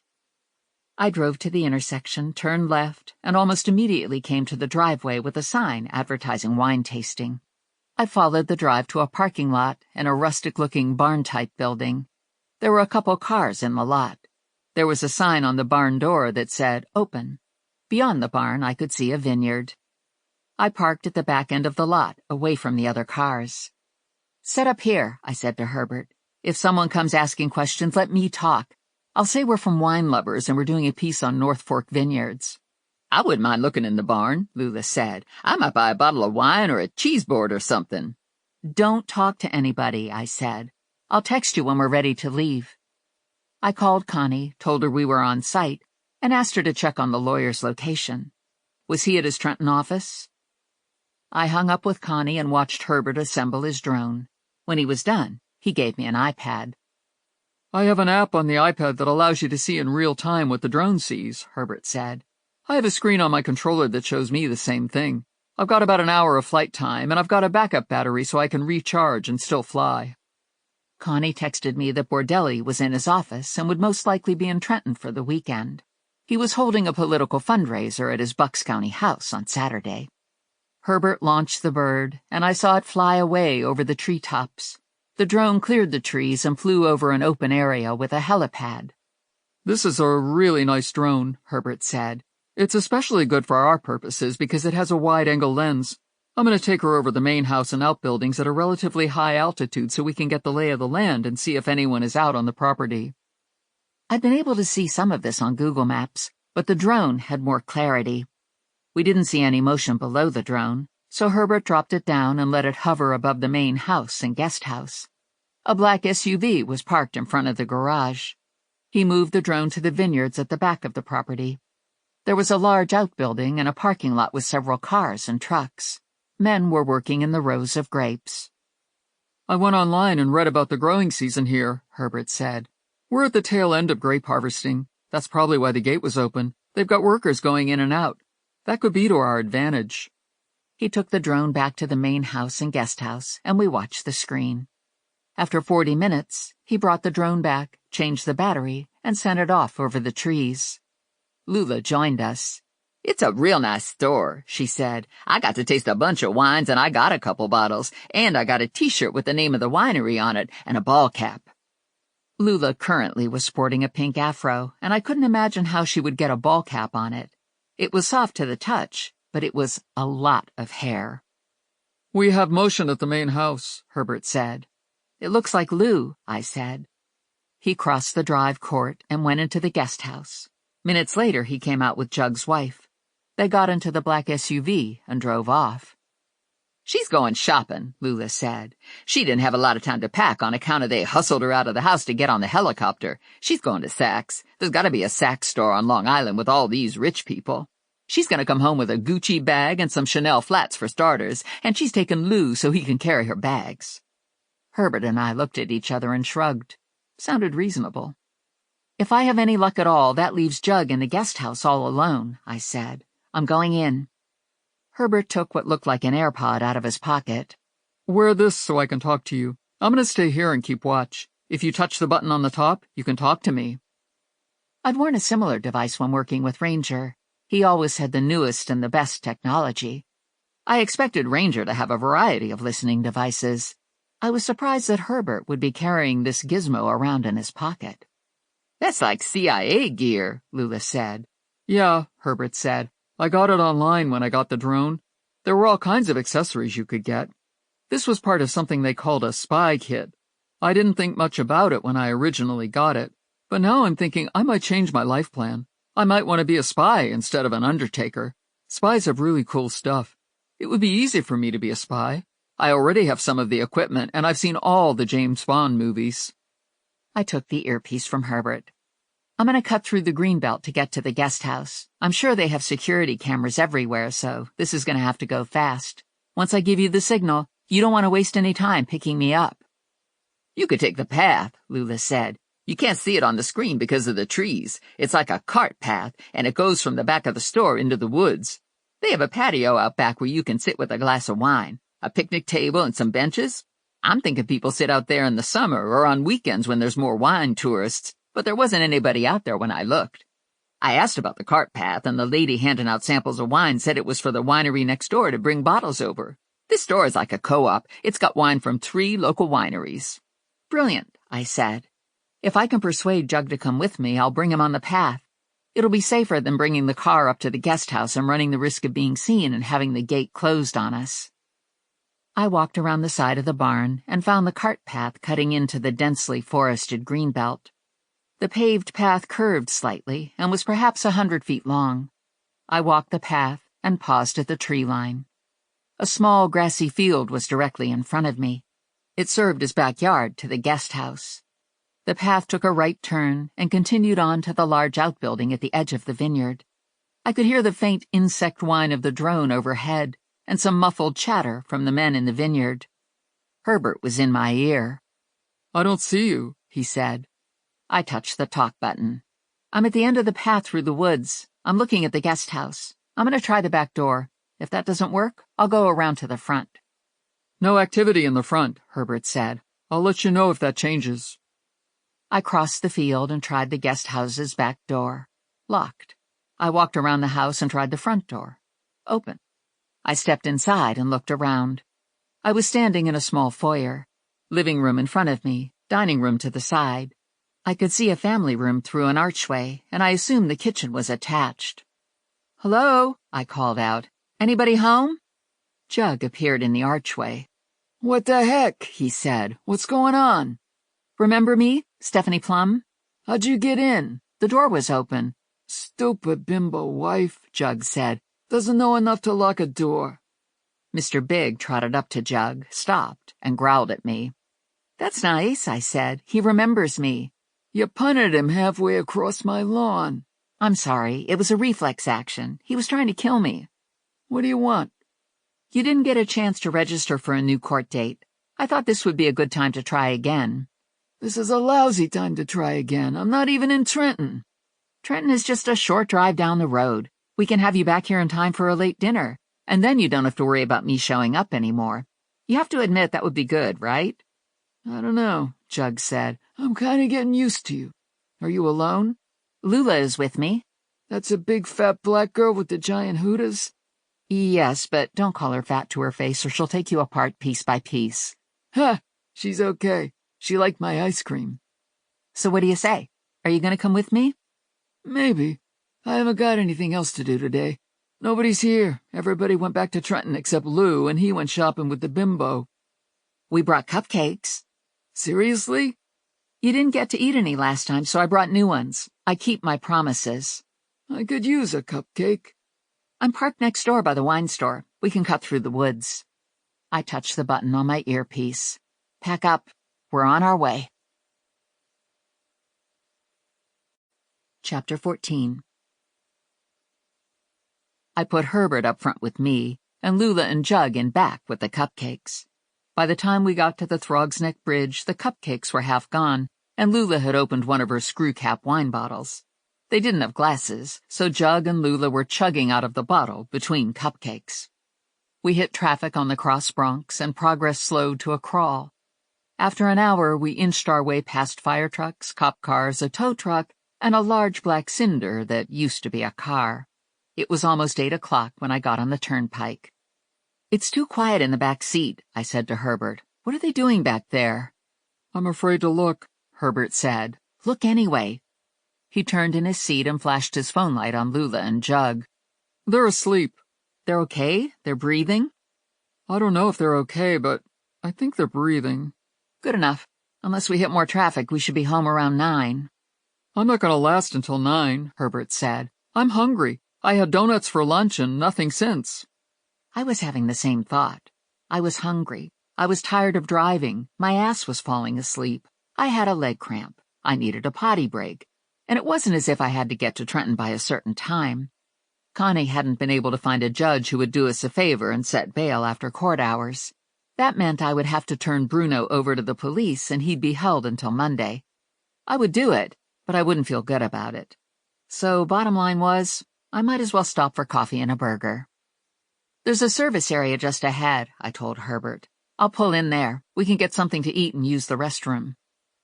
5 minutes later, I took the turnoff and cruised into the rest stop. There weren't a lot of cars in the massive lot. Rush hour had come and gone, and day-tripping tourists were locked away in budget hotels. "We can take turns going into the building," I said to Herbert. I don't want to leave Lula and Bruno asleep all by themselves in the car. You go in first." I watched him walk to the building. He disappeared inside, and Morelli called. "Sorry not to have phoned sooner," he said. "I'm on call, and I got tapped to check out a bloodbath on Bendel Street. I'm going to be stuck here for at least another hour. Where are you? There's a lot of background noise." "I'm at a rest stop on the Jersey Turnpike. I hear the noise, too. I don't know what it is." "What are you doing on the turnpike?" "I went to Long Island to pick up Jug." "And?" "I have him in the back seat with Lula. Is there anything new on Zoran Georgievich?" "Nothing good. He's sitting tight somewhere." "I know the neighborhood was canvassed. Did anything come of that?" "People remember him moving in, and it sounds like he was friendly at first, and then it was almost as if he didn't live there anymore." "How about the Worley family? Was he friendly with Julie?" "Not in a way that seemed to deserve further attention, just the normal wave and hello to her and her family. I have to go. The ME just arrived. I'll talk to you tomorrow. Be careful driving." The noise from outside was a lot louder. It was a distinctive whop-whop-whop of a helicopter. A spotlight swept over my car and scanned the surrounding area.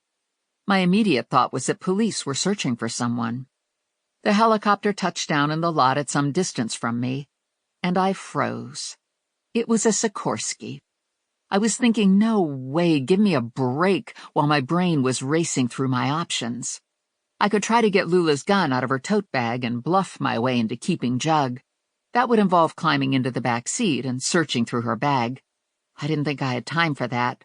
Lou and another very large man were out of the helicopter, headed in my direction. Second option was to stomp on the gas and roar out of the lot and onto the road. That would involve abandoning Herbert. This had a lot of appeal, but I couldn't do it. No man left behind. I stayed at the wheel and lowered my window when Lou approached. "Did you just drop in for a burger and fries?" I asked him. "Yeah," he said. "We were in the neighborhood." He looked over my shoulder at Lula and Jug in the back seat. "Dead or alive?" he asked. "Sleeping it off," I told him. "They ate a dozen donuts and chugged a bottle of wine. How did you find me?" "We plant air tags on him. Every now and then he forgets to take his meds and he wanders away." "I don't suppose you'll let me keep him." "The family wouldn't like it. He's on ice for a while." I popped the door locks and Lou dragged Jug out of the car and stood him up. Jug half opened his eyes and leaned into Lou. "Hey, Lou, how's it hanging?" "Do I get a receipt for merchandise returned?" I asked Lou. "Stop by the office and I'll give you another fruit basket," Lou said. Lou and the big guy got on either side of Jug and walked him to the helicopter. They went up the stairs, the door closed, and the helicopter lifted off and disappeared into the night. Lula woke up. "What's going on? Where is everybody? I was dreaming that I was being chased by a helicopter." "We're at a rest stop," I said. "Herbert got hungry." "Where's Jug?" Lou came and got him. "Are you kidding me? When did this happen?" "A couple minutes ago." "I missed it." "There wasn't much to miss," I said. The helicopter landed in the parking lot. Lou and another guy got out and repossessed Jug, and the helicopter flew away with them. "That's a bitch," Lula said. "Is this the rest stop with the Chick-fil-A?" 20 minutes later, we were all back in the car with our bags of food. I wolfed down a double cheeseburger, followed by a venti cafe mocha. Plus, I had an additional cafe mocha in the driver's side cup holder. I pulled out of the lot with Lula riding shotgun next to me, eating at a more leisurely pace. "There's something voodoo going on with Jug," Lula said. "It's not normal the way we keep almost bringing him in, and then whoosh, he gets snatched away. And this is going on at the same time we got a vampire on the loose and we can't find him. There's stars in misalignment somewhere. It's like when all those spooks got set loose in Ghostbusters." I thought an alternative explanation might be that I sucked as a bounty hunter. "Call Connie," I said to Lula. "Tell her she can stop trying to get a judge for Jug." I dropped Herbert off at the office and helped him transfer his equipment into his Prius. "Thanks for flying the drone," I said. "It was really helpful." "This was great," Herbert said. "Usually I'm looking at a building or a park or something boring. This was like private investigator or CIA stuff. I'm sorry I didn't see the helicopter land. That had to be exciting. I've never seen a helicopter land in person. At least I saw it leave. I was coming out of the building and I saw it lift off. You probably see stuff like that all the time." "Not all the time," I said. So, call me if you need anything, Herbert said. They were supposed to hang your television today. I hope they did a good job. I would have supervised, but since I couldn't be there, I asked your building super to make sure everything was okay. Television? I hope it's not too big, but I figure big is always better, except for ears and noses. Mine might be borderline too big, but my mother thinks they're perfect. I guess she should know, right? Right. I got you a premium package, and it's paid up for a year, so you don't have to worry about anything. You can watch Netflix and Amazon Prime and all that stuff. I watch a lot of shows on BritBox. Maybe sometime we can watch some shows together. I could come over now to get you started if you want. Geez. If tonight is bad, I could come over tomorrow. I'll call you, I said. I have to check my schedule. And I might be coming down with something. Maybe COVID. Yeah, you look a little feverish. I thought it was just the cafe mochas. I get blotchy if I have too much caffeine. I got back behind the wheel and looked at myself in the rearview mirror. Do I look feverish? I asked Lula. You look fried, Lula said. I think you had too much mocha. Your one eye's twitching. I put my finger to it to make it stop. Maybe I should drive you home, Lula said. I pulled away from the curb. You drank half a bottle of wine. I'm driving you home. Okay, but then you have to pick me up tomorrow for whatever it is that we're going to do because I won't have my car. Not a problem. And since we're on the topic, what are we going to do? I don't know. I have to go home and think about it. Are we going back to Long Island? No. That narrows down our activities to shopping, pedicure, or hunting a vampire. I idled in front of Lula's apartment. I'll pick you up at 8 o'clock. Should I bring garlic? Wouldn't hurt. I drove home on autopilot and parked, and while I was in the elevator, I promised God I would be a better person if he would make sure Herbert wasn't waiting for me in my apartment. I entered my apartment and looked around. No Herbert. Hard to tell if God had anything to do with it, but I'd be on my best behavior for a day or two just in case. I said hello to Rex, dumped my messenger bag on the dining room table, and stood with my mouth open and my eyes wide, staring at the giant television attached to my living room wall. The remote and some instructional material were on the end table next to the couch. I turned the television on and flipped through a bunch of channels. The picture and sound were fantastic, but nothing jumped out at me that I'd want to see. I shut the television off and went back to the dining room and reviewed everything I had on Zoran. I went onto the internet and researched vampires. Some of them sort of looked like Zoran. Good thing I didn't believe in vampires, or else I'd have been pretty freaked out. My eye was twitching again. Stupid cafe mocha. I went into the kitchen and got a banana. Bananas and Pop-Tarts are two of my favorite things because you just peel off the wrapper and eat it. Pop-Tarts have an edge over bananas because they don't turn black if you forget about them. I collected my thoughts while I ate the banana. Either Zoran actually believed he was a vampire, or else he enjoyed the pretending.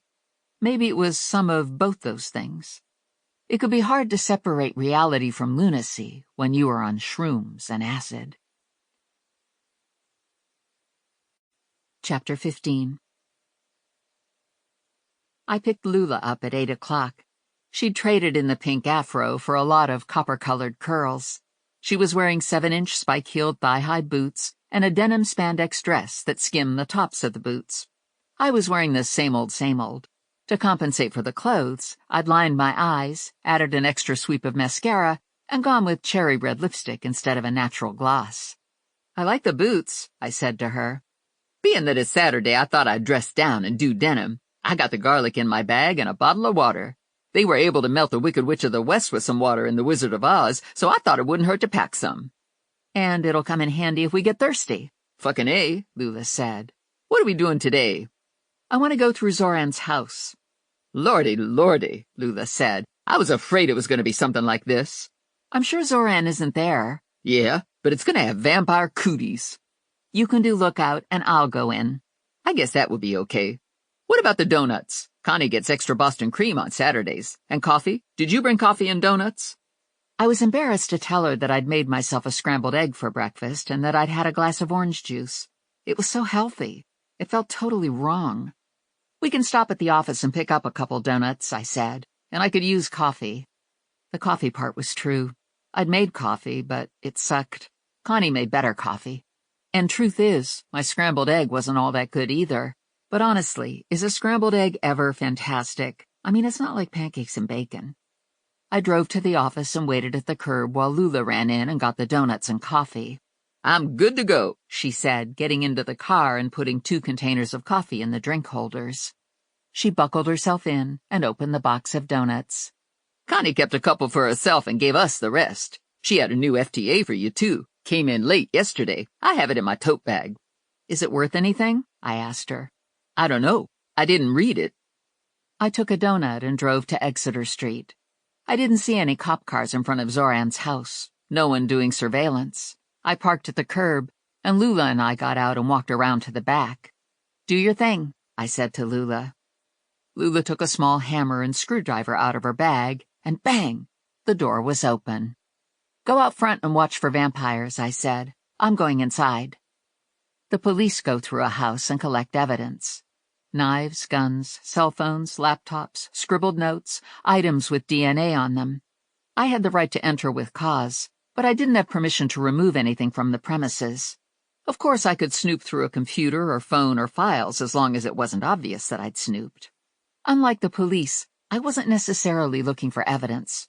I was looking for something that would support my theory that he was holed up somewhere on Stark Street.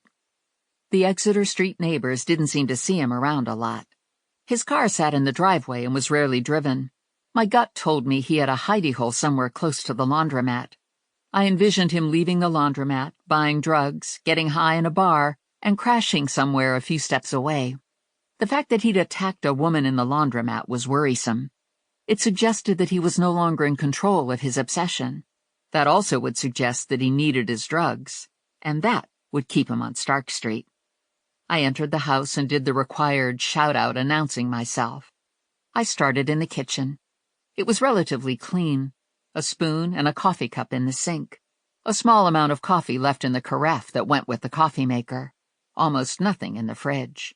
A canister of powdered coffee mate, a single bottle of beer, American cheese slices, half a loaf of bread with blue mold. There was a box of cereal in the cupboard, a bag of ground coffee. This guy made me look like Ina Garten. The dining room off the kitchen had a table and 6 chairs. They screamed second-hand store. Not that this was terrible. Before the fire, most of my furniture had come from dead relatives. Nothing to see in the dining room. The living room was unremarkable. A couch and a club chair. A coffee table, an end table, a floor lamp. A television. Nothing on any of the tables. No family pictures, no coasters, no crumpled Cheetos bags. I heard the back door open and Lula call out, "Anybody home?" "I'm in the living room," I said. Lula came into the living room and looked around. "This looks even worse than your apartment." "I thought you didn't want to come inside." "I got lonely out there, and I was wondering what kind of decor a vampire would have." I spread my arms wide. "This is it." "Did you search the kitchen? Did he have blood stored in the refrigerator or freezer?" "No blood, just some moldy bread." "Have you been to the bedroom yet?" "That's next." "I'm gonna poop my pants if he sleeps in a casket," Lula said, "especially if it's a nice one, the kind with the silk lining. If I was a vampire, I'd have one of those." We walked down the short hallway to the bedrooms. 2 were empty, no furniture, very small. The third had a bed that had been slept in, completely rumpled, obviously a restless night. No telling when the bed had last been used. "This is disappointing," Lula said. "He's just got a sad-ass bed." There was a bedside table with a lamp. There was a phone charger on the table and a used tissue. Socks on the floor. Lula looked down at the socks. "Here's something," she said. "Vampire socks. I've never seen vampire socks before. That's something you don't ordinarily think about. You don't ordinarily think about what kind of socks vampires wear." Lula took her cell phone out and took a picture of the socks. There was a sweatshirt hanging in the closet, a beat-up pair of sneakers. The usual guy clothes were housed in a couple drawers of a dresser. Sweats, jeans, t-shirts, underwear. Nothing was folded. Hard to tell what was clean and what was laundry. I moved to the bathroom. There was a grungy bath towel hanging on a hook. Deodorant, a can of shaving cream, and a razor by the sink. Lula let out a shriek and my heart jumped to my throat. "Oh my God," she said. "Oh my God, oh my God." What? I asked, whipping my head around, looking for a body, a vampire, a guy with a machete. Lula pointed to the sink. It's his toothbrush. It's in that filthy glass by his razor. He uses that toothbrush on his fangs. He scrubs the blood and flesh slime away with that toothbrush. I was relieved that there was no guy with a machete, but I was grossed out by the toothbrush. My gag reflex kicked in, and my breakfast was threatening to leave my body one way or the other. I gotta see what kind of toothpaste he uses, Lula said. I bet he goes for the extra whitening kind. She opened his medicine chest, and a dead cockroach fell out. Whoa, she said. That's a giant cockroach. That's a record breaker. She took a picture of the cockroach and the toothbrush. I needed air. I could have walked away from the toothbrush, but the roach finished me off. I'm done here, I said to Lula. Did we learn anything? Zoran sleeps here at least some of the time, but he doesn't live here. He lives at the laundromat and at the bars on Stark and someplace else. We have to find the someplace else. We left through the back door and walked to the car. I looked up the street and saw the Worley house. Call Connie, I said to Lula. Ask her to check on Zoran's financials. Has he used his credit card? Has he withdrawn money from a bank account? I'm going to talk to Mrs. Worley. There was a mix of houses on Exeter Street. Zoran was renting a small bungalow. The house next to him was a Cape Cod. The Worley house was a 2-story colonial. All of the lots were the same size. Zoran had a driveway, but no garage. Most of the other houses on the street had garages. In spite of its proximity to Stark Street, it was considered a safe neighborhood. The Worley house was on the corner. I rang the bell, and a woman about my mom's age answered. She was slim, with brown hair going gray. I showed her the badge I bought on Amazon and told her I was doing a follow-up inquiry on Zoran. I don't know very much, she said. Have you recently seen him in his yard or going for a walk, lights on, in his house at night? I can't remember the last time I saw him, but sometimes there are lights on at night. I haven't really paid attention to his house. What about his truck? Have you seen him driving the truck? Not lately. Sometimes there would be a van parked in the driveway. It would be behind the truck, and it was never there very long. It was tan. It looked old. It had a dent in the back by the wheel. I know about your daughter, I said. I'm so sorry. I still expect her to walk through the door, Mrs. Worley said. It's just hard to believe she's gone. Was she friends with Zoran? Julie was friendly to everyone. She was a special person. Zoran was odd. He had those teeth that looked like fangs. I imagine he must have been teased in school. And he had an odd way about him. He wouldn't look you in the eye. I think he was shy. I think he might have had a crush on Julie, and Julie was always nice to him, but she never saw him socially. She made a point of keeping some distance. The police report said there was blood, but no body. Mrs. Worley nodded, blinked back tears. From the couch to the back door and out into the yard, and then it just stopped. I thanked her for her time, left the house, and walked around the corner. The backyard wasn't fenced, but there was a patchy collection of shrubs that gave them some privacy. Zoran or whoever could have zipped the body into a bag, stepped between the shrubs, and dumped the body into the trunk of a car or into the back of his truck. None of this was helpful in finding Zoran, but it might turn out to be helpful in capturing him. I went back to Lula, we got into the car, and I ate another donut. I rationalized that it was to settle my stomach, but really, I just wanted a donut. Was Connie able to find anything on Zoran's financials? I asked Lula. Last night at 11:30, Zoran got money out of an ATM on Olcott Street, 1 block away from Stark. He hasn't used his credit card. Perfect. She also said you needed to look at the new FDA because it could be easy money for you, and it would make Vinnie happy if you brought him in. Lula pulled the file out of her tote. I'll read the file and you can drive. It says here that his name is Zachary Zell. People call him Zach. Gives his address as 401 Dorsey Street. That's not far from here. He's 78 years old and lives with his daughter. She also put up his bond. What did he do? Armed robbery. Any priors? Nope. Not even a traffic ticket. Call Connie back and ask her if there are any other cars in Zoran's history. Ask her about a tan van. I drove the short distance to Dorsey Street and parked in front of Zach's house. It was a 2-story colonial in okay shape. 2 big wheels were sitting in the small front yard, which also contained a doll without a head, a kid's sneaker, and a big plastic dump truck. I grabbed the sneaker, stepped onto the front porch, and rang the bell. No one came to the door, but yelling and screaming could be heard from inside. I rang the bell again. Still no answer. The door was unlocked, so Lula and I walked in. 3 dogs rushed at us. 2 were small, 1 was medium size, and all were mixtures of every breed possible. All were overly friendly, jumping on Lula and me, eyes bright, tongues hanging out looking for something to lick. Beyond the dogs was bedlam. 3 kids running around waving their arms and screaming. No one was bleeding. Seemed to be some sort of game. A man who I assumed was Zach was standing in the middle of the room holding a toddler on his hip and a phone to his ear. Yeah, he yelled into the phone. One of the dogs pooped on the carpet in the family room, and I think Jonathan ate it. His teeth are brown, and he has real bad breath. I moved into his line of sight and waved at him. Gotta go, he said into the phone. There's some ladies here. Are you Zach or Ezel? I asked him. Yep, he said. People call me Zach. I held the sneaker up. I found this on the front lawn. That's Jonathan's. He don't like wearing shoes. There's another sneaker around here somewhere. I introduced myself and told him he needed to reschedule his court date. I didn't know I missed it, he said. It was yesterday, I said. It's a little crazy here, he said. My granddaughter is an ER nurse and works weekends. Her husband is a paramedic and alternates weekends. Needless to say, this is his weekend to work. My daughter is usually with the kids on weekends, but her husband's brother had a heart attack, so my daughter and husband are in Virginia. That leaves me doing daycare, and I don't know what the hell I'm doing. The kids had stopped running and came over to size up Lula and me. The gap-toothed one is Ian, Zach said. He's 7.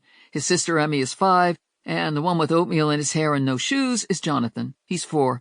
I got baby Sue on my hip. I'm hungry, Emmy said. I'll get you a snack right away, Zach said. But I've got to brush Jonathan's teeth first. Your mama said it's not good to leave dog poop on his teeth. I don't want my teeth brushed, Jonathan said. Zach handed me baby Sue. I'll be right back. See if you can find something in the kitchen that Emmy wants to eat. I looked at Lula. Help, I said. Hey, don't look at me, Lula said. I don't know anything about babies. Emmy stood with her hands on her hips. Well, she said, are you going to feed me or what? Lula said. You don't want to pull attitude with us. If you want something to eat, you better be nice. I'm 5, she said. I don't have to be nice. The heck you don't, Lula said. Look how much bigger I am than you. If I sat on you, I'd squish you like a bug. Eee! Emmy screamed, and she ran upstairs. Geez Louise, I said to Lula. Couldn't you just go get her a snack? My mama would whoop me upside the head if I talked like that. Of course, she wasn't home a lot. Most of the time she was working her corner or in jail. I carried baby Sue into the kitchen and went through the cupboards. I found a bag of cookies and took it back to the living room. Emmy was sitting halfway down the stairs looking through the balusters. Lula was in front of the television watching cartoons with Ian. I rattled the bag at Emmy. I brought you some cookies. What kind? It says they're chocolate-on-chocolate sandwich cookies. Emmy took the bag to the couch and sat next to her brother. You aren't supposed to eat those, Ian said. They're only for Grandpa Zach. I don't care, Emmy said. I'm hungry and she gave them to me. Ian looked over at me. She isn't supposed to eat them. Okay, I said to Emmy. Give me the cookies and I'll get something else for you. No, she said. I want these cookies. If you don't let me keep them, I'll scream. Lula cut her eyes to me. You want me to sit on her? No, I'll get something else from the kitchen. I handed baby Sue over to Lula. Don't sit on this one either. I ran into the kitchen and found a box of Ritz crackers. I returned to the living room, and Emmy had shoved half a bag of cookies into her mouth. There was chocolate everywhere. I'll swap you the cookies for these Ritz crackers, I said. Emmy crammed more cookies into her mouth and hugged the almost empty bag to her chest. No! I reached for the bag, and she started screaming. She's turning red, Lula said, and she's looking all swelled up. That's because she's not supposed to eat those cookies, Ian said. She's allergic to chocolate. She's probably going to die now. What? Now I was at shriek level. Jonathan hopped down the stairs, and Zach ambled after him. Okay, where were we? Something about my court date? Zach asked me. Emmy ate your cookies, Ian said, and now she's gonna die. Zach took a close look at Emmy. How many cookies did she eat? She ate almost the whole bag, Ian said. You should call Mom. Zach hauled his phone out of his pocket and dialed. Sorry to bother you again, honey, but Emmy ate a whole bag of those chocolate cookies. She's red and blotchy and her face is swollen. There was a pause. Yep, Zach said. Yep, got it. He hung up and slipped his phone back into his pocket. We're going to the ER. Everybody to the van. Lula and I helped buckle the kids into their car seats. I'm going to ride with Zach, I said to Lula. Find Jonathan's sneakers, lock up here, and meet me at the medical center ER. Then what? Do you have a plan? The immediate plan is to help with the kids and make sure Emmy is going to be okay. I was used to kids. My sister Valerie had a pack of them. One of them thought she was a horse, but to my knowledge, none of them ate poop. I took that as a good sign that my gene pool might be more aligned to cake eaters. It was a short drive to the medical center. Zach stopped at the ER entrance and went inside with Emmy. I got behind the wheel and parked the van in the adjacent lot. By the time I had all the kids unbuckled, Lula was parked next to the van. We got Jonathan into his shoes, and we trundled the kids into the ER reception room. Zach was at the desk, filling out a form. Emmy's in the back with her mom, Zach said. She'll be okay. One time, she ate a giant Hershey bar, and her face looked like it had been inflated by an air pump. They emptied her stomach and filled her full of antihistamines, and she was good as ever. Then there was the time she ate half a chocolate birthday cake when no one was looking. She didn't get as swollen from that one because she barfed it all up. I took a seat and put baby Sue on my lap and a kid on either side of me. I tapped into Disney Plus on my phone and pulled up PJ Masks. This made everyone happy. When Zach was done at the admissions desk, I handed baby Sue, Ian, Jonathan, and my phone over to Lula. I need to talk to Zach, I said to Lula. Don't let anyone wander away. I'm on it, Lula said. You need to reschedule your court date, I said to Zach. That means I need to take you to the municipal building. I guess I would be okay. They're going to keep Emmy here for a couple hours. He looked at his watch. I'm late getting lunch for everybody, and then after lunch I'm supposed to put baby Sue and Jonathan down for a nap. When they wake up from the nap, I can get Emmy, and then we can go to the municipal building. That would have been great, except it was Saturday, and Zach would be held over until Monday, and there would be no one to watch the kids. You're charged with armed robbery, I said. I'm curious. What was that about? My daughter's next-door neighbor is a jerk. That's all I have to say. You need to say more. What did you steal? It's embarrassing. A little embarrassing or a lot embarrassing? Oh, hell, he said. It was a picture. It was Ed and Marie's 25th wedding anniversary, and they had a big renewing vows party at some fancy garden place in Pennsylvania. Ed is the jerk next door? Yeah. They had a photographer, and he took a picture of them cutting the cake. It was a real nice picture, but in the background, you can see me taking a leak on a bush. I had to clap a hand over my mouth to keep from laughing out loud. I had a couple beers, and I really had to go, and I didn't think anybody could see, Zach said. They were all watching the cake-cutting ceremony. It wasn't like I was doing it in public on the sidewalk or something. I tried to look sympathetic. Nobody noticed it when they were looking at pictures to buy. If you weren't looking close, you would think I was standing there admiring the scenery. Anyway, they bought this picture and had it framed because it was their favorite. I go over and I see the picture on their end table in the living room, and it's me, taking a whiz. So I offered to buy the picture. I figured it was the right thing to do. I should pay for the picture, right? I mean, I can't have a picture of me peeing in their living room. They take a close look at the picture and they're horrified, like no one ever peed on a bush before. Marie is hysterical because I ruined her anniversary. Ed is ready to punch me in the nose. You were friends with them before this picture incident? Yeah, best buddies. Go figure. What happened next? Ed wouldn't give me the picture. Ed said they were going to leave it there for everyone to see. They were going to have a big party and show everyone the picture. So you went home and got a gun and came back for the picture. I was steamed. Who acts like that? I'd be the laughingstock of the neighborhood. Once you knew where to look, you could see, you know. Everything? Not everything, but enough. I got a pretty good fire hose. Anyway, I slapped a 20 on the table, took the picture, and left. Next thing, the police are at my door. It's those damn Ring doorbells. They got a video of me with a gun in one hand and the picture in the other. Would you have used the gun? Damn right. He slumped a little and gave up a sigh. No. Who am I kidding? I'm a total pussy. We had a 7-foot snake in the laundry room, and I couldn't shoot it. My daughter shot it. Do you still have the picture? Yeah, it's under my bed. I told the police that I burned it and threw the frame away. Why don't you just have someone remove you from the picture? I could do that. Yes, I know someone who might do it for you, and maybe Ed will drop the charges if you apologize and fix the picture. He thought about it for a beat. Okay, but he's still an a-hole. I'll follow you back to your house and you can give me the picture. I'll put it in an envelope, and you have to promise not to look at it. Promise. And I'm sorry about the cookies. It's my bad, he said. I shouldn't have them in the house. Lula and I helped Zach get the kids into the van.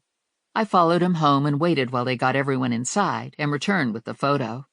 What are you going to do with that? Lula asked me. I'm going to see if Eugene can fix it. It seemed like he has the ability to Photoshop.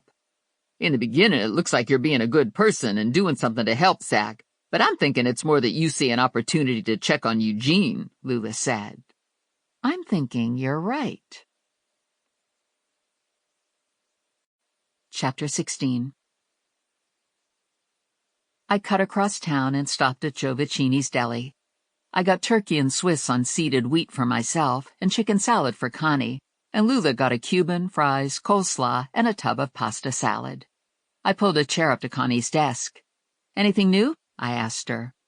Local news is all about Jug, Connie said. Nobody knows where he is. The latest speculation is that he's in South America someplace. Saturday Morning News interviewed a woman in Newark who said she saw Jug board a plane for Brazil.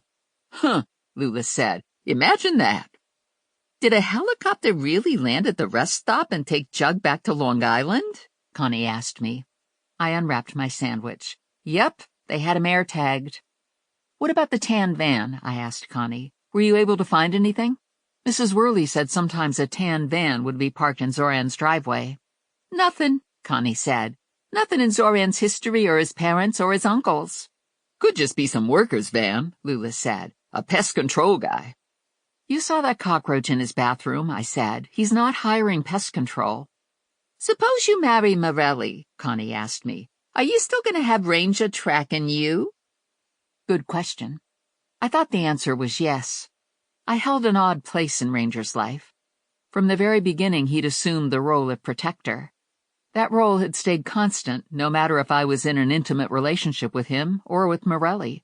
I suspected it wouldn't change if I married Morelli. In fact, I suspected very little of Ranger's behavior would change if I married Morelli. I'm pretty sure Ranger has stopped dropping bugs into my pockets and purses without my knowledge, I said. He just has a GPS gizmo attached to my car sometimes. It comes in handy when I run out of gas. I finished my sandwich and called Eugene. No answer. Lula was still working her way through the pasta salad, so I called Ranger. Babe, Ranger said. Do you have a minute?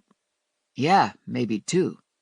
I went through Zoran's house today. I couldn't find any evidence that he's returned since the laundromat killing. And before the killing, he wasn't spending a lot of time there. He was sleeping there, but he wasn't living there. I think he has a pad on Stark or Fremont. Probably Stark. That's where the blood trail ended. That's where he got his drugs and hung out. How do I find him? Can you access any street cameras on Stark? There aren't any government cameras on Stark. They kept getting shot up, so they were removed. There might be some businesses with security cameras, but it's not likely. I can have the control room check. For the most part, security on Stark is gang and mob controlled. We don't have any clients on Stark. His drug supply was coming from the alley. We can try setting a camera there. I doubt anyone thinks to sweep the alley. The problem is that it will tell you what you already know, that he's in the hood. It's not going to help you catch him. He'll be gone by the time you get there. The good news is that it might convince the police to put someone undercover on Stark. I'd put a man there for you, but I'm short right now, and it's not really what we do. He paused for a beat. Is there anything else you need from me? We were no longer talking about work. This was foreplay, and he was a master at it. His voice was soft with a hint of a smile. I smiled back. A camera would be enough for now. Babe, he said, and he hung up. I tried Eugene again. Still no answer. I called his mother's cell, and she answered immediately. Mrs. Fleck, I said. It's Stephanie Plum. How nice to hear from you. Are you looking for Eugene? Yes, I tried calling him, but he isn't answering. He never answers, she said. He turns the ringer off when he needs to concentrate. Is he at home? No, I believe he's at the garage. Saddle up, I said to Lula. Eugene's mom thinks he's at the garage. I took Hamilton to Liberty and parked around the corner from Martino Auto Body. We went to the door leading to the loft and found it unlocked. We climbed the stairs and knocked on the loft door. I knocked a second time, and Eugene opened the door. Hey, he said. What's up? Am I in trouble? I have a favor to ask, I said. I need help with a photo. Can you do Photoshop? Sure, come on in. I was in the middle of writing software for a game. Can you give me 5 minutes? Take all the time you need, I said. Lula went to the couch and opened an app on her phone. I prowled around looking for hijacked goods. I didn't find anything that might have been hijacked, but I found a stack of pictures of Kevin in action poses. I was paging through them when Eugene came over. We use them as references when we're writing games, he said. Where's Kevin now? He works in the body shop during the day. It's a trade-off for use of this space. Do you work in the body shop too? No, but some mornings I work in the dog wash. You have a lot of equipment here. Eugene looked around as if he was seeing it for the first time. It doesn't seem like a lot. It always feels like we're missing something we need. What exactly is the purpose for all this photo stuff? We have a blog that's seeing good growth. We started by taking selfies with our phones. That was okay, but it was limiting, and the quality wasn't always great. We still do phone selfies, but more and more we use the studio equipment. And the drone? Eugene grinned. It's a toy. What happens to all this when you get convicted and go to jail? I can't imagine that happening. I would love to be Robin Hoodie because he's beloved and he's making a fortune. But I'm not Robin Hoodie. It's only a matter of time before he gets caught. I'm sure he'll get caught before I get locked up. So the blog that you do isn't the Robin Hoodie blog? No, not even close. It's a gaming blog. I'll send you a link. He took his phone out of his pocket and texted the link to me. You could do both. You could do the gaming blog and the hoodie blog. I suppose that's true. I gave him Zach's picture. I need to get rid of the man watering the shrub in the background. He took the photo out of the envelope and looked at it. Ha! Too bad you want to get rid of him. This is classic. Can you do it? Yeah, no problem. Do you want to wait for it, or do you want to come back? How long will it take? Not long. 5 minutes to a half hour. I'll wait. I joined Lula on the couch, and I used the link Eugene had just sent me to go to his blog. It was nicely done. A mixture of short personal videos and more professional, longer tutorials and snippets of games. I'm not a gamer, so the tutorials were lost on me, and after 10 minutes of scrolling, I was having a hard time staying awake. Lula leaned in. What are you looking at? Eugene's blog. Robin Hoodie? No, Eugene swears he's not Robin Hoodie. This is his gaming blog. Is it any good? It looks nice, but I'm not a gamer, so it's like I'm trying to read a foreign language. I never could see him being Robin Hoodie, Lula said. On my planet, Ranger would be Robin Hoodie.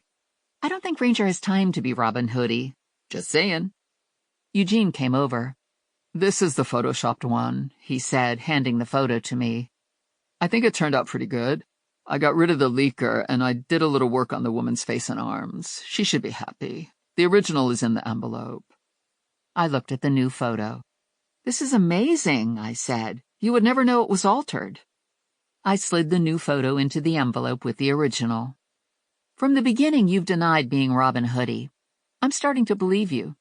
Do you have any ideas on the identity of the real Robin Hoodie? Eugene shook his head. No, but he's not a one-man show. He's got a videographer and a studio setup that's better than mine. Sometimes he's got more than one camera angle. That would indicate more than one videographer. He's got merry men, Lula said. And they aren't homeless, Eugene said. They're good at what they do, and they're making good money. I tucked the envelope into my messenger bag. What do I owe you for this? Nothing, he said. Good luck finding the real Robin Hoodie. I drove back to Zach's house and gave him the envelope. It's so quiet, I said. Everyone's taking a nap, even the dogs. It won't last long. It's almost time for them to get up. If I take you in now, you'll be stuck in jail until Monday, I said. You can't get bonded out until you have an arraignment and a judge sets bail, and judges don't work on the weekend. If you can get Ed to drop the charges on Monday, this will all go away. I'll do my best. I went back to the car and got behind the wheel. How'd it go? Lula asked. Zach says he's going to do his best to get the charges dropped. If it was me, I'd rather go to jail than babysit those kids. I thought you wanted to be an auntie. Yeah, but I'm resigning if it turns out you have a poop eater. Fair enough. Now what? Lula asked. Now we go home. I'm done for the day. A fruit basket and a bottle of wine had been left in front of my door. No note attached. None was necessary. The basket was now sitting on my kitchen counter. The wine was in the fridge. I was in the kitchen, pawing through the fruit basket, reviewing my possible excuses for not sleeping with Morelli or Ranger tonight. It was Saturday. They were going to want to spend the night with me, and I was going to have to beg off. I bypassed the apples and oranges and found a packet of caramel popcorn. I opened the packet, and a text came in from Morelli. His brother had tickets to a fight at the garden and had invited him to go along. They were on their way into the city and wouldn't be home until late, so maybe we could get together tomorrow. What the hell? I just got dumped for a New York City prize fight. Okay, so I dodged a bullet and I should have been grateful, but I didn't feel grateful. I felt pissed off that Morelli would rather see two idiots beat the crap out of each other than get me naked. I ate the caramel popcorn and talked myself into feeling grateful. Ranger called. The camera is going up tonight, he said. Once it's live, I'll send you an app so you can access it. My control room will also be monitoring it. Do you need anything else? No, just the camera. Are you sure? Loaded question. I think the camera will be great. Babe, Ranger said. The line went dead. I was feeling a little pissy again. He could have tried harder. It was like he was relieved not to have to tear himself away from his stupid work. I needed a glass of wine, but there was the possible baby, so I hunted through the basket and found some cookies. I was cracking under the pressure of a potential pregnancy. I was making mountains out of molehills. I was pathetic. A text message popped up on my phone. We met once very briefly. The next time we meet will be more enjoyable. I know you've been looking for me. Soon enough. I was breathless. I literally couldn't breathe. I put my hand out to the counter to steady myself, and I had a flashback of the woman in the laundromat bleeding on the floor. I blinked the vision away and sucked in air. That wasn't going to be me.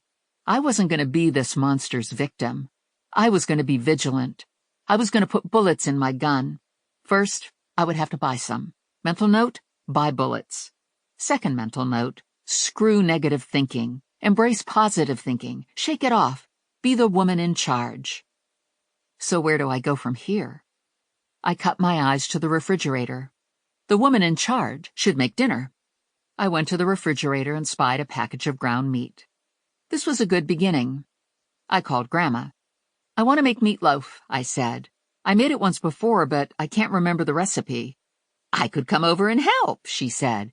Your parents are going to a pancake supper at your dad's lodge. They could drop me off. Yes, that would be amazing. Hooray, I had Grandma coming for dinner. I cleared my laptop and notes from the dining room table and set out placemats and place settings. I didn't have napkins, so I folded some paper towels. I thought it looked pretty good. I used to have candles, but they melted in the fire. Grandma showed up a half hour later. Look at this, she said. You've got new carpet and new paint and some new furniture. It looks real nice. She stepped into the kitchen and fixed on the fruit basket. You got another one of those baskets. It's from Jug. Other men give out candy to get their way with little girls. Jug gives woven fruit baskets. This is a good one. No pears, and it's got packets of caramel and chocolate-covered popcorn. Did you bring 'em in? Almost. That's better than not nearly, Grandma said, going to the refrigerator and finding the wine. This is the most important ingredient when you make meatloaf. You put wine in meatloaf? No, you drink it. She poured herself a glass of wine and pulled a bunch of stuff out of the fridge. We need a big bowl, Grandma said, and a big wooden spoon. I don't have a big wooden spoon, I told her. I only have a big plastic spoon. Not a problem. I gave her a bowl and she dumped the meat in it. She added eggs, ketchup, breadcrumbs, a bunch of seasoning, some milk, and some minced onion. "Do you have parsley?" she asked me. No. "Not a problem." We got the meatloaf mixed and packed into a loaf pan. Grandma slid it into the oven and topped off her wine. I peeled potatoes, cut them into chunks, and dropped them into a pot of water. "You've got a lot of potatoes and broccoli," Grandma said. "That's good. You'll have leftovers for tomorrow." There was a knock on the door, and I froze, terrified that it might be the vampire. No, I told myself, that's ridiculous. He wouldn't come to my apartment and knock on the door. He would slip out of his shadow and take me by surprise. Still, it wouldn't hurt to be careful. I went to the door and looked out through the peephole. It was Herbert. This wasn't as horrible as having a vampire on my doorstep, but it wasn't wonderful either. "It's Herbert," I said to Grandma. "Who's Herbert?" "Herbert Slavinsky. I went to school with him. He's sort of attached himself to me." "I know him," Grandma said. "Everybody knows Herbert. He's a regular at Steva's. He's studying to be a funeral director. Everyone likes him. He's such a polite young man." Grandma came to the door, opened it, and looked out at Herbert. "Mrs. Mazer," Herbert said. "Wow, what a surprise. This is my lucky day. My two favorite people in one spot. This is even better than when we're all at the funeral home because we're all close and personal here. Of course, I have a lot of lucky days because I have an excellent guardian angel, one of the best in the business. I hope I'm not interrupting something here. I try to be sensitive about interrupting things." "It's not an interruption," Grandma said. "We were just making meatloaf." "I love meatloaf," Herbert said. "It's one of my favorite things. My mother makes meatloaf every Wednesday, sometimes on Thursday, but usually on Wednesday. Some people put ketchup on meatloaf, but I like to put mayonnaise on it." "You're welcome to stay if you want," Grandma said. "We made extra broccoli and potatoes." "Sure," Herbert said. "That would be awesome." "Was there a reason for this visit?" I asked Herbert.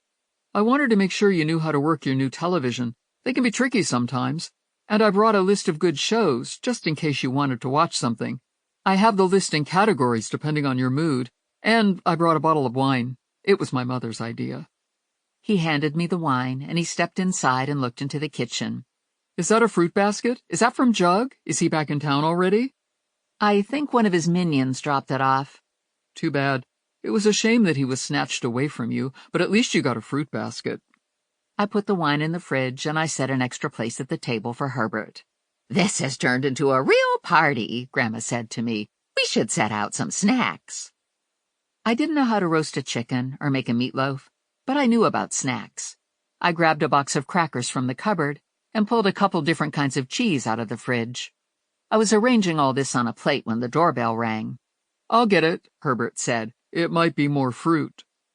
I heard him unlock the door and open it, and then I heard him screaming, Yeah! The door slammed shut, locks clicked, and Herbert ran into the kitchen, arms waving in the air, eyes bugged out of his head, face contorted. "What the Sam Hill?" Grandma said. Herbert stopped screaming. His face went from red to white, and he fainted, spread eagle, flat on his back on the floor. Grandma soaked a kitchen towel and put it on his forehead. He opened his eyes and took a couple beats to focus. "I think I might have wet myself." "Not that I could see," Grandma said. I went to the door and looked out the peephole and only saw an empty hall. I unlocked the door and stepped out. Definitely empty. I closed the door, relocked it, and went to Herbert. "There's nothing out there," I said. "He was there. The killer vampire," Herbert said. "They were talking about him on the local news this morning. He killed a woman in a laundromat and he sucked all her blood out and then he ran away. People saw him, but they couldn't stop him, and now the police can't find him." "I heard about him, too," Grandma said. "Everybody was talking about him when I was at the market yesterday." "He had crazy eyes," Herbert said, "and his mouth was open, and I could see his fangs, and he was holding a big knife, and his arm was raised like he was going to stab me. I started screaming, and his face changed, and he got snarly. His eyes were red with flames in them." "Flames?" Grandma said. "That's serious." "I might have imagined it," Herbert said. "I have an advanced imagination." "What on earth was he doing here?" Grandma asked. "Maybe he was lost," I said, trying hard not to show panic. Maybe he was going door to door looking for an empty apartment where he could hang out. I hate to think that he's hanging out in your building, Grandma said. Probably Herbert scared him off, I said. I didn't see him in the hall. Ranger called. Having a dinner party tonight? Yes, but the vampire decided not to stay. Can't blame him with all that screaming. Do you have a camera covering the parking lot? Yes. We saw him leave, but he disappeared before I could get a man on the scene. Are you okay? Mostly. My best to Grandma. I returned my phone to my pocket. Ranger says hello, I said to Grandma. Was that your fiancé? Herbert asked me. Yes. I thought it was Ranger on the phone, Grandma said. Mental head slap. It was. Duh. Sorry. Brain fog from all the drama. I turned to Herbert. That was Ranger. He owns Rangeman Security. The hall outside my apartment has video and audio surveillance, and Rangeman monitors it. My parents have a Ring doorbell, Herbert said. It's awesome. It shows when people steal your delivery packages, and we keep getting notices about dogs that get lost. It needs to give people notices about vampires, Grandma said. Herbert nodded. I never believed in vampires before, but I believe in them now. There's lots of things we don't know about, Grandma said. I wouldn't be surprised if aliens from outer space landed here. That vampire could be one of them. Did you get a good look? Did he have pointy ears like Spock? Was his skin sort of greenish? I didn't notice any of that, Herbert said. I got a little flustered. I must have low blood sugar because usually I'm a cool cucumber. I'm good in an emergency. Like if there's a building on fire and there's a cat inside that needs rescuing, I just go in and get it. No kidding, Grandma said. You did that? Not yet, Herbert said. The opportunity hasn't come up. We helped Herbert get to his feet, and Grandma gave him a glass of wine. I'm not much of a drinker, Herbert said. As an entrepreneur, I feel I should always be alert in case new opportunities arise. This is a new opportunity to try out some wine, Grandma said. Did the vampire tell you his name? No, Herbert said. He didn't say anything, but he hissed at me. He looked surprised to see me at first, and then when I started screaming, he got mad. He stuck his tongue out and made this hissing sound like a demon. It was freaky. I don't like to think about it. Holy crap. I'm never going to be able to sleep tonight. Maybe I'll have to sleep here. No, I said, not going to happen. I had to give it to Herbert for his tenacity. The news I got was sketchy, Grandma said. They didn't give out any names of the deceased or the bystanders. Thank you, Morelli and Jimmy. If my mother knew I'd walked in on a vampire with a fresh kill, she'd have been dropping Xanax into her big gulp of whiskey. Bad enough that I had to live with it. And now I had Zoran at my door with a knife in his hand. My heart was doing backflips in my chest. Do you think we should call the police? Herbert asked. No, I said. I think we should mash the potatoes. I figured this was like sex. Every now and then you run into a situation where it's just best to fake it and move on. So I dredged up some bravado and did my best impression of a kick-ass, cool-as-snot Jersey girl. I've got a raving lunatic vampire stalking me. Big deal. Bring it on. Holy shit. Who wants meatloaf? We all went into the kitchen, and at Grandma's instruction, I took the temperature of the meatloaf.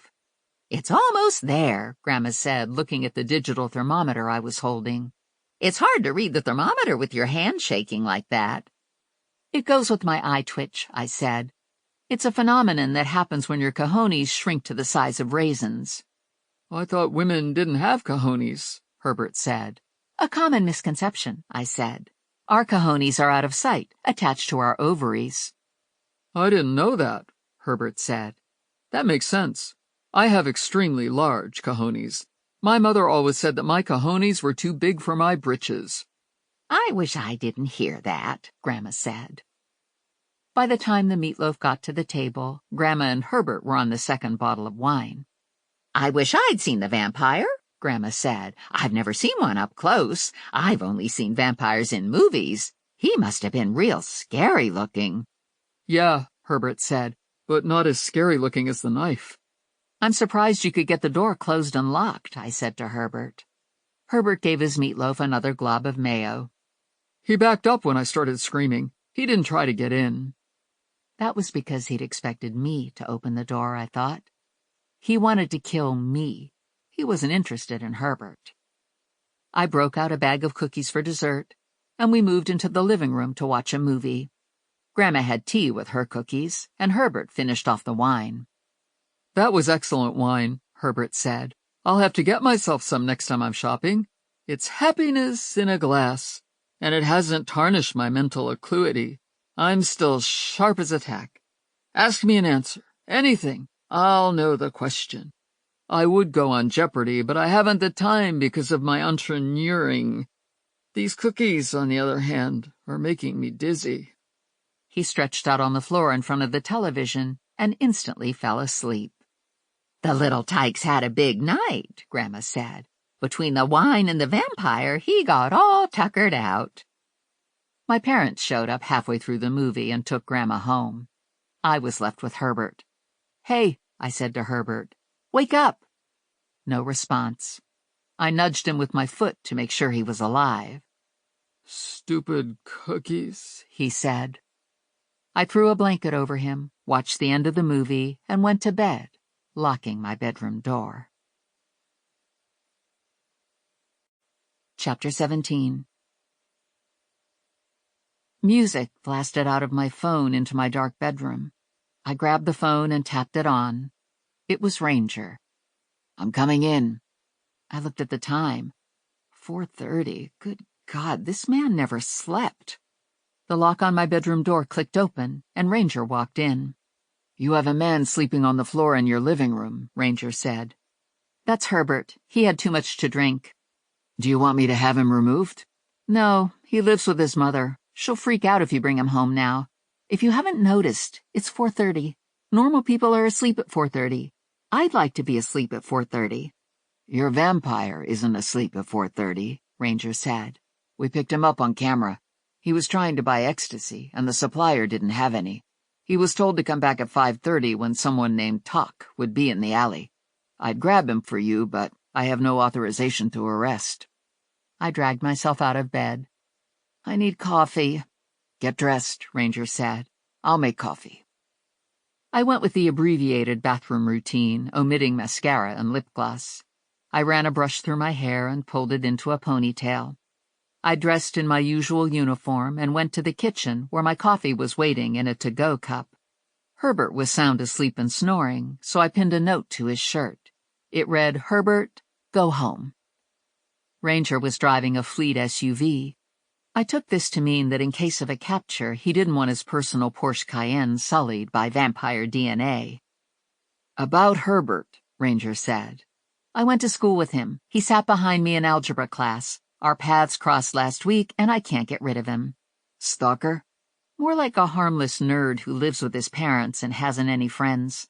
He just shows up and tries to do nice things for me. I came home from work one day, and he'd painted my apartment." "How did he get in?" "Bribed the super. Then another day he had carpet installed, and a television. It's always all done when I'm not home." "He has money." "Apparently. He says he's an entrepreneur. I don't exactly know what that means. Grandma came over for dinner last night, and Herbert showed up. Turned out Grandma knew him, so he got invited to stay for meatloaf." Ranger stopped for a light and looked over at me. "You made meatloaf?" "Grandma made it, but I bought the meat." That got a smile. "Tell me about Zoran." I read the text message to him. "It came in at 4:30, I said. Herbert showed up around 5:30, and maybe 10 minutes later, Zoran rang my bell. Herbert answered it, took one look at Zoran with the fangs and a knife in his hand, and started screaming like a little girl. He said Zoran backed off, and he was able to get the door shut and locked, and then he fainted. After that, he chugged a bottle of wine and passed out on my living room floor." "Zoran expected you to answer the door." "Yes." "When you move out of this apartment and go offline, life will be dull for the men who monitor my accounts," Ranger said. "I'll have to fit you with a body cam so they have something bizarre to report on once in a while." It was dark in the car. I had my coffee. It was quiet. The streets were empty. I was feeling a weird combination of comfy cozy because I was with Ranger, and at the same time a slow drip of adrenaline because we were on the hunt for a crazed killer. Ranger was in his zone, alert, outwardly relaxed, probably had a heart rate of 34. My heart rate was probably closer to 134. "Do we have a plan?" I asked. "I have a car in place on Fremont, and I'm going to put us on Stark. The plan is to trap Zoran in the alley. The control room will be watching and listening in. Plus, my man on Fremont has the camera app, and I have the app, and I sent the app to you, so we should all be able to see what's going down. When I move, you move with me. Stay close. Stay behind me." Ranger turned onto Stark and parked behind a junker car. The alley was a car length in front of us. We couldn't see into the alley, but we could see the alley on our app. "If you're going to keep working for Vinnie, and you're going to have a caseload that includes freaks like Zoran, you need to carry, and you need to know some self-defense," Ranger said. We'd had this discussion before, and it always ended in failure. I hated guns, and I was a self-defense disaster. This time might be different. I had more motivation. I was genuinely terrified of Zoran. "We need to get you certified to carry," Ranger said. "I have 2 men who are certified firearms instructors. You can work with them, get your skill level up, and they'll complete your paperwork. In the meantime, you can do an illegal carry. There's a loaded Sig Sauer P229-9 in the gun box under your seat. It has a slide with a red dot. It's yours. When we're done here, we'll go back to Rangeman and get you started with one of my instructors." We sat in silence after that. Impossible to guess what Ranger was thinking. I was thinking about Cheerios. I had the camera app up on my phone. The alley was dark. It looked empty. A couple guys in gang colors entered the alley from our side. They hung close to the street, and after a couple minutes a chunky dude in a tracksuit carrying a small duffel bag strolled down the sidewalk and joined the 2 gangbangers. Their voices were low, and they were speaking Spanish. Ranger grew up 1 block off Calle Ocho in Miami. He speaks fluent Spanish, and he can salsa dance. I can't do either of those things. "They're negotiating," Ranger said. "The gangbangers are unhappy with the price." "Do you think that's Talk in the tracksuit?" "They aren't using names." A kid came out of a building 2 doors down. Baggy jeans, gray hoodie. From his build and height, I'd say he was in his early teens. He entered the alley and walked toward the guy in the tracksuit. The gangbangers turned their back to the kid and went to their phones. "I need some ecstasy and meth," the kid said to the tracksuit. "It's for Fang." The kid took a bag from tracksuit and turned to leave, and a black SUV pulled up to the alley. A guy got out and fired off a bunch of shots, and the kid in tracksuit went down. The gangbangers grabbed the duffel bag and ran for the SUV. They got in, and the car sped off. Ranger was on his feet, talking into his earpiece, calling for backup and medical. I was right behind him. We ran to the kid who was moaning and crying. Blood was seeping through his jeans. He was shot in the leg. Tracksuit wasn't moving. The 2 rangeman guys from the Fremont Street car went to Tracksuit, determined that he was dead, and moved to Ranger and the kid. "Shot in the leg," Ranger said. "Scoop him up and take him to the medical center." Ranger stood, and we turned toward Stark Street. A shadowy figure was at the end of the alley. He was slim with brown hair slicked back, and he had a large knife in his hand. I felt a chill rip through me. "Zoran?" I said, more question than statement. It was very dark, and it was hard to see his face, but his mouth was wide open, and I saw the fangs. "We meet again," he said. "Your destiny brings you to me. It's preordained. You'll be mine in the very near future. I'll feast on your blood, and we'll be immortally joined. We'll experience the rapture together." "When we're done here, remind me to sharpen my wooden vampire stake," Ranger whispered in my ear. Zoran whirled around and took off running. Ranger ran after him, and I ran after Ranger. Zoran crossed the street, ran into a building, and slammed the door shut and locked it. Ranger kicked the door open, and we heard Zoran on the stairs above us. By the time we got upstairs, there was no sign of Zoran. There were 3 doors on the 2nd floor. All were shut. We heard a woman scream behind one of the doors, and Ranger kicked the door open. "He go out the window," the woman said. We ran to the window and saw Zoran on the fire escape. He dropped to the ground and disappeared in the dark alley that ran the length of the first 3 blocks of Stark. "He's pretty agile for a drugged-up lunatic," I said to Ranger. Vampires have superpowers when they're on meth, Ranger said. We exited the building in time to see a fire truck pull onto Stark. A cop car was behind it. A second Rangeman Fleet SUV was angle-parked by Ranger's SUV. Ranger's second-in-command, Tank, was standing beside it. Tank's partner was standing guard at the body. Ranger and I walked over to Tank. "Looks like the guy in the alley sold his last bag," Tank said. "Yeah, drug deal gone wrong," Ranger said. "A kid who was running an errand for Zoran got shot. Jules and McKinney took him to the medical center. I want to talk to him. Tell whoever gets assigned to this case that I'll be in touch later this morning." "You got it," Tank said. He nodded and smiled at me. "Nice to see you." "Nice to see you too," I said. And I meant it. Tank was in Special Forces with Ranger. He had Ranger's back then, and he still has it now. His name is only half appropriate. He's a total tank on the outside. On the inside, he's a marshmallow. We got into Ranger's SUV and drove off before we were pinned in by emergency vehicles. Ranger called McKinney and told him to watch the kid until we got there. "We can canvass the alley behind Stark when it gets light," Ranger said. "Too dangerous to do it in the dark." He glanced over at me. "You look a little pale. Are you okay?" "I didn't have time for makeup. I also didn't have time for food." "I can't help with the makeup, but I've got food. There's a compartment in the console that's filled with protein bars." I picked one out that advertised peanut butter and chocolate chips. "Does Ella cater the cars?" I asked him.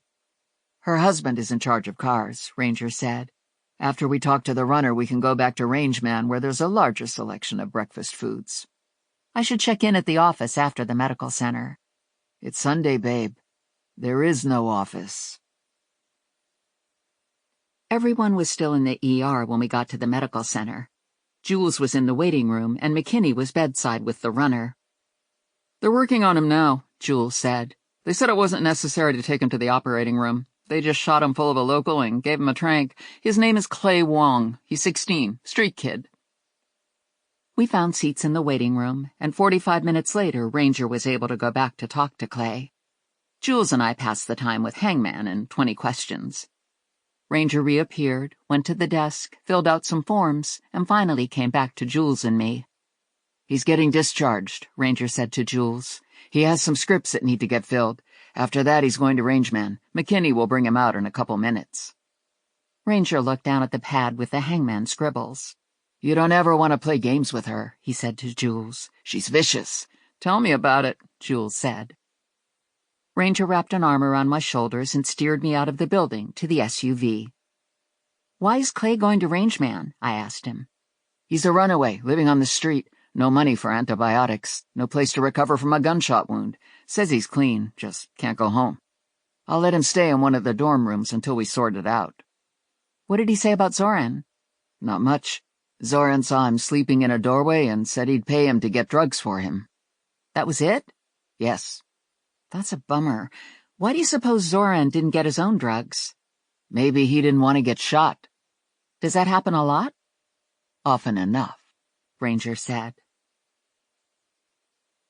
Rangeman occupies an entire building on a quiet side street in downtown Trenton. It's 7 stories, with the top floor devoted to Ranger's apartment. The 5th floor contains the control room, offices, and a pleasant lounge with tables and chairs and a 24-hour buffet. The ground floor has a small lobby and more offices. Ella and her husband have an apartment on the 2nd floor. The 3rd floor is a state-of-the-art gym, and floors 4 and 6 are dorm rooms and miscellaneous use rooms. There's an ultra-secure garage and a shooting range below ground. Ranger pulled into the Rangeman garage and parked in a space reserved for fleet cars. "I rushed you out of your apartment this morning," Ranger said. "You have a firearms session with Skip now, but you can go upstairs and have a shower and get clean clothes and breakfast if you want. Or you can grab something on the 5th floor and go straight to the gun range." "I'll get something on the 5th floor," I said. "Wouldn't want to keep Skip waiting." We took the elevator to the 5th floor, and Ranger texted Skip that I was in the building. I went to the buffet. The food is constantly being refreshed and changed. It's organic or natural and healthy. Fresh fruit, fresh vegetables, sandwiches, hot selections, snacks. No donuts. Ever. There are some huge muscle-bound rangemen, but there are no fat rangemen. I grabbed an orange juice and a bagel with cream cheese. Ranger got coffee. I suspected he would go upstairs to his apartment once I got settled with Skip. Ella would have Ranger's breakfast waiting. A fresh fruit plate, salmon with capers or caviar, toast points. Sometimes breakfast would be a vegetable frittata. Skip walked in and suggested we take a table off by itself in a corner. "We'll talk about guns before we go downstairs to shoot," he said. "If it's okay with you, we'll pretend you're a beginner." Great, I said. I am a beginner. The truth is, I hate guns. "You don't have to love them," Skip said. "You just have to know how to use them successfully and safely." Already I liked him. "You eat and I'll talk," he said. "Do you have your gun with you?" I pulled it out of my bag. "Nice choice," he said. Ranger gave it to me. "Ranger knows what he's doing, always." After an hour, I knew why the gun was perfect for me, right down to the red dot. I could take it apart and put it back together. I could insert a clip. I could hold it without fear of accidentally shooting myself. I followed Skip downstairs to the shooting range. I'd been there before, and the results weren't impressive. It turned out that I had a good eye and could hit a target, but I had a horrible attitude and couldn't get comfortable carrying a gun, especially if it was loaded. I decided to improve my attitude this time around. When we broke for lunch, I felt like the lame-brained kid who finally aced a math test. I found Ranger at his desk in his office. "Congratulations," Ranger said. "I just talked to Skip and he said you qualified. Ramon is up next for self-defense." No self-defense. Last time I tried self-defense, I cracked a toenail and ruined my pedicure doing kickboxing. My toenail has never been the same. "Babe, it's just a toenail." It's not just a toenail. Toenails are important. They're part of the pretty package. It goes with getting a good haircut and highlights and having a signature lipstick. "I missed that memo," Ranger said. A girl has to have priorities. "Toenails over self-defense?" Any day of the week. "How about lunch? Is that a priority?" Yes. What's on the menu today? "Ella made some hand pies, chicken curry and steak and potatoes, and the usual salads and sandwiches. I need to finish reviewing a floor plan. Grab a bottle of water and a steak pie for me. We can eat here while I work, and then we can check out the alley behind Stark." I filled a tray and brought it back to Ranger's office. Egg salad sandwich, mac and cheese, and a water for me. Ranger's water and steak pie. The day of the week didn't matter for Ranger, Morelli, or me. We were always on call. The job didn't stop at 5 o'clock Friday. That would change for me if I had a baby. I might continue to work, but not in the field as a bounty hunter. Or maybe not at all. I grew up with a full-time mom. Grandma was just down the street. There was always someone close by to put a Band-Aid on my bloody knee. It was a good childhood, with the exception of Morelli. He was the forbidden fruit of my childhood. He was the scourge of the neighborhood. He was the bad boy heartthrob of my high school. And now I was engaged to him. And the thing is, he turned out to be a really good guy. Go figure. Ranger finished his lunch and signed off on the floor plan. "Thanks for waiting. I'm still playing catch-up." "Not a problem," I said. "Do you think Zoran will move away from Stark Street after this morning?" "If he was sane and clean, yes, he'd move. Since he's neither sane nor clean, no. He's going to stay close to his drug supplier." "His drug supplier just got dead." Ranger stood and came out from behind his desk. "Even before they carted Talk's body out of the alley, someone was waiting in the shadows to take his place." I followed Ranger to the garage and watched while he took another fleet SUV. "You aren't driving one of your personal cars," I said, getting in next to him. "The fleet SUVs are recognized as rangeman vehicles, and most of the gang members on Stark know not to touch them." Ranger pulled out of the garage and drove the short distance to Stark. We cruised 3 blocks on Stark, and Ranger turned onto a cross street and parked. We got out of the car and walked back to Stark. I was wearing my new gun in its new holster, and I was concealing it with my hoodie. Ranger was in black rangeman fatigues, and his holstered gun was concealed by a black windbreaker. He also was carrying an ankle gun, a knife, self-defense spray, cuffs, and a collapsible baton. I had a few extras in my bag, too. lip gloss, hairbrush, self-defense spray, cuffs, and another bagel from the Rangeman buffet. It was Sunday, early afternoon, and people were out enjoying the nice weather. Hookers strutted their stuff on the corners. Gangbangers slouched against graffiti-covered buildings. Druggies were curled in doorways and sprawled on sidewalks. A steady stream of cars rolled down the street looking to buy whatever was for sale. No one bothered us. Ranger had the tight-ass walk of a kid with street cred, and the rest of him said he wasn't a kid, and he wasn't someone you'd want to mess with. We walked 3 blocks, taking the temperature of the street, cataloging details, keeping a watch for Zoran. We walked past Lucky Linda's and the bar with the mop guy. We crossed the alley where Talk had been shot. No yellow crime scene tape. Some bloodstains waiting for rain to wash everything clean. We went to the end of the first block, crossed the street, and walked back toward our SUV. "This feels pointless," I said to Ranger. "It's not pointless," he said. "You notice things that you miss when you're in a car. You see what's inside an open door, drug transactions, faces looking out windows, places where people hang and places that they avoid. When we get to the end of the 3rd block, we'll walk the alley." "This is what you did when you were a bounty hunter?" "Yes, I see detail. I'm good at tracking. I always took point when I was in the military." "Do you miss being a bounty hunter?" I asked him.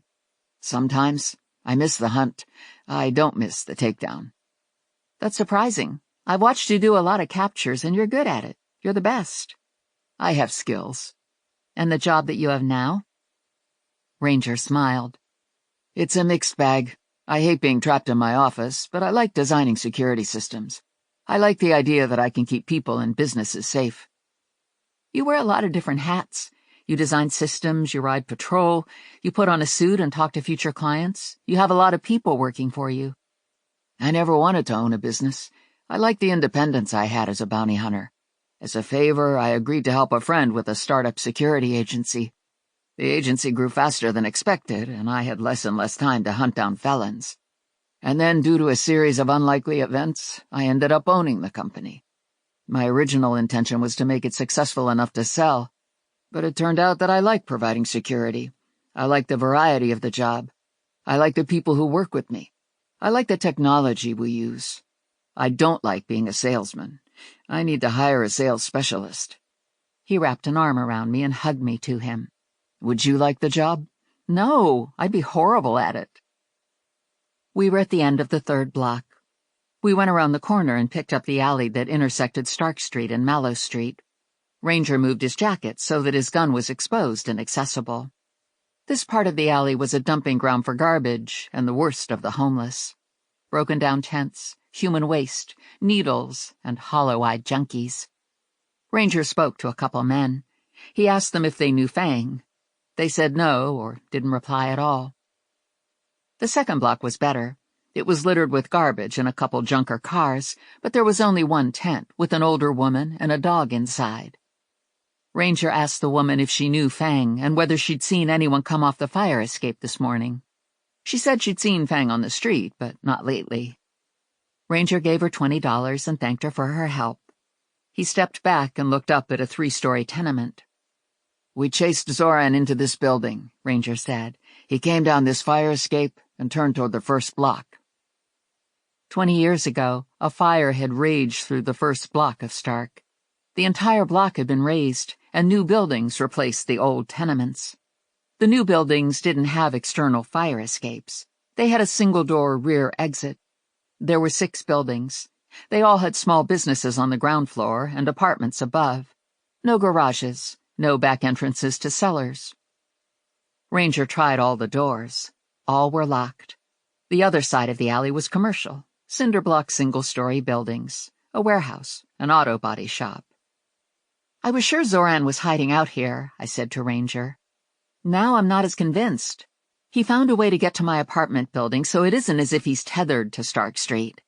I was assuming he didn't have transportation because his truck was parked in his driveway, but there are other possibilities. He could steal a car, or someone might be hiding him. Hell, for all I know, it could be another vampire with a car." "Or it might be that our search area was too small, or our search was incomplete," Ranger said. "We walked the street in the alley. We didn't go door to door." "You think he's here on Stark?" I think he's in the area. Where do we go from here? We wait for him to make another drug buy. We walked back to the car, and Morelli called just as I was about to get in next to Ranger. What time do you want me to pick you up? Morelli asked. I drew a total blank. Where are we going? Your Aunt Stella's birthday party. She's 80, right? Oh my God, I completely forgot. I've been so wrapped up in work that I never thought to check my calendar. According to the text you sent me a couple weeks ago, it's at Valerie's house, Morelli said. Buffet dinner at 6 o'clock. Okie dokie, pick me up at 5:30. I got into the SUV and checked my text messages. One from Grandma. Did you remember to get Stella a present? She likes lavender soap. I have to go home, I said to Ranger. I'm supposed to be at my Aunt Stella's birthday party at 6 o'clock, and I need to stop someplace and get her a present. Babe, Ranger said. Chapter 18. Morelli rang my bell and opened my door at precisely 5:30. I was showered, my hair was washed, dried, and round-brushed. I was wearing my only dress-up outfit, the navy skirt and jacket. I was putting the bow on Aunt Stella's present. Wow, Morelli said, walking into the living room. You've been busy. Not me, Herbert Slavinsky. We went to high school with him, Morelli said. He was a year behind me. He played clarinet. You were friends? No. The band was lined up on the side of the field before halftime, and I ran for a pass and plowed into him, knocked him on his ass. Clarinet ended up in the trombone section. I'd forgotten. That was a game with New Brunswick. We lost. Yeah, we lost a lot, he said. The band wasn't very good either. The majorettes were good. Morelli grinned. You were hot in your little costume. You couldn't twirl a baton for crap, but you could really strut out in a parade. My one talent, I said, strutting. You have other talents. I'd tell you about them, but we'd end up late for the party. He looked around the room.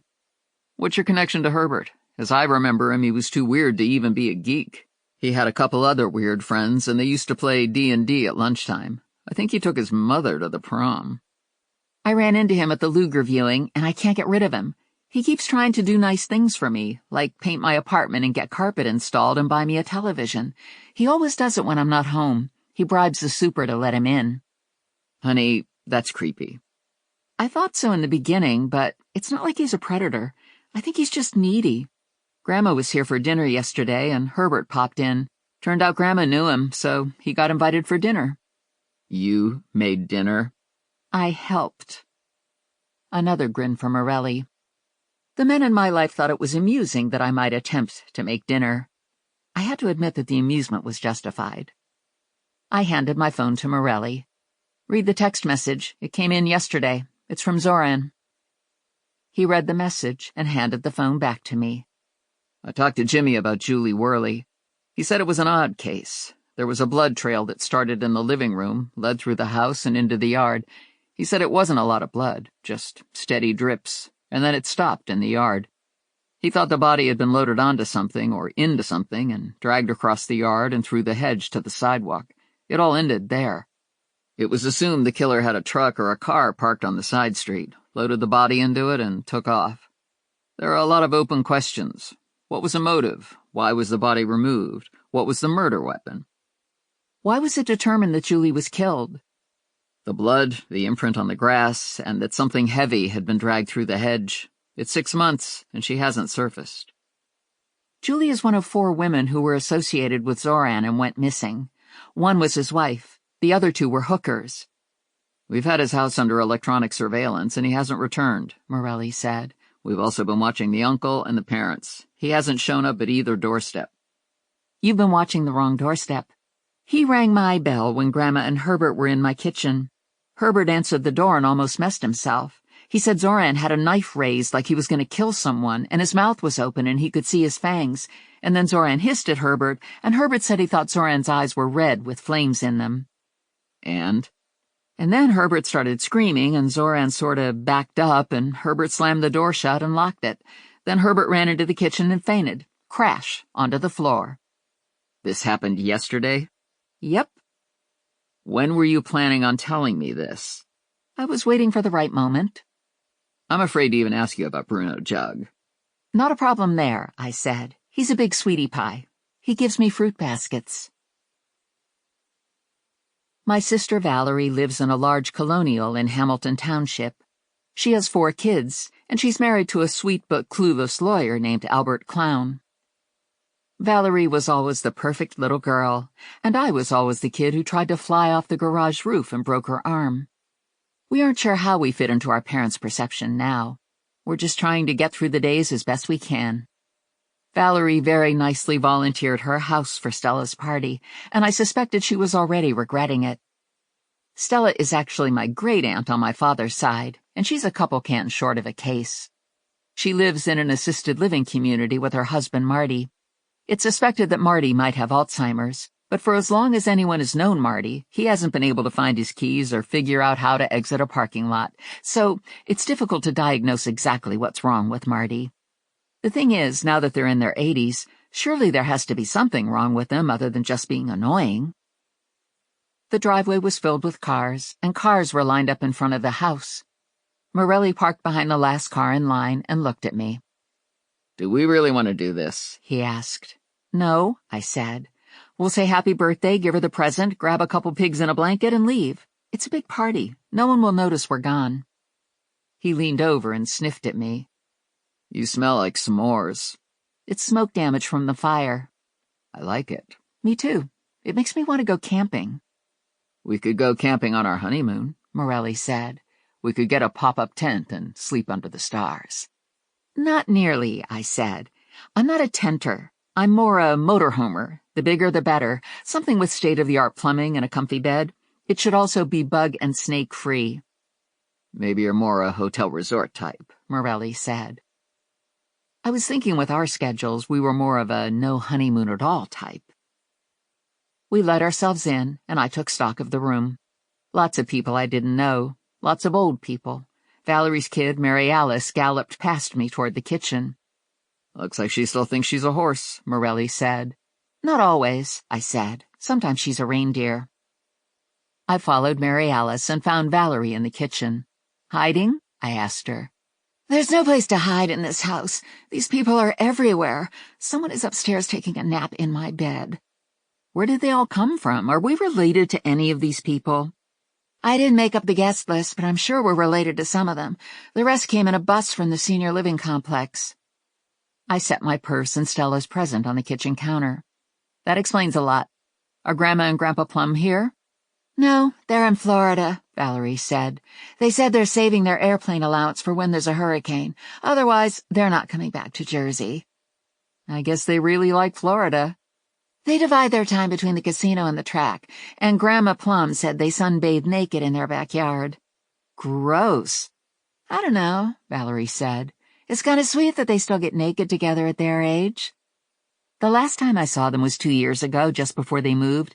They didn't look that good fully clothed. I don't want to think about them naked. Grandma Mazer came into the kitchen with 2 shopping bags. "I got the rolls from the bakery and the deli platters from Joe Vicini. Your mother is right behind me with the cake." She set the bags on the kitchen table. "Who let all those old people in? The living room is full of them." "They came from senior living," Valerie said, unpacking the rolls. "Those old people will go through this food like a swarm of locusts," Grandma said. "They'll be filling their pockets with pickles and ham sandwiches." My mother came with the cake, and my father followed her. My father was in his church suit, wearing his church shoes. "If I make it to 80, just give me a can of beer and set me in front of the TV," my father said. "Last I saw, Aunt Stella was on the couch with Ginny and Bernard Crossdale," Valerie said. "Uncle Marty is wandering around somewhere. Someone should check on him, make sure he doesn't get out of the house and walk into traffic." My father gave a grunt and went off to look for Marty. I emptied the bags of rolls into a bowl, unwrapped the deli platters, and added them to the casseroles that were already on the dining room table. There was a lot of yelling coming from the backyard. I went to the door and looked out at a bunch of little kids who had Marty tied up and were throwing Nerf balls at him. "I found Marty," I said to Valerie. "As long as he's in the backyard and the gate is closed," she said. "Do we need to put more wine out?" I glanced over at Morelli. He was off to the side talking on his phone. The expression on his face wasn't good. It was his cop face, focused, unreadable, serious. I took a couple bottles of red wine from the case on the floor and put them on the table with the food. Morelli ended the call and motioned for me to come to him. "You're wearing your cop face," I said. I have a cop face? "Yeah, it's almost the same as your poker face. What's up?" That was Jimmy on the phone. It looks like there might have been another vampire murder. This one was in your neighborhood. The woman was just found. Jimmy said it looked like she'd been dead for a while. Probably was killed early last night. That sucked the air out of me. That's terrible. Do you think Zoran didn't get to kill me, so he found a substitute? It's possible. It's also possible that you would have been his second kill of the night. Jimmy made his best guess at time of death. The ME will be more precise. It's also possible that this wasn't Zoran's kill. But Jimmy thought it might have been Zoran? She had bite marks on her neck similar to the woman in the laundromat. A wave of nausea curled through my stomach.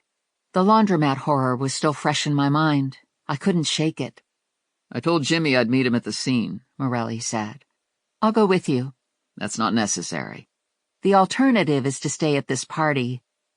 Morelli looked into the living room. There was music playing, Staying Alive by the Bee Gees. The old folks were trying to dance to it. Morelli grinned and did the classic Stayin' Alive move, channeling his inner Travolta. "If you want to give up being a cop, you could have a career with Chippendales," I said to him. "Get your purse," he said. "Jimmy's waiting." The crime scene was about a quarter-mile from my apartment building. It was a residential area of single-family houses with yards that were large enough for swing sets and grills. There were lots of mature trees and shrubs. The cop cars, an EMT truck, and a clump of gawkers were clustered around a wooded area between two houses. Morelli angle parked next to a cop car.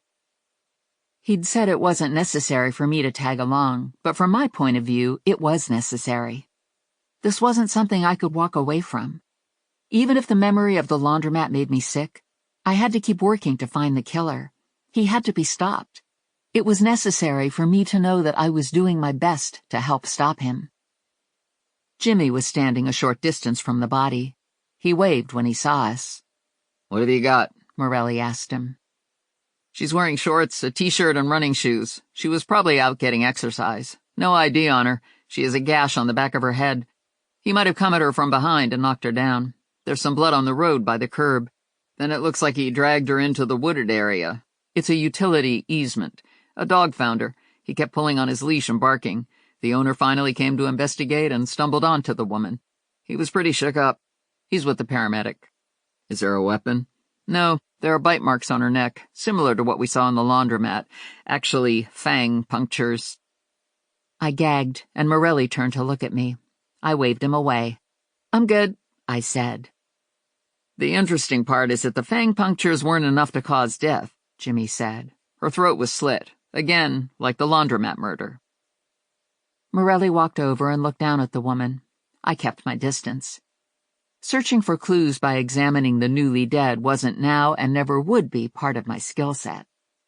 The ME and a forensic photographer arrived and went to the body.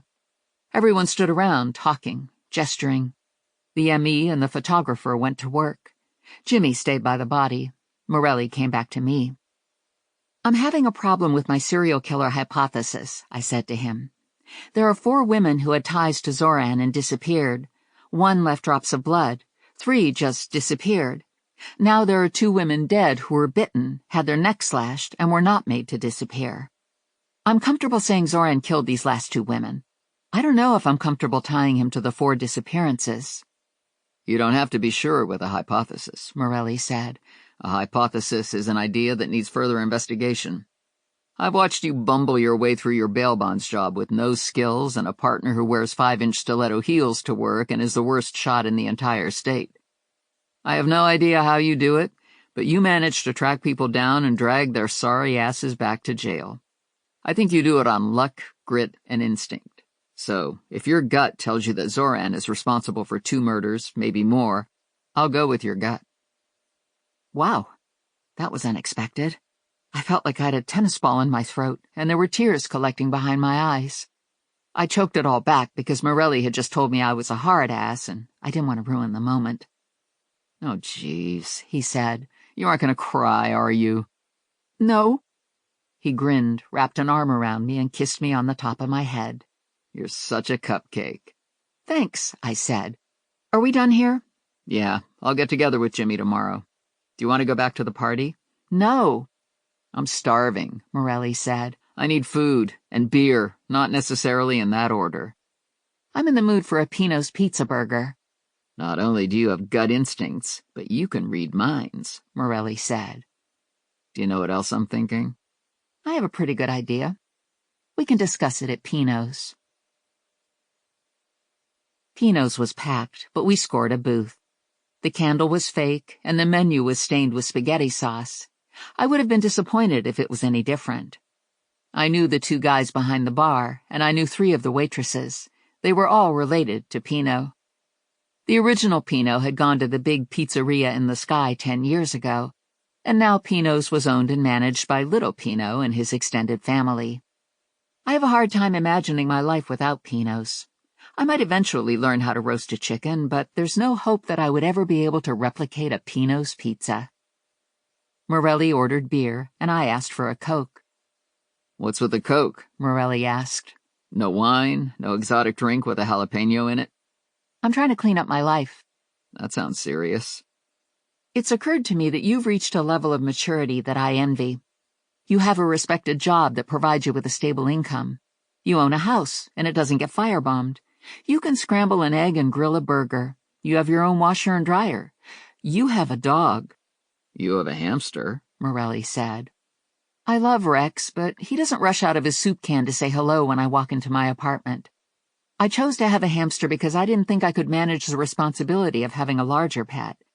You have friends and family and a routine. You play poker with guys you've known all your life. You helped your brother put a swing set together. You decided you wanted to get married, and you acted on it. You got rid of your billiard table and bought dining room furniture. Morelli studied his half-empty glass of beer for a beat before looking across the table at me. You're trying to tell me something. I feel like I need some time to think. I've got some things going on in my life right now that I have to straighten out. Can I help? I have to do this myself. Are we breaking up? No, I just want a couple days to get a grip on myself. Okay. What about sex? No sex. Damn. I was hoping the straightening out didn't mean no sex. But dinner is fine, I said. We can have dinner. That's better than nothing. Can we still fool around? Yes, a little. We ordered burgers, fries, onion rings, and slaw. I don't feel good about you staying in your apartment, Morelli said. What happens if Zoran shows up on your doorstep again? What happens if he comes after you in the parking lot? I pulled the Sig Sauer out of my purse and laid it on the table. Whoa, Morelli said. When you said you were getting a grip on yourself, you were serious. This is a nice gun. I assume Ranger gave it to you. Can you shoot it? I took my certificate out of my purse and handed it to Morelli. I can shoot it, and I'm certified to carry.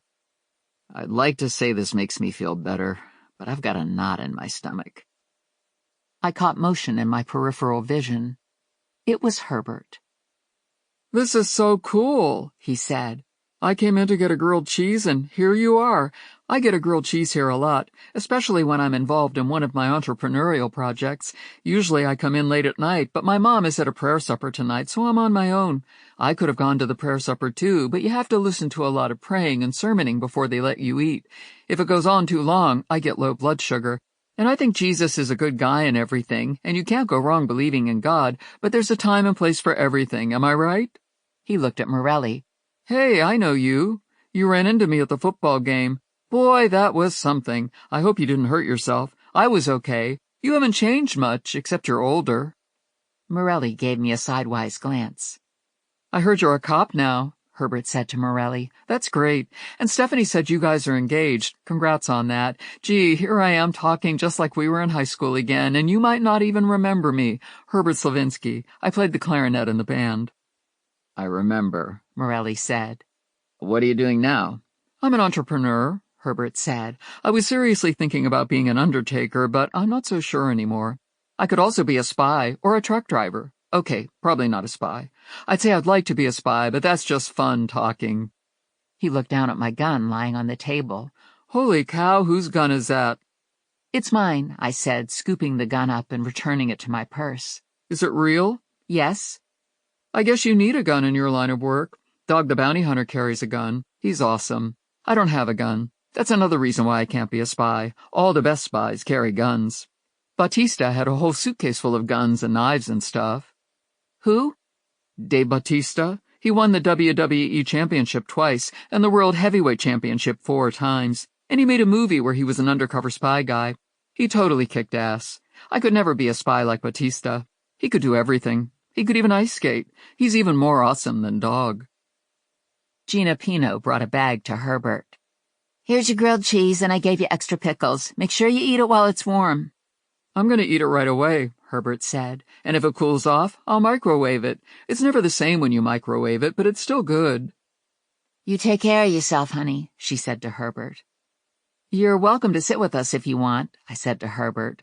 Gee, that's nice of you, but I have to get someplace. I'm doing research on a new entrepreneurial project tonight. Morelli waited until Herbert was out the door before leaning in toward me. There's something wrong with him. I know, but he sort of grows on you. I can't believe you didn't know Batista, Morelli said. He's a legend. I have a Batista action figure from WrestleMania. Anthony gave it to me for my birthday. And Batista was Drax in Guardians of the Galaxy. Drax. So, here's a difference between men and women, I thought. Morelli remembers Batista as Drax, and I remember Chris Pratt dancing to Come and Get Your Love. Drax isn't hot.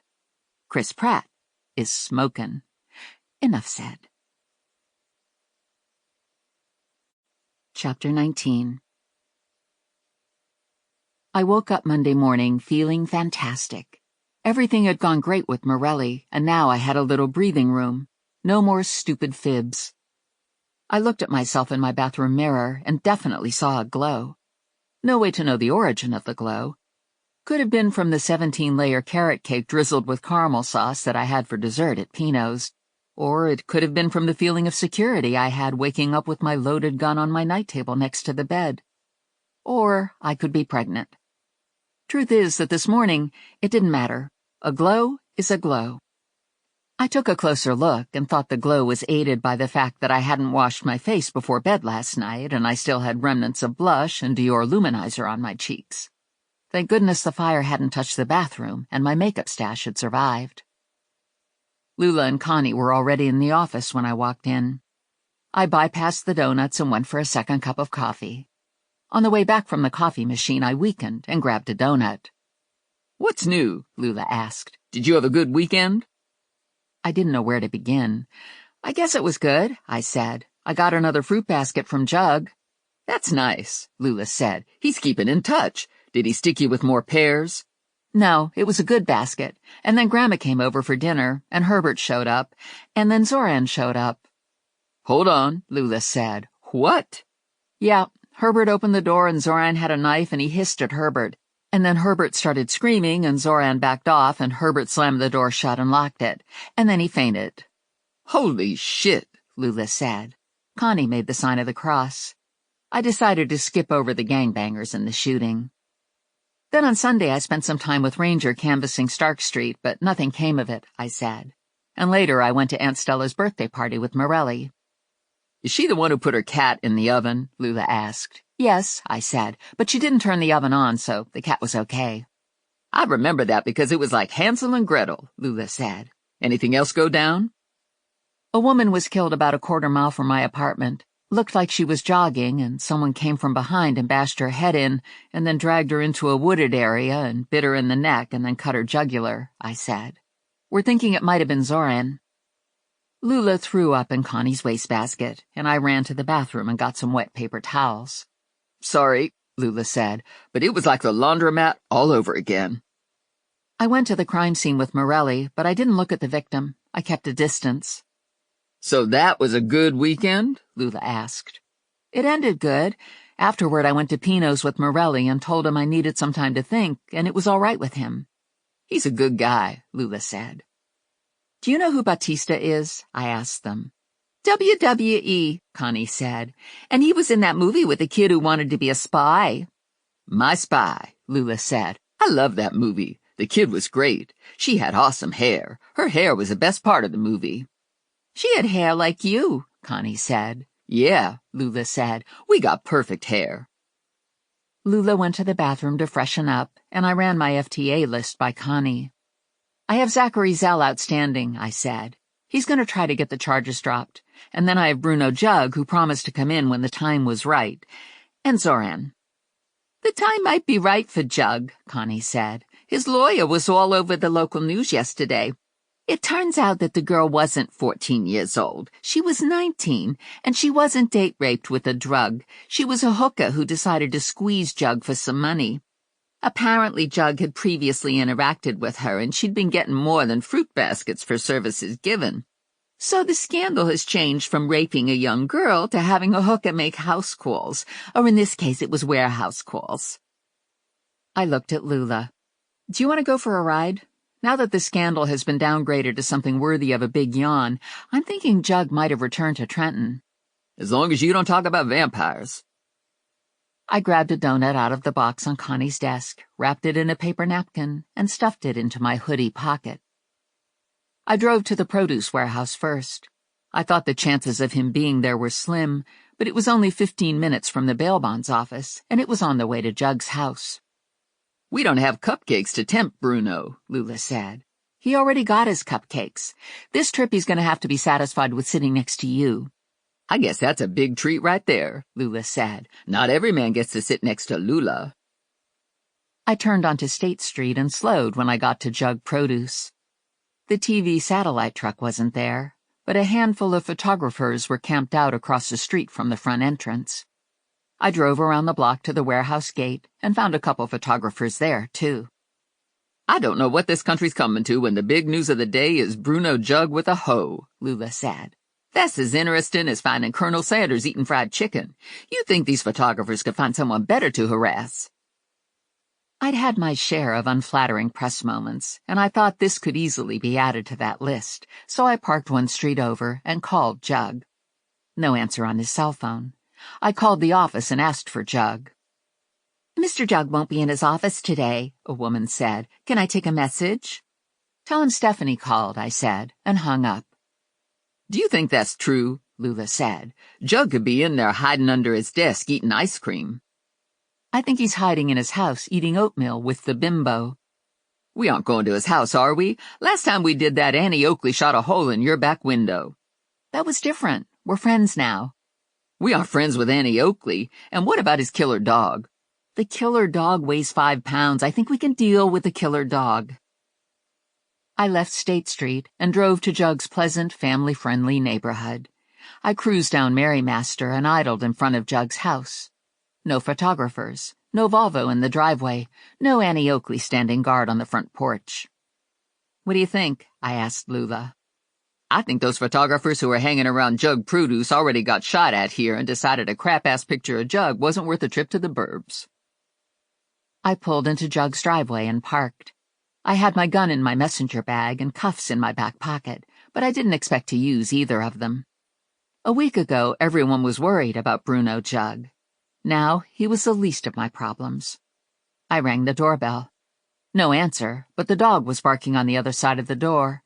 I rang the bell again and knocked. Nothing. I tried the door. Unlocked. I don't care that the door's unlocked, Lula said. I'm not going in there. That dog will tear us to shreds. I took the donut out of my pocket and unwrapped it. I opened the door and threw the donut at the dog. Problem solved, I said, stepping inside. Hello, I yelled. Anybody home? It's Stephanie and Lula. I hear you, Jug said, coming out of the kitchen. You don't need to yell. He was in his pajamas, and he had a big spoon in his hand. I need someone to make oatmeal. I have to start my day with oatmeal. Where's the missus? Lula asked. She left, cleaned out her closet, took her stupid electric car, and left.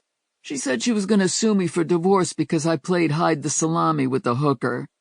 Well, you shouldn't have done that, Lula said. You took sacred marriage vows.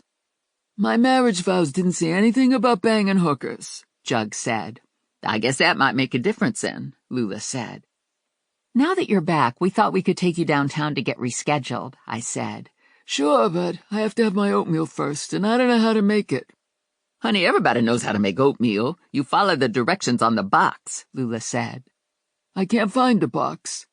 Did you think to look in the cupboard? Lula asked him. She opened a cupboard and found the oatmeal. Get dressed and I'll make your oatmeal. I always eat breakfast in my pajamas. Not today you don't, Lula said. Get dressed. Jug shuffled off to the bedroom, and Lula measured out oatmeal. This is easy, she said. He eats instant. You just microwave it.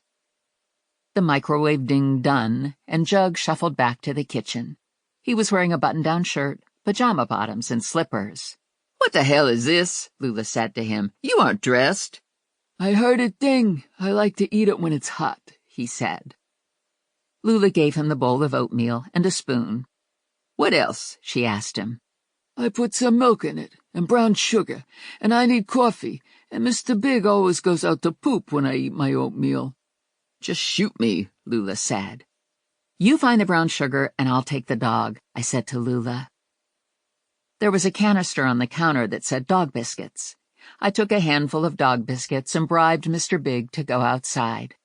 I stood on the front porch and watched while Mr. Big walked around the front yard in circles. Nothing was happening poop-wise. I walked into the yard and pointed my finger at Mr. Big and very sternly told him to poop. Poop! Mr. Big continued to walk in circles and finally hunched and pooped.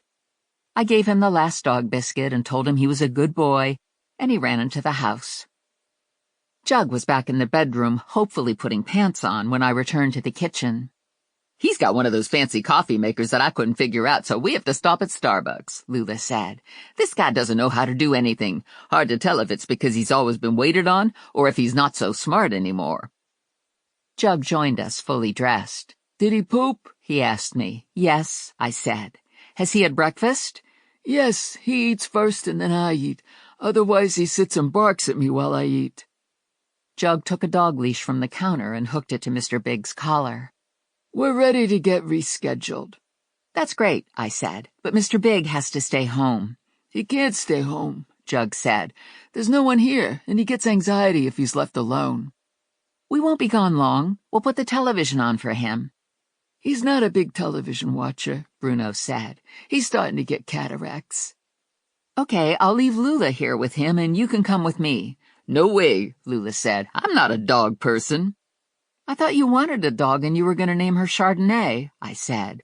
That's like Herbert wanting to be a spy, Lula said. It's a fantasy. It don't really happen. I have a fantasy that I'm a headmaster at a fancy private school for girls, and I have to discipline them, Jug said. Yeah, you and every other man on the planet, Lula said. When I was a hoe, I charged extra for that one. That's it, I said. Get in the car. Everyone get in the car. Get the dog in the car. I drove to Starbucks and sent Lula in for coffee. She returned with coffee for everyone and a cookie for Mr. Big. This won't take long, will it? Jug asked. Lou is coming at 10 with some papers to get signed, and I have a massage scheduled for 10:30.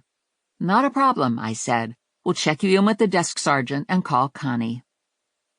I parked in the public lot across the street from the municipal building, and we all walked to the entrance. They aren't going to let Mr. Big into the building, I said. He's going to have to stay here with Lula. Jug tried to hand Lula the leash, and Mr. Big growled and snapped at Lula. What the hell? Lula said. I got a cookie for this excuse for a dog. I took the leash from Jug, and Big snapped at me. No, I said to Big, not acceptable behavior. I held the leash at arm's length so he couldn't reach me. Go, I said to Lula. You know the drill. The court is in session. Check him in and make sure he gets taken straight to the court. Don't let them put him in a holding cell. I'll call Connie. Lula and Jug disappeared into the building, and I walked Mr. Big to a patch of grass. I called Connie and told her that Lula was walking Jug through the system and someone was going to have to come down to write the bail bond. I'm not allowed to write a bond for him, Connie said. I told you that a couple days ago. It was the only way I could get him here. The choice was to forfeit the bond money that Vinnie already invested or bring him in and write a new bond. You delivered him to the desk sergeant, right? Yes, Lula delivered him. Then we get our bail bond money back, Connie said. No problem on our end. Jug has to find a new bail bond agent. Okay, give me a contact. There are 2 other bail bond agencies in the area. I'm texting their numbers to you. There's a good chance that they won't write the bond because the amount is going to be too high. Maybe it wasn't too late. Maybe I could get Lula to whisk Jug out of the building and we could turn him loose. I called Lula. Where are you? Have you turned Jug in yet? Yeah, we're waiting for someone to take us to court. Crap. Call me as soon as the bond is set. I looked down at Mr. Big. This isn't good. This really isn't good. I took Mr. Big for a walk, and when I got back to the municipal building, it was coming up to 10 o'clock. I found a bench in the shade, and Mr. Big chilled out while I called Lou. Hey, I said, it's Stephanie. You snatched Bruno, didn't you? I'm at his house and nobody's home, including the dog. I didn't snatch him. He wanted to get rescheduled. He didn't get cuffed or anything. We even made him oatmeal. Yeah, him and the oatmeal. Did he eat in his pajamas? More or less. Here's the thing. He might not make his massage appointment at 10:30. We're waiting for the judge to set his bail bond. What do you want me to do? Nothing, just saying. Keep him away from the press and call me when he's done. I'll come get him. Great. Good plan. I hung up. Lula called. We're done, she said. Where's Connie? Connie isn't coming. Say what? What's the bond? Same as last time. Oh, boy. What do you mean by, oh, boy? That's a lot of money. Yeah, I don't know why they set the bail bond so high. They know he never gets convicted of anything, Lula said. Is Vinnie coming? There's a hitch. Another one? You're full of hitches these days. Is that Jug yelling in the background? He isn't exactly yelling, more like talking loud. He's explaining that he can't get locked up because he has a massage appointment. Tell him the appointment got canceled and we're trying to get his bond straightened out. 10 minutes later, Lula met me outside. How'd that go? I asked her. It could have been worse. He's kind of a celebrity. All the cops know him. Some of them wanted a selfie with him. No one wants to bond him out. He's in a big feud with Harry, and Harry won't let Vinnie write a bond for Jug. I called the other 2 bail bond agencies, and they aren't interested. The bond is too high. Why doesn't Jug pay his own bond? Lula asked. Good question. I called Lou. Is he ready to get picked up? Lou asked. No. We have a problem. No one will write a bail bond for him. Silence. You're kidding me, right? Lou finally said. Apparently Harry the Hammer and Lou aren't talking. Something about a big diss at the Christmas party. So now Harry won't let us bail Jug out. I called 2 more agencies and no one will take it. The bond is too high. This is not good. Why doesn't Bruno bail himself out? He must have millions. The company has millions, Lou said. How much money are we talking about? It's the same as last time. I don't know how much Bruno has that's liquid. I'll get Bordelli working on it. You should work on it too, or you could end up in a bad place. The landfill? No, we don't use that anymore. We dump offshore. I hung up. I need to talk to Harry, I said to Lula. I'm going back to the office. Nobody talks to Harry, Lula said. I've never even seen him. I have good news, Connie said when Lula and I walked into the office. The charges have been dropped on Zachary Zell. Do I get my capture fee? I asked her. Ordinarily you wouldn't, but I'm putting it through because you engineered the drop-in. That means you have 2 payments coming to you, Zell and Jug. Jug is a big one. Do you want me to direct deposit them for you? Yes, it would be nice if I lived to spend them. I wasn't able to get a bond posted for Jug, and it was suggested that I might be taking a one-way ocean voyage in the near future if I don't get Jug out of jail. Connie stopped smiling. Seriously? Hard to tell, I said. I need to talk to Harry. Nobody talks to Harry, Connie said. That's going to change. Where do I find him? Connie suddenly realized that I had a dog. Mr. Big was leashed and calmly sitting on my foot. What's with the dog? Connie asked. It's Mr. Big, I said. It's Jug's dog. He has anxiety if he's left alone. Yes, but why do you have him?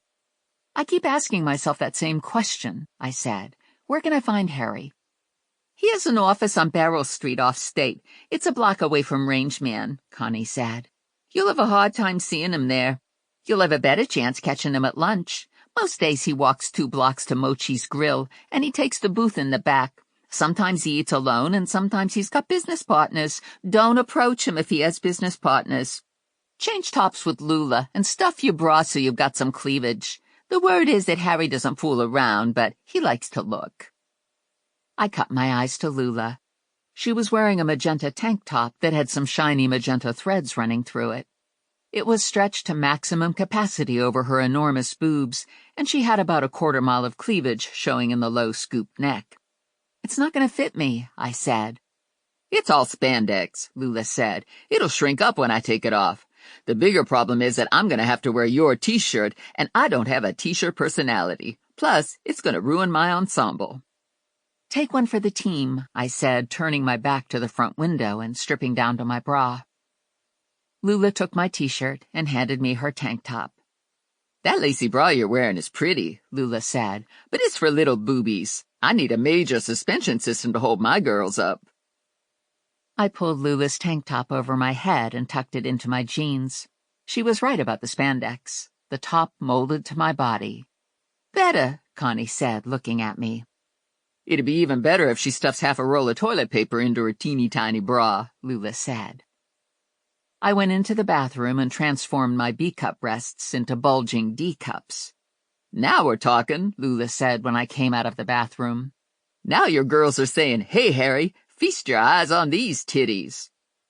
"Do you really think this is necessary?" I asked Connie. "Hell yeah, it's necessary," Lula said. "Now you got the power of the tit. Men get confused when they look at big titties. It's a scientific fact that it scrambles their brain. I read it somewhere. You could get a man to agree to almost anything if you show him big titties." I looked at Connie and grimaced, and Connie shrugged. "I've said it before and I'll say it again. You can't dispute science," Lula said. I shrugged into my hoodie, leaving it unzipped, and settled my messenger bag on my shoulder. "I'm on my way." "You taking the dog with you?" Lula asked. "Yes." "I'm not holding the dog." "Then you can drive and I'll hold the dog." We got into Lula's Firebird, and Big started howling when the sound system ramped up. "What the heck is wrong with the dog?" Lula asked. "I think it's your sound system," I said. "What?" she yelled at me. "Sound system," I yelled back. "Shut it off." Lula shut the sound off, and Big stopped howling. "Dogs have sensitive ears," I said. "I can't drive without my tunes. I won't be able to concentrate." "Maybe you could play your tunes not so loud," I said. "What's the point of that?" Lula asked. "Then maybe you could drive faster." Chapter 20. Mochi's Grill was in the middle of the block on Kepler Street. Lula parked across from the grill, and I got out with Big and walked him up and down the street, looking in the grill's window. There was a bar with red leather stools on one side of the room, tables with white tablecloths and red napkins in the middle of the room, and 4 booths across the back wall. None of the booths were occupied. It was early for lunch. I went back to the car, and Big and I sat and waited for Harry to arrive. "How are you going to know it's Harry?" Lula asked. "I've seen pictures, and I saw him at Vinnie's wedding. He's around 5'10", overweight but not obese, brown hair that's thinning. He looks like a banker. Respectable." The grill started to fill up a little before noon. Harry showed up at 12:10. He fit my memory, but with less hair. He was wearing a tan suit, white shirt with the neck unbuttoned, no tie, not smiling, walked with purpose. Probably he was hungry. I gave him some time to get settled and order. "Do you want me to go in with you?" Lula asked. "No, wait here. I'm going in with Mr. Big." "Oh, boy. Are you going to tell him to kill?" "No, that's not part of the game plan." I had Big on a leash, but I picked him up and tucked him under my arm when I got to the grill's door. I walked in and took a moment to look around. Half of the tables were in use. Harry was in a booth at the back. None of the other booths were occupied. I nodded to the bartender and took a couple steps. "Excuse me," the bartender said. "You can't bring the dog in here." "He's a very small dog," I said. "No one will notice." "It's rules," the bartender said. "I'm going back to see Harry. Pretend you don't see me." "What the hell?" he said. "Go on back. We've got rats in the kitchen that are bigger than that dog." I walked past the tables to Harry's booth, making sure my bulging boobs weren't being hidden by my sweatshirt. I stopped when I got to the booth and smiled at Harry. Big looked at him and gave a low growl. "Hi," I said. "Remember me?" "No," Harry said, "but I won't forget you a second time." I slid onto the bench seat across from him and kept a tight grip on Big. "Stephanie Plum," I said. "I work for you." "Bail bond enforcer," he said. "Vincent Plum bail bonds." "We met at Vinnie's wedding." His eyes were laser-focused on my breasts. "Nice dog you've got there." "He belongs to Bruno Jug." That got his attention off my chest. "What are you doing with Jug's dog?" "I'm stuck with him. Jug was FTA, and when I brought him in this morning, it turned out that no one would write a bond for him. So, Jug is in jail, and I've got the dog." "That's a lucky dog. Is he gonna get to sleep with you tonight?" This was said with a smile. Friendly banter from the middle-aged, almost bald guy to the chick with big, bulging boobs. "I don't want the dog. I want Jug out of jail so he can reclaim his dog and I can get on with my life."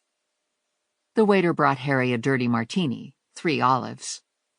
Harry extracted the toothpick with the olives from the martini and offered me an olive.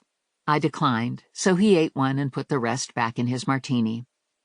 "Do you want something?" he asked me. "A drink? Lunch?"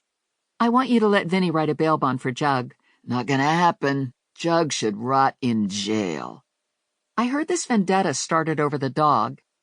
"He brings a dog everywhere with him. The dog goes into the crapper with him. The dog goes to meetings. One day I had enough of the dog. The nasty little bugger pissed on my pants leg. So I told Jug what he could do with his dog, and that ended a business relationship that was never good from the start." "He chewed a piece off my jeans and ran into his house with it. Then Jug's wife came out and shot a hole in the back window of my SUV." Harry looked like he loved this news. Eyebrows went up in elated surprise. "The new wife? The bimbo?" "Yes, she packed up and left over the hooker mess. That's why I have the dog." Harry sipped his martini and went back to staring at my breasts. "Are you sure you don't want an olive?" "Let's look at this from a different point of view," I said to Harry. "Jug is sitting in jail because no one will bail him out.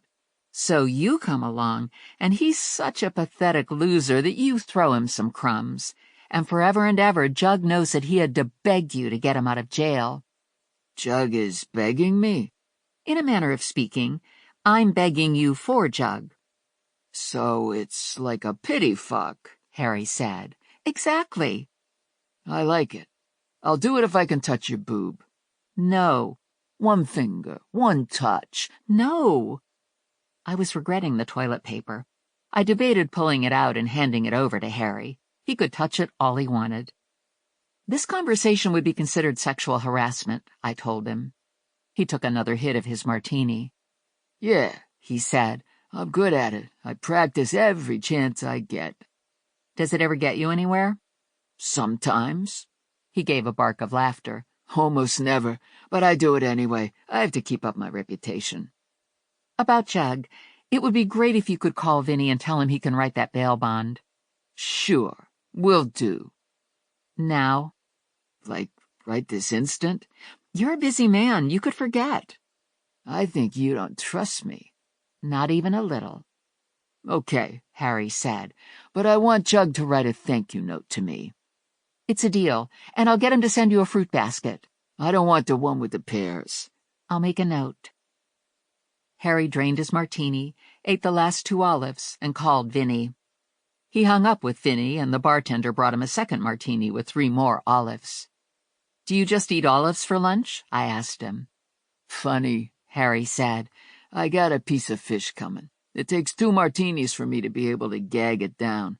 I'm supposed to eat healthy. I'm on Lipitor." I slid out of the booth, and Big followed me. "It's been a pleasure," I said to Harry. "It could have been better," he said. We exchanged smiles, and I left. He wasn't such a bad guy. For someone named Harry the Hammer, he was kind of a softy. "Congrats," Lula said when Big and I got into the Firebird. Connie just called. She's on her way downtown to bond out Jug. She said we should meet her there with the dog. I called Lou and gave him the good news. He said he'd meet us in the parking lot. You're on a roll, Lula said. Everything's working out for you.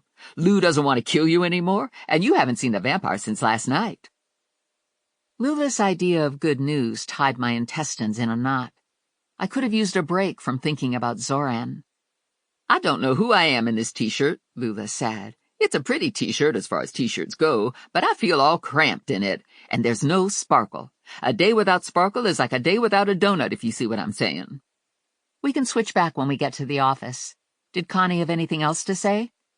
She said to remind you that Eugene has to appear in court on Friday, and you promised to take him. Ugh, mental head slap. I'd forgotten about Eugene. I was supposed to put some thought into flushing out the real Robin Hoodie. I called Morelli. I'm on my way to the municipal building to help bond out Jug. Do you have time to talk to me? Is this good talk or scary talk? It's talk about Robin Hoodie. That's crazy talk. I was just leaving my desk. I thought I'd take Bob for a walk on my lunch break. You can ride along if you want. Does that include lunch? If you don't mind leftovers. I love leftovers. I'll meet you in the lobby area by the front door on the court side. They won't let you in the building if you're carrying, Morelli said. I'll meet you outside by the municipal lot. I can't decide if I'm relieved that you're finally carrying, or if it scares the hell out of me. I hung up and admitted to myself that I had the same mix of emotions as Morelli. It'd be a shame for Eugene to have to go to jail if he isn't Robin Hoodie, Lula said, and his mama would be real upset. She looked over at Mr. Big curled up in my lap. Mr. Big likes you. You're like the dog whisperer. No doubt the donut and all the dog biscuits helped the relationship. Lula drove past the courthouse entrance and parked in the municipal lot. I called Connie and told her we were outside. I'm finishing up, Connie said. They have to return Jug's personal items and then we can leave. We'll be out in 5 or 10 minutes. A black Audi drove into the lot and parked next to us. Lou was behind the wheel. I got out and handed Mr. Big over to him. Connie should be bringing Jug out soon, I said to Lou. I talked to Harry and it went okay, but I'm going to be needing a fruit basket. You want the one with the pears? Yes, I said. Definitely. If you stop by the warehouse, I'll have it at the front desk, Lou said. Thanks. I'll pick it up tomorrow morning. How did you manage to do this? Lou asked. There's been real bad blood between Bruno and Harry. His eyes went to my bulging breasts. Never mind. I got it figured out. That's a nice sparkly shirt you've got on. I pulled the toilet paper out of my bra and handed it to Lou. You might need this in case Mr. Big has an accident. Ha, Lou said. Ha ha, you're okay. Connie and Jug walked out of the building and crossed the street to the lot. I don't have to plan on taking an ocean voyage now, right? I said to Lou. Right, Lou said. Unless you want to take the bimbo's place. I'm going to need to find a new companion for Bruno. The deal could include a first-class cruise on Carnival. I'll pass on that. Smart, Lou said. Thanks for taking care of Mr. Big, Jug said to me. I owe you. He turned to Lou. I had a Big Mac for lunch when I was in jail. We should stop on the way home and get one for Mr. Big. All's well that ends well, Connie said. I'm going back to the office. I'm having lunch with Morelli, I told Lula. I need to talk to him about Robin Hoodie. I'll meet you at the office after lunch. I walked out of the municipal lot just as Morelli was leaving the gated cop lot. This was good timing, Morelli said. Bob will be happy to see you. I'm happy to see you, too, especially in that top. It's new. Do you like it? Yeah, I'd spend more time looking at it, but I'm afraid I'd run up on the curb. Imagine if he'd seen me with the toilet paper. Eugene Fleck has a court appearance on Friday. He claims he's not Robin Hoodie, and I believe him, mostly. Only mostly? Almost completely. Are there any other persons of interest? There are the usual suspects in the beginning. There are a bunch of porch pirates operating in Trenton. We run them down when we have time. Sometimes we recognize a repeat offender from a ring camera. We didn't pick up Eugene on any of the rings. When he hijacked the UPS truck, it took it to another level, and we found his fingerprints on the steering wheel, gear shift, door handle. The only other prints belonged to the UPS driver, and there were some on the inside of the back door from UPS loaders. What about all the other Hoodie events? Lots of prints, none belonging to Eugene, and the others were meaningless. Stores and food trucks have lots of random prints. We've looked at hours of video, and it's inconclusive. Hoodie has the same build and is about the same height as Eugene. He could easily be Eugene. I'm surprised that no one in the homeless community has turned him in. He wears a mask. He goes in at night when it's dark. He's deep in his hoodie. He wears gloves. And everyone loves him. No one wants him to stop. I'm sure the food trucks want him to stop. That's the genius of it. They're all begging to be the next hit. You get on the Hoodie blog, and you're an instant smash success. People are lined up to buy your hot dogs, tacos, sneakers, Band-Aids. No one will press charges. They write off the initial hit, and more than make up for it when the post goes viral. Wow. Yeah, wow about sums it up. So far we have one case against Eugene, the UPS truck. Even if he confessed to being Robin Hoodie, we wouldn't have any more. We'd have to talk one of his victims into charging him, and they aren't going to do it because it would ruin their business. Suppose you set a trap, get your own food truck, and beg Hoodie to hijack it. Put a GPS tracker on it. We haven't got a budget for that kind of sting operation. It's not like Hoodie is selling drugs. Isn't it an embarrassment to Trenton PD that Hoodie keeps operating? Most of the guys are enjoying it, and if you're a cop with a wife or a girlfriend, you better not touch Hoodie or there'll be hell to pay at home. Women love this guy. He's a hero. He isn't a hero, I said. He's letting an innocent man get sent to jail. That's horrible.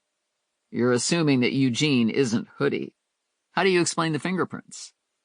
I can't, I said. Chapter 21. Bob did his usual happy dance when he saw us. He got some hugs and a bunch of good boys, and Morelli hooked him up to a leash. Sometimes Morelli takes Bob to the park to run, but mostly Bob gets walked around a couple blocks. Today was a couple blocks day. Are there any new developments on Zoran? I asked Morelli. Toxicology came back from the woman in the laundromat. She had GHB in her system, and ecstasy. She was probably drugged before being attacked. And the big thing is that we might have DNA from last night. The victim had a couple strands of hair and some skin cells under her nails. The blow to her head didn't kill her. At some point, she must have put up a fight. Did you find a match? Not yet. Are you going into Zoran's house? Jimmy's working on it. We have your statement putting Zoran at the crime, so the search warrant should go through. Right now, it's sitting on a desk waiting its turn. It would be easier and faster if someone prowled through his garbage outside the house and found his hairbrush or whatever, I said. There was no garbage outside his house, Morelli said. We looked. Yes, but there might be later today. I didn't hear you say that. Bob did everything he had to do, and we returned to Morelli's house. We went into the kitchen and stared into his refrigerator. Oh my God, I said. Is that your mom's lasagna? Yeah, looks like it. She comes over and leaves stuff when I'm at work. Morelli had his mom, and I had Herbert. Your mom makes the world's best lasagna, I said. I'm voting on lasagna for lunch. We pulled the lasagna out, along with extra red sauce and grated cheese. We plated it, nuked it, and took it to Morelli's kitchen table. His mom had also brought salad greens, but we left them for another day. How's it going with the sorting your life out? Morelli asked me. I forked in some lasagna. Honestly, I haven't had time to think about it. It would help if you guys could get Zoran off the street. We're working on it. A half hour later, I was back at the office. I was still in the sparkly tank top, but Lula had stopped off at her apartment and exchanged my T-shirt for a silky poison green shirt with a low V-neck. You can keep the tank top, Lula said, handing me my T-shirt.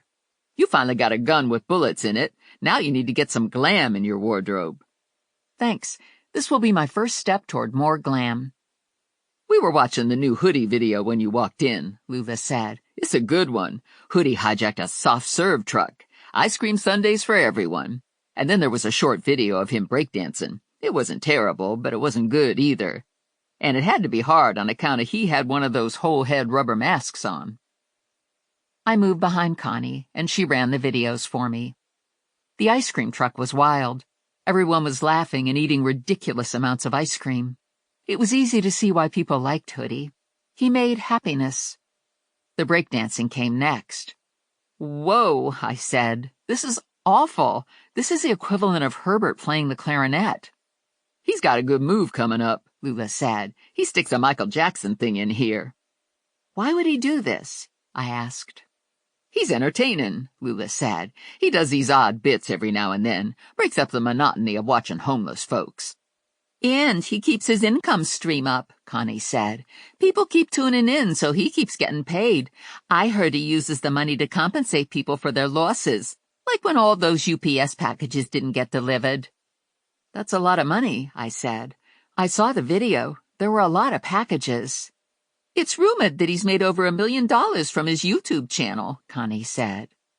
"So what's up for the rest of the day?" Lula asked. "Now what?" "I want to go back to Zoran's house."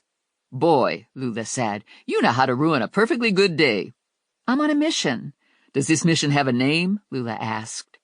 "Take down Zoran." "This mission might be above your pay grade," Lula said. "It's not like you're Buffy." I hiked my messenger bag higher on my shoulder. "Are you coming with me or what?" "Let's do it," Lula said. We bypassed the front door to Zoran's house and went straight to the back door. Lula had already broken the lock the last time we were here, so it was easy entry. I walked in and yelled, "Bond enforcement!" I opened a couple kitchen drawers, found a garbage bag, pulled on some disposable gloves, and started collecting garbage. I cleaned out the fridge and emptied trash. I went to the bedroom and added a sock that was on the floor. I went to the bathroom and added the toothbrush, a comb, his razor, and the roach just for fun. I did a walkthrough to see if there was something I missed the first time around. "There's nothing to see here," Lula said. "There's no grocery notes or laptops. There's hardly any junk in his junk drawer. And the only thing in his freezer are some breakfast sausages in a baggie." I hadn't checked the freezer. I went to the kitchen and looked in the freezer. "These aren't sausages," I said to Lula. "They're fingers with freezer frost. I must have missed it last time I was here." "No way."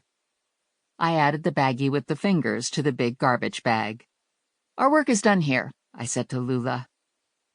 I left the garbage bag in the trash can behind the house, pulled my gloves off, stuffed them into my messenger bag, and called Morelli. "Come and get it," I said. "I cleaned out the freezer, so you don't want to wait too long to pick up the trash." There was a moment of silence on the other end of the phone where I assumed he was trying to get a grip. "It isn't a head, is it?" he finally said. "I hate when it's a head." "It's not a head." Lula and I went back to my SUV and buckled in. "Are we going shopping now?" Lula asked. "No," I said. "I'm going to drop you off at the office, and then I'm going to my parents' house. I feel like I need a dose of normal." "Normal is relative," Lula said. "Seems like these days finding fingers in the freezer is our new normal." That was the gruesome truth. I left Lula at the office and drove the short distance to my parents' house. I turned onto Green Street and felt a sense of calm settle in. My family was a little dysfunctional, but at least they didn't have fangs, and the only body parts in their freezer belonged to cows and chickens. The calm disappeared when I saw that a Prius was parked in my spot at the curb. I parked behind the Prius and debated going in. I told myself that Herbert wasn't the only one who owned a Prius. The car could belong to one of Grandma's lady friends. With that in mind, I trudged to the front door and let myself in. My father was asleep in his chair in front of the TV. I could hear clanking sounds coming from the kitchen, and the house smelled like cookies. Grandma was at the dining room table with Herbert. "What's going on?" I asked Grandma. "I ran into Herbert at Giovacini's, and he gave me a ride home," Grandma said. "He has a Prius." "I like to be on the cutting edge with my purchases," Herbert said. "Hybrid is the way to go, and the new Prius has improved acceleration and improved interior design features." "He's a clever one," Grandma said, "and he knows all about computers. He's coaching me on improving my blog and videos." "You make videos?" I asked Grandma. "I just started. I got the idea from Robin Hoodie. Everybody's doing it." "What kind of videos are you making?" I asked Grandma. Originally, I was thinking of breakdancing like Robin Hoodie, but once I got down on the floor, I had a hard time getting back up. Then Herbert and I got this idea to do a blog on funeral parlor viewings. Oh, my God. Yeah, that's what I said, too, Grandma said. It's a winner idea. If it takes off, I could make $1 million. Herbert and I would do it together, and it would all be shot on site, so we wouldn't need a studio setup. It's a good idea because we both have extensive knowledge of funeral operations, Herbert said. There's almost nothing we don't know about viewing dead people. I even went down to the embalming room once. I was looking for the men's room, and I ended up in the embalming room. There was a fat man on the table, and stuff was draining out of him. I guess we aren't supposed to say fat anymore. Some people find it offensive. I personally think it's okay. I mean, it's a description, right? Saying someone is big is different from saying someone is fat.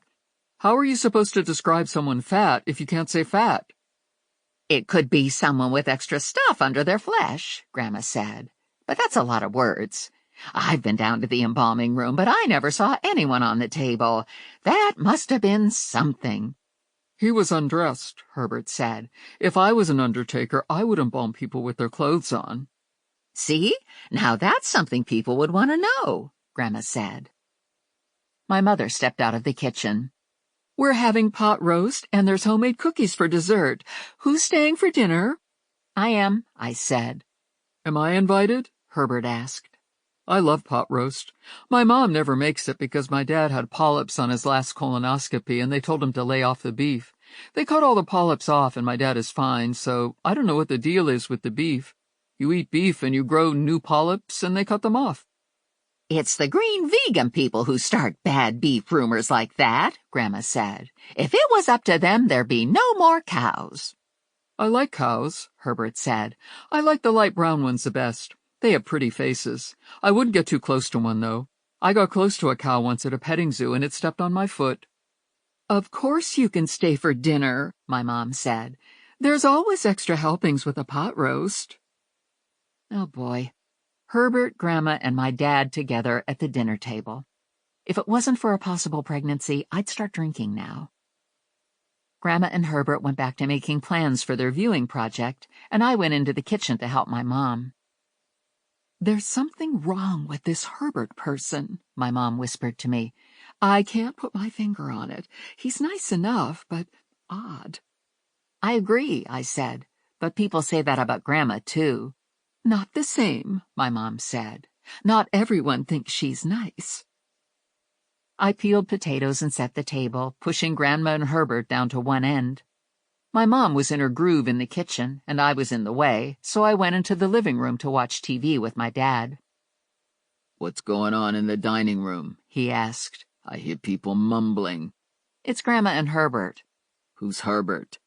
That's a good question, I said. I went to school with him, and Grandma knows him from the funeral home.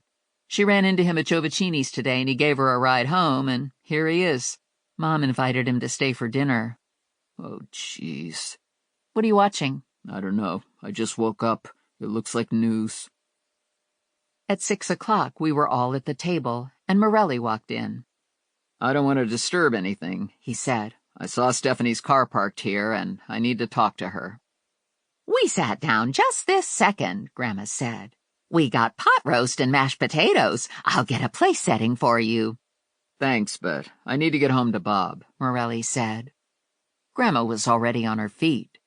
You can eat and run, and you can take some pot roast for Bob. Who's Bob? Herbert asked. Morelli's dog, I said. I don't have a dog, Herbert said. I have a cat. Her name is Miss Fluff. She's very fluffy. She sleeps with me, not in a strange way, like a cat. She could be a show cat, but her one eye looks off to the side, and she has an overbite. They're picky about things like that at cat shows. Grandma put a plate and some silverware next to me, and Morelli sat down. Really? He said to me. Food was getting passed around. Grandma offered Herbert a glass of red wine, and I suggested that might not be a good idea. Herbert gave Grandma a ride home from Jovicini's, I said to Morelli. Grandma is a big fan of the Robin Hoodie videos, and she decided to make some videos like Robin Hoodie. Morelli cut his eyes to Grandma. You're going to steal packages off porches? No, that's old news, Grandma said. Herbert and I are going to make videos about viewings. Morelli looked confused. Funeral home viewings, I said to Morelli. Like at Steva's? We could show what dead people look like before and after makeup, Grandma said, and we could interview the grieving mourners, but we do it in a way that would be fun. My father froze with his fork raised, and a piece of pot roast fell out of his mouth. My mom raised her big gulp glass of whiskey. Dilly, dilly. Morelli was working hard not to laugh out loud. You're going to get a hernia if you keep holding it in like that, I told him. This is excellent pot roast, Herbert said. You must use a good cut of beef to get this flavor. Rump roast, Grandma said. We always use rump roast. Gravy, my father said. I need more gravy. Who's holding up the gravy? By the time we got to the cookies, Grandma and Herbert had moved on to alien encounters and Grandma's theory that Zoran wasn't a vampire, but could possibly be an alien. Morelli looked at his watch at that point and said he needed to check in with his partner and feed Bob dinner. My mom gave Morelli some cookies and a nice portion of pot roast for Bob, and I walked Morelli out to his car. You wanted to talk to me, I said. That was quite the bag of goodies you left for me. I especially liked the fingers. They almost got passed up. Lula thought they were sausages. I imagine they're trophies, Morelli said. 3 of them, all from different women. I identified 4 potential victims that were before the laundromat killing. Zoran's wife, they only recovered part of her, 2 hookers that disappeared and were never found, and Julie Worley. If he got a finger from the laundromat and the jogger, he wouldn't have been able to put it in his freezer without you picking him up on video. The jogger was missing a finger, Morelli said. It looks like he didn't have time to get one from the laundromat victim. Ugh. Yeah, this guy's a real psycho. Were you able to identify victims from the 3 fingers? Not yet. We have to wait for DNA results. We have the state police and the FBI involved, and they're rushing the testing and tracing. I'm hoping the missing finger belongs to Worley. It might mean that she's still alive. I haven't been to church in a while, but I'd be willing to drop in and say a prayer for that one, Morelli said. He leaned in and kissed me. Would you like to take Bob for another walk? Maybe stay and watch a movie? I don't know about the movie, but walking Bob would be nice. Morelli's phone buzzed, and he stared down at the ground. Are you going to answer it? I asked him. I'm deciding, he said. I'm still on call. 2 guys are out with the flu, and Riley is out with a gunshot wound. Who shot Riley? He shot himself. He was playing quick draw and shot himself in the leg. He put the phone to his ear. Yeah. He listened for a couple minutes and disconnected. I have to go. Can you feed Bob for me? I don't know what time I'll be home. Sure. I went back into the house, told everyone I was Bob-sitting, and drove to Morelli's. I fed Bob some pot roast and some of his Bob food. I hooked him up to the leash, took him to the front door, and hesitated. It was dark outside. I experienced a small ripple of fear in the pit of my stomach, and I tamped it down. Just be alert, I told myself. Be careful. I closed the door, got my gun from my messenger bag, hooked the holster onto the waist of my jeans, and holstered the gun. The gun felt uncomfortable at my waist, and my biggest fear was that I'd do a Riley and shoot myself in the leg. Okay, I said to Bob. Now we're ready to walk. I'm sure you're more used to the gun than I am. Morelli wears one all the time. Lights were on in all the houses. Dinner was done, and kids were doing homework and watching television. The air was crisp with a hint of autumn. I was glad I was wearing my sweatshirt. Bob was prancing along, enjoying himself. I got to the end of the block and was about to cross the street when Bob stopped and stood stiff-legged, nose up. He growled low in his throat, and a chill ripped through me. I pushed my sweatshirt to one side, exposing the gun. I did a quick look around. I didn't see anything unusual. Bob turned, and I turned with him. I had a tight grip on his leash with one hand, and the other hand was on the Sig Sauer. Bob gave a loud bark and lunged on his leash, and I saw Zoran standing in the sidewalk about 20 feet away. He had the knife in his hand, and he was staring at me, mouth open, showing his fangs. It was the first time I'd actually seen the knife. It looked like something Rambo would use, large and deadly with a hefty handle. I snatched the SIG out of the holster and aimed, and Zoran disappeared behind a parked car. I heard footfalls running down the street, and then there was quiet again. I looked down at Bob, my hero. He was breathing heavily, and I was in the same state, sucking in air. It took a couple beats for the rush of adrenaline to settle and my brain to go from fight or flight to what the heck just happened. It felt like a nightmare.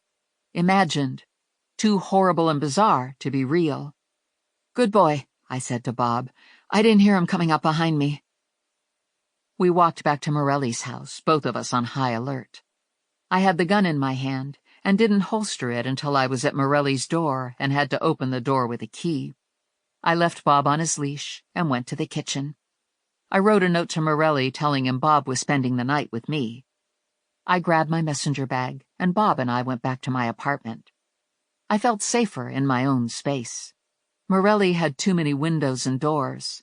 I had one door, and once I locked everything from the inside, the only one who could get in was Ranger. I had no idea how he managed it. When I asked him, he said it was magic. I was inclined to believe him. My apartment is on the back side of the building. My living room windows look out at the parking lot. Not especially scenic, but it's quieter than the street side. It's an older building with exterior fire escapes that are now used as little balconies holding potted plants and small grills. My fire escape balcony holds nothing. I always mean to buy plants, but never get around to it. At Christmas, I string colored lights on the railing, but that's as far as my decorating goes. I looked out my living room window and scanned the parking lot. It felt benign. Bob had immediately found his place on my couch and looked comfy. I thought that was a good sign. As long as Bob was comfy and not growling, I could relax a little. I put a bowl of water on the floor in the kitchen for Bob, and I gave Rex a slice of apple and a peanut. I brought my laptop to the couch, put my gun on the little table next to the couch, and sat alongside Bob while I checked my email. I closed the laptop and thought about Zoran. How long had he been following me?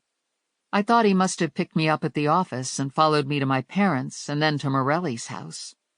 If Morelli hadn't been called into work, I would have gone for a walk with him and Bob and then gone home. I would have been alone getting out of my car and walking into my building, and things might have taken an ugly turn. My gun would have been in my messenger bag. I might not have heard Zoran come up behind me, and I might have ended up being another woman who was missing a finger. Ranger called. "Just checking in, babe. I heard you brought Bruno Jug in." It was a little complicated, but everything worked out. "And I heard there was another Zoran victim." Morelli and I were at the birthday party, and Jimmy called. I got to tag along to the crime scene. I couldn't bring myself to look at the body, but I got all the details from Morelli. She was a jogger, hit from behind and dragged into a wooded area. Bite marks on her neck and her throat slashed, and her finger cut off. Zoran keeps trophies. I went through his house again and found 3 fingers in his freezer, all from different women. I gave them to Morelli to get tested. Also, toxicology came back on the laundromat lady. She had a multi-drug cocktail in her system. "He drugged his victim, and that made the kill easier," Ranger said. "My control room tells me you have an overnight guest." Morelli got called into work, and I said I would babysit Bob. I wanted to tell Ranger about Zoran stalking me and confronting me when I was walking Bob, but it would set off a chain of events that I preferred not to have happen. He would want me to move back to Rangeman, and there was a part of me that would love to move back. It was by far the safest place for me to stay. Rangeman was impenetrable. Problem is, it would be difficult to explain this move to Morelli. "What are your plans for tomorrow?" Ranger asked. "I'm taking a fruit basket to Harry the Hammer." "Babe," Ranger said, and he hung up. I remoted the television on and scanned Prime. I settled on a documentary about Antarctica. This was followed by a documentary about Argentina. I fell asleep halfway through Argentina, and I woke up to Bob growling. Crap, now what? I shut the television off, grabbed my gun, and sat very still, listening. Truth is, it would have been hard to hear anything over the pounding of my heart. I could have had a steam train go through my living room and probably wouldn't have heard it. Bob uncurled himself and sat up on the couch. He was still doing the soft growling, and he was looking toward the windows. I looked at the windows and could only see black glass. I was about to tell Bob there was nothing at the window when, bam, Zoran appeared and hit the window with the butt of his Rambo knife. Bam, bam, bam. Bob hurled himself off the couch and charged the window, barking and snarling. I was also off the couch. I planted my feet, pointed the gun at Zoran, placed the red dot over his heart, and pulled the trigger. The glass shattered around point of impact, but didn't break. What the heck? I crept closer to the window. The bullet was lodged in the glass. Zoran was nowhere to be seen. I called Ranger. "Did you by any chance have bulletproof glass installed in my windows after this last firebombing?" Yes, I thought 3 firebombings were enough. The glass won't stop everything, but it'll stop a bottle rocket. It'll also stop a 9mm bullet. Silence for a beat. I'm assuming you didn't get this information from Google. Zoran was on my fire escape. He tried to smash my window with his knife butt, so I tried to shoot him, but the bullet got stuck in the glass. Where was your red dot? Over his heart. That's my girl, Ranger said. Are you okay? I'm in better shape than my window. I'll get it replaced tomorrow. Do you want to spend the night here? No, Zoran's not going to come back tonight, and I've got Bob. I got off the phone and thought about what had just happened. 2 things nagged at me. I'd aim for Zoran's heart, because that was what I was taught to do. In this instance, it wasn't the right target to choose. If my bullet hadn't been stopped by the window and I'd killed Zoran, there would be no hope of finding Julie Worley if she was still alive. And because Zoran was able to escape without injury, he might have gone looking for easier prey. I went to bed with my clothes on. If Zoran somehow got in and I had to shoot him, I didn't want to do it in my underwear. I slept with Bob pressed tight against me and my gun on the nightstand next to me. I had a nightmare that I was in an elevator that was out of control and eventually shot out of the top of an 80-floor building. Aside from that, my night was uneventful. Chapter 22. Bob woke me up at 7 o'clock. The sun was shining. It was a glorious day, and Bob had to tinkle. I got dressed, strapped my gun on, shrugged into my sweatshirt, and laced up my sneakers. I stepped out the back door to my building and spotted a rangeman SUV parked next to my car. This wasn't a big surprise. It was Ranger in protective mode. Bob and I went over to say hello. Hal was behind the wheel, and Ramon was riding shotgun. Hal reached out the window to scratch Bob's head and hand me an AirTag. "Ranger wants you to wear this," Hal said. I dropped the AirTag into my sweatshirt pocket. "Have you been here all night?" "No, we came on duty at 6 o'clock. Junior and Shank were here last night." "There's a rangeman named Shank?" "Don't ask," Hal said. "Tell Ranger it's all good here. I'm going to walk Bob and then run a few errands. A security escort isn't necessary." "I'll pass it on," Hal said. Bob and I did 2 blocks, and when we got back to my apartment building, the rangeman car was gone. I didn't have any dog food, so I made scrambled eggs and toast for Bob and me. Bob is lactose intolerant, so there was no butter on his toast. We had just finished eating when Morelli showed up. "You're usually at work by now," I said.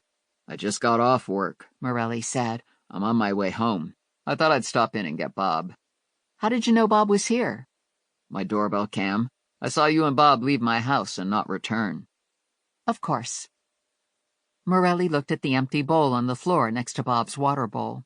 "Bob ate breakfast?" "Scrambled eggs and dry toast." Morelli grabbed me and kissed me.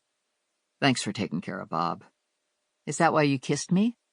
"No, I kissed you because it's my second favorite thing to do." "And your first favorite?" "Watching the Giants." I punched him in the shoulder, and he hugged me closer and kissed me again. His beard was way past 5 o'clock shadow and looked very sexy. If this kept up, I was going to have beard rash, and it would be totally worth it. "Before I forget," Morelli said. "we got lucky with the fingers. 3 hits. Elena Stockard-Georgievich, Rosa Sanchez, Marianne Marconi. No Julie Worley. So she might be alive. We have nothing to prove that she's dead.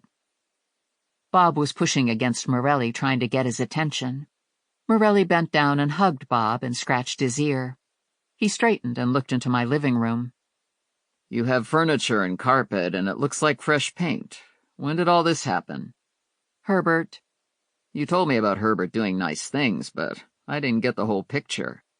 The whole picture is hard to explain, mostly because I can't explain it to myself. It's a little disturbing. Whoa, Morelli said, eyeballing my window. He crossed the room and ran his finger along the glass. There's a story here. After I was firebombed 3 times, Ranger decided to install bulletproof glass. And Zoran tried to break in last night, and I tried to shoot him, but the bullet got stuck in the glass. Morelli looked down at the floor. I couldn't tell if he was trying not to laugh or trying not to grind his teeth. He picked his head up and crooked his finger at me in one of those come here motions. I walked over, and he hung his arm across my shoulders. Is it too late to cancel the engagement? He asked me. I knew he wasn't serious about canceling the engagement. He was making a statement about my job. Maybe, I said. Your life is... He shook his head. I have no words. If you had words, would they be good words? They'd be words of desperation. I'm crazy in love with you, and you're a train wreck waiting to happen. Remember when we were kids and we played choo-choo and I was the tunnel and you were the train? Yeah. Well, I always wanted to be the train. I don't think I'm a train wreck waiting to happen. I think I'm finally getting to be the train. Cupcake, you're one hell of a train. Thanks. In all honesty, I'd rather you went back to being the tunnel, Morelli said. I'm thinking about it. There were some good parts to being the tunnel. And I have some new variations on being the train. If I decide to be the train, do you want to cancel the engagement? I asked him. Actually, it was dinner with your family that had me on the fence about the engagement. I punched him in the arm again. And the birthday party was the clincher. You got to do your Saturday Night Fever thing. Yeah, I look hot when I do that. Travolta looks like a pussy compared to me. This is true, I said. Morelli looked back at the bullet in the window. Are you safe here? Yes, I have 7 locks on my door and bulletproof glass on my windows, and Ranger monitors the hall. Ranger monitors your hall? You have a Ring doorbell, and I have Ranger. Fair enough. I have to go. I need sleep. I'll call you later. By the time I got to the office, the healthy breakfast was a distant memory, and I needed a donut. How was your normal night at your parents' house? Lula asked. Did you have your sanity put back together? I almost burst out laughing. My normal night with my family was completely normal, and my sanity is in good shape. I took a donut from the box on Connie's desk. What's happening here? Anything new?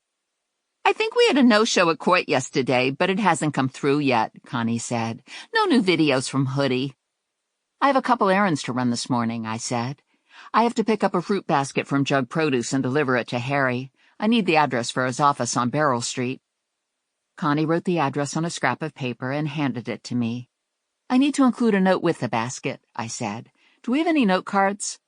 I have some in the back, Connie said. There are several different kinds. They should be on the first rack by the coffee machine. I picked out a couple cards and got coffee. I'm ready to roll, I said to Lula. Me too, Lula said. I want to see Harry's office. I have to see if it's as good as Jug's. She looked at me and shook her head. Harry's going to be real disappointed when he sees you in that t-shirt. Lula was wearing a red spandex dress that barely covered her hoo-ha. The top of the dress had a low V-neck, and her giant nipples were straining against the spandex. I didn't think Harry would notice what I was wearing if I was standing next to Lula. I disappeared when I stood next to Lula. We went to Jug Produce first. The fruit basket was waiting at the desk as promised, but I needed to get the card written out and signed. The woman at the reception desk made a phone call and told us we could go on up. Jug was at his desk, and Mr. Big was curled up in a blue velvet dog bed placed on a corner of the desk. Boy, this dog has the life, Lula said. You bet your sweet Aunt Mary, Jug said. I gave Big some ear scratches and handed Jug a blank card. I thought it would be nice if you sent a thank you note to Harry for writing your bail bond. Jug took the card, wrote his thank you, and handed the card back to me. Dear asshole, thanks for nothing, Bruno. Short but sweet, I said. No point getting too nasty, Jug said. I try to be classy and show some restraint. It looks like you're back at work, Lula said to Jug. Yeah, my babysitters let me go out of the house, but I'm stuck here at the office. They don't want me talking to the press. They think I'll say something stupid. What do you think? Lula asked. Would you say something stupid to the press? Probably, Jug said. We left Bruno's office, picked up the fruit basket, and went back to my trailblazer. I took a fresh blank card out of my messenger bag and wrote, Dear Harry, thanks for bailing me out. Bruno. I tucked the card into the fruit basket and drove to Harry's office on Beryl Street. Lula and I went in with the fruit basket and stopped at the reception desk. We're here to give this fruit basket to Harry, I said to the woman behind the desk. He's in a meeting, she said, but I'll be happy to give him the basket when he gets out. Are you sure he's in a meeting? Lula said, because I'm pretty sure he wouldn't be happy to have missed me. The woman looked at Lula. You could be right. 7th floor. I'll tell his assistant you're on your way up. The assistant was waiting for us when we exited the elevator. He looked at Lula and grinned. You have our fruit basket? Yeah, and it's a big one, Lula said, nodding in my direction. I had my arms wrapped around the basket, holding it against my chest. Harry likes big ones, the assistant said. Follow me. We were ushered into Harry's inner sanctum office, and Harry looked up when we entered. These ladies have a fruit basket for you, the assistant said. I went to place the basket on Harry's desk, and a pear slipped out from the cellophane wrapping and rolled on the floor. Lula bent to pick it up and gave Harry a full moon with her red thong buried deep inside her vast lunar canyon. Harry stood at his desk to get a better view. Lula stood, tugged her skirt down, and handed the pear to Harry.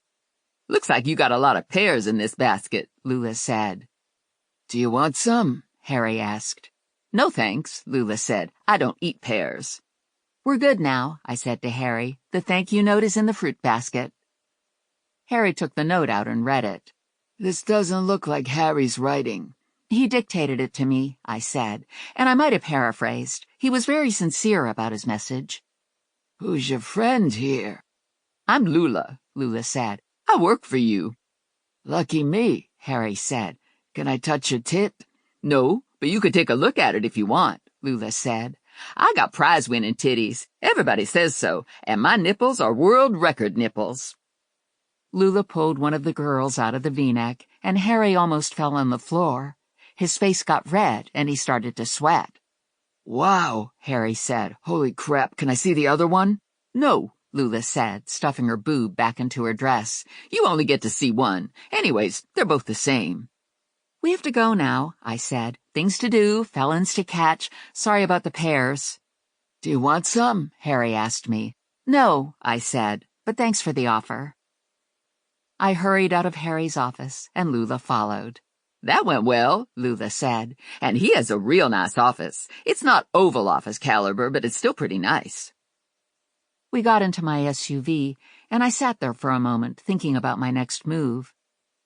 We're missing something with Zoran, I said. He can find me, but I can't find him. That's on account of he already knows where you are. Everybody knows where you are. You're at the office or your apartment or your parents' house. He isn't in any of the places where he should be, like his house, his laundromat, or his parents' house. He has transportation. He's out buying drugs. He's stalking me. So it's simple. We know where Zoran's going to be, Lula said. He's going to be wherever you are. That was like getting hit by a lightning bolt. I don't have to find Zoran. I can let him come to me. I can set a trap with me as the bait. I just have to make sure he doesn't get too close. He likes to come out at night, so I have today to find a location where he'll be trapped and I'll be protected. I'll do some scouting around, and then I'll bring Ranger in. And since I have some time, it wouldn't hurt to enlarge the search area. Ranger and I only searched Stark and Fremont. You got that look like something's going on in your head, Lula said. I want to take a look at the area between the laundromat and Zoran's house. We've never covered those streets. That sounds reasonable, Lula said. We should be looking for abandoned haunted houses and loose manhole covers. No telling where his hidey hole is located. If he had Julie Worley, which was a big if, it would have to be someplace quiet, like a cellar. His house didn't have a cellar. It was built on a slab. I drove to Exeter Street and slowly cruised around, dividing the neighborhood into 4-block grids. I was looking for houses that seemed empty or unkempt, and larger houses that might have cellars. I designated 2 houses that had possibilities. One was directly behind Zoran's house, and the other was across the street from the Worley house. The whole time we were doing this, I was checking my rearview mirror to see if I was being followed. Cars would come and go, but I didn't see anything that looked like a tail. I parked in front of Zoran's house.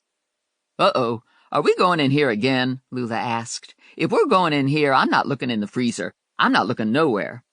I'm not going in.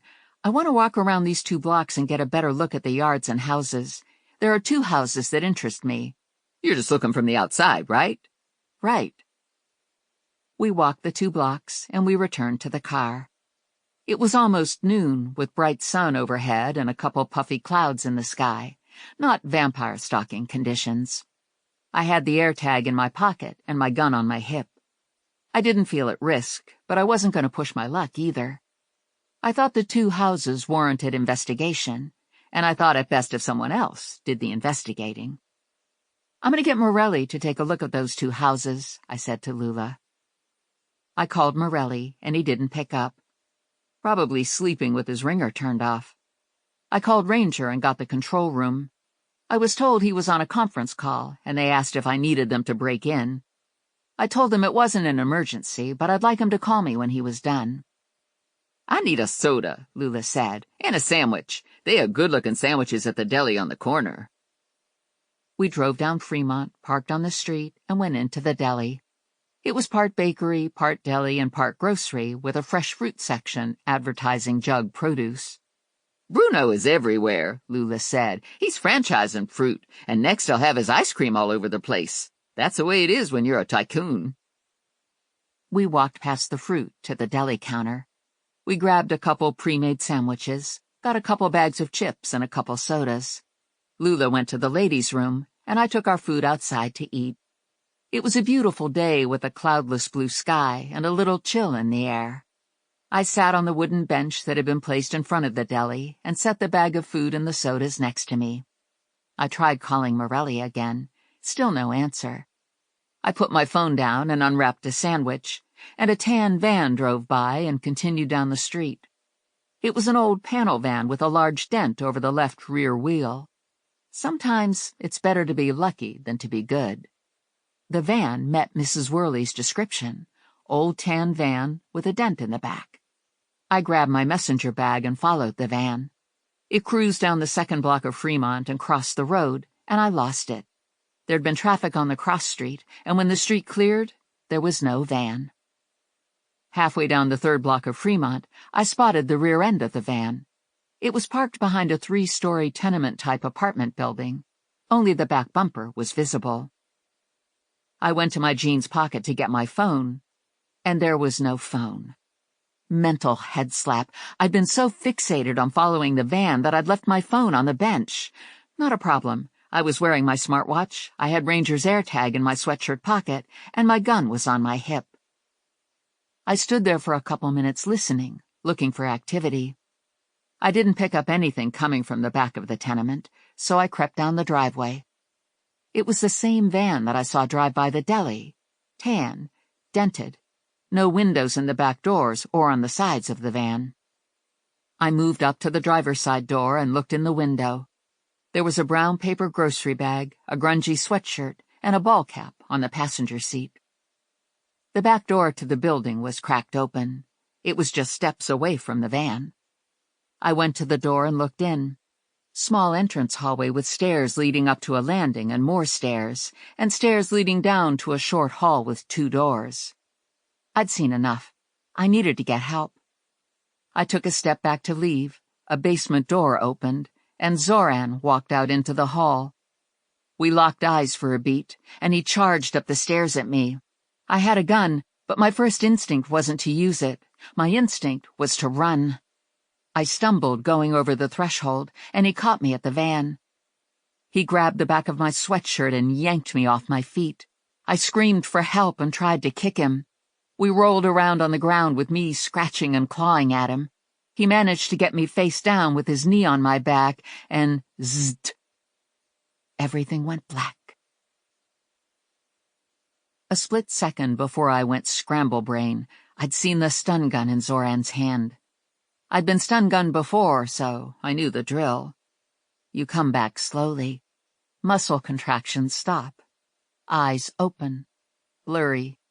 Tingling in fingers. Arms wake up. This time, it was different. I'd been out for a while. I was foggy, not tingly. Fingers and toes were working. I was on my back. Popcorn ceiling. Who is a popcorn ceiling? Popcorn ceilings went out 30 years ago. Popcorn ceilings dampened sound, but they contained asbestos. My building had popcorn ceilings in the basement laundry room. Probably illegal. The fog was starting to lift. My eyes were focusing better. I tried to sit up and got slightly nauseated. I stayed down for a couple minutes, waiting for the nausea to pass. I tried sitting up again. No nausea. I looked around the room. The size of a small bedroom, dimly lit by an overhead bulb. No windows. 2 doors. A cot against a wall. A small table and a metal folding chair. A trash can. A large screw-eye embedded in a concrete floor, chain attached. The other end of the chain was attached to a thick metal bracelet that was latched onto my ankle. More nausea. This time the nausea wasn't drug-induced. This time the origin of the nausea was raw, cold terror. I no longer had my gun. I felt for the AirTag. Gone. I got onto all fours and then onto my feet. I took a moment to steady myself. I heard something whimper, and my heart skipped several beats. Something was huddled in a dark corner next to what looked like an under-the-counter refrigerator. There was movement. It was a woman. She was crouched in the corner, but I could see that she was very thin, large, frightened eyes. "Julie Worley?" I asked. "Yes." "I came to rescue you." The instant I said it, I realized how ridiculous it sounded. I totally messed up. I'd allowed myself to get kidnapped, and now I was chained to the floor in some dungeon with a popcorn ceiling. I made a sound that was halfway between a bark of laughter and a sob, and tears were collecting behind my eyes. I'd found Julie Worley, and she was alive. I was happy and scared and pissed off that I hadn't been able to come in like Batgirl and rescue her. Get it together, I told myself. This isn't the time to fall apart. I looked down and realized a second chain was attached to the screw-eye, and the chain went to Julie Worley. The chains were long enough to reach one of the doors, which I assumed was a bathroom. I tugged on the chain. It was too strong to break, solidly cemented into the floor. "Are you okay?" I asked Julie. I could see that she was alive. I could also see that she wasn't okay. She made soft whimpering sounds, and I realized she was crying, trying not to make a lot of noise, trying to choke back the sobs. "I'm sorry," she said, wiping tears away. "He gets angry if he hears me crying, so I try not to cry, but I'm getting worn down. I miss my mom and my dad and my students. I'm afraid I'll never see them again." She sucked in another sob and bit into her lower lip. "It's going to be okay," I said. "I'm not alone. I work with professionals who are good at finding people and rescuing them. I'm sure they're tracking me. Pretty soon this nightmare will end and you'll be back home with your parents." "Have you spoken to them?" she asked. "Are they all right?" "They're good," I told her. "They haven't given up hope that you'll be found and that you're okay." "I think I'm okay," she said. "I'm surviving. I think he keeps me alive for my blood. He doesn't talk to me or hit me. I don't think I've been sexually violated. He brings me food. Sometimes the food is drugged and I fall asleep, and when I wake up, I have a small Band-Aid over a needle puncture.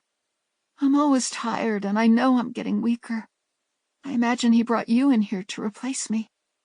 There was a woman here before me. Her name was Rosa.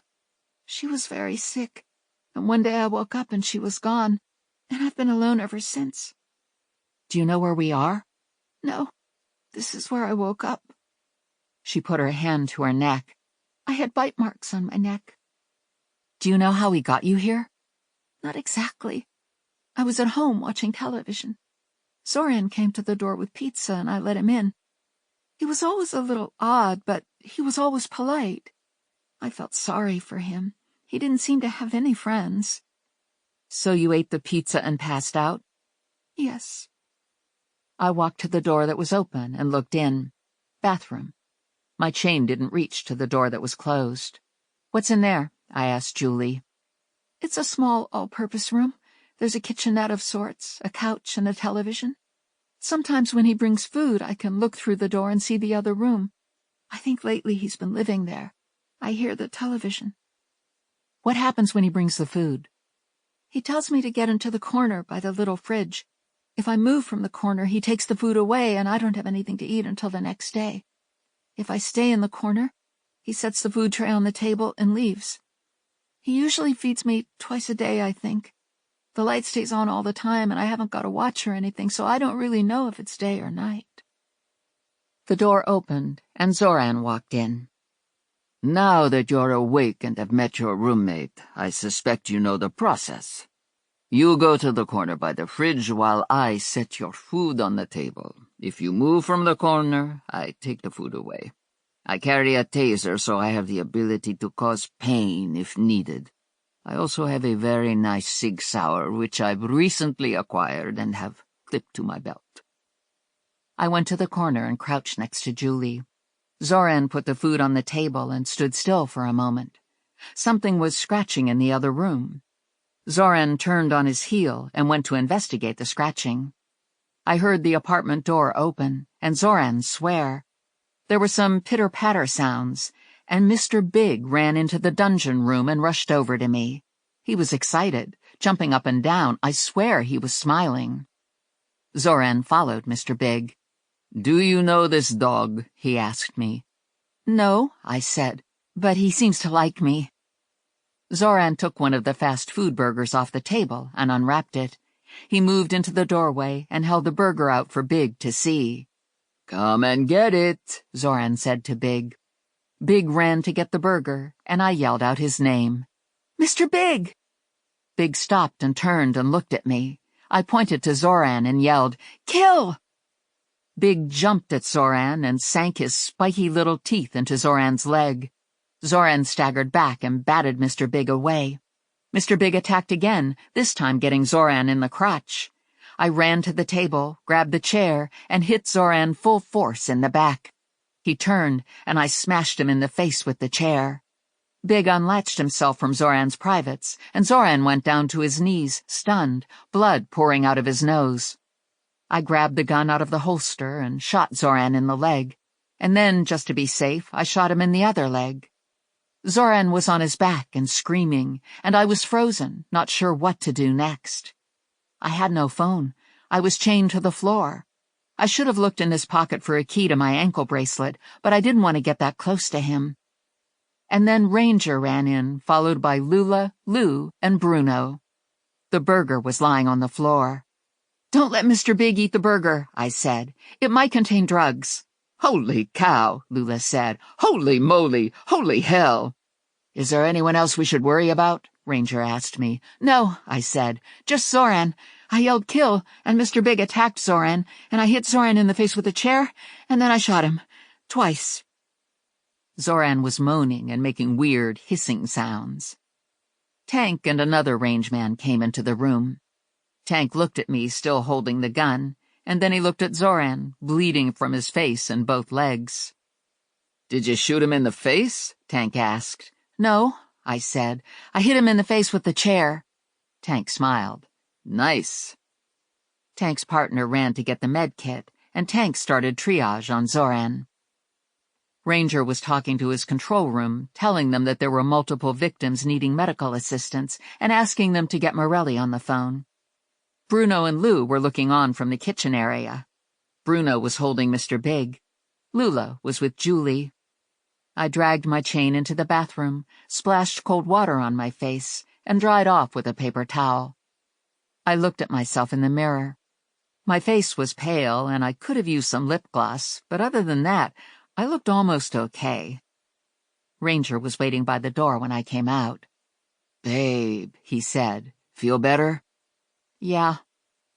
He tucked a strand of hair behind my ear and wrapped his arms around me, holding me close. "I had some bad moments on this one.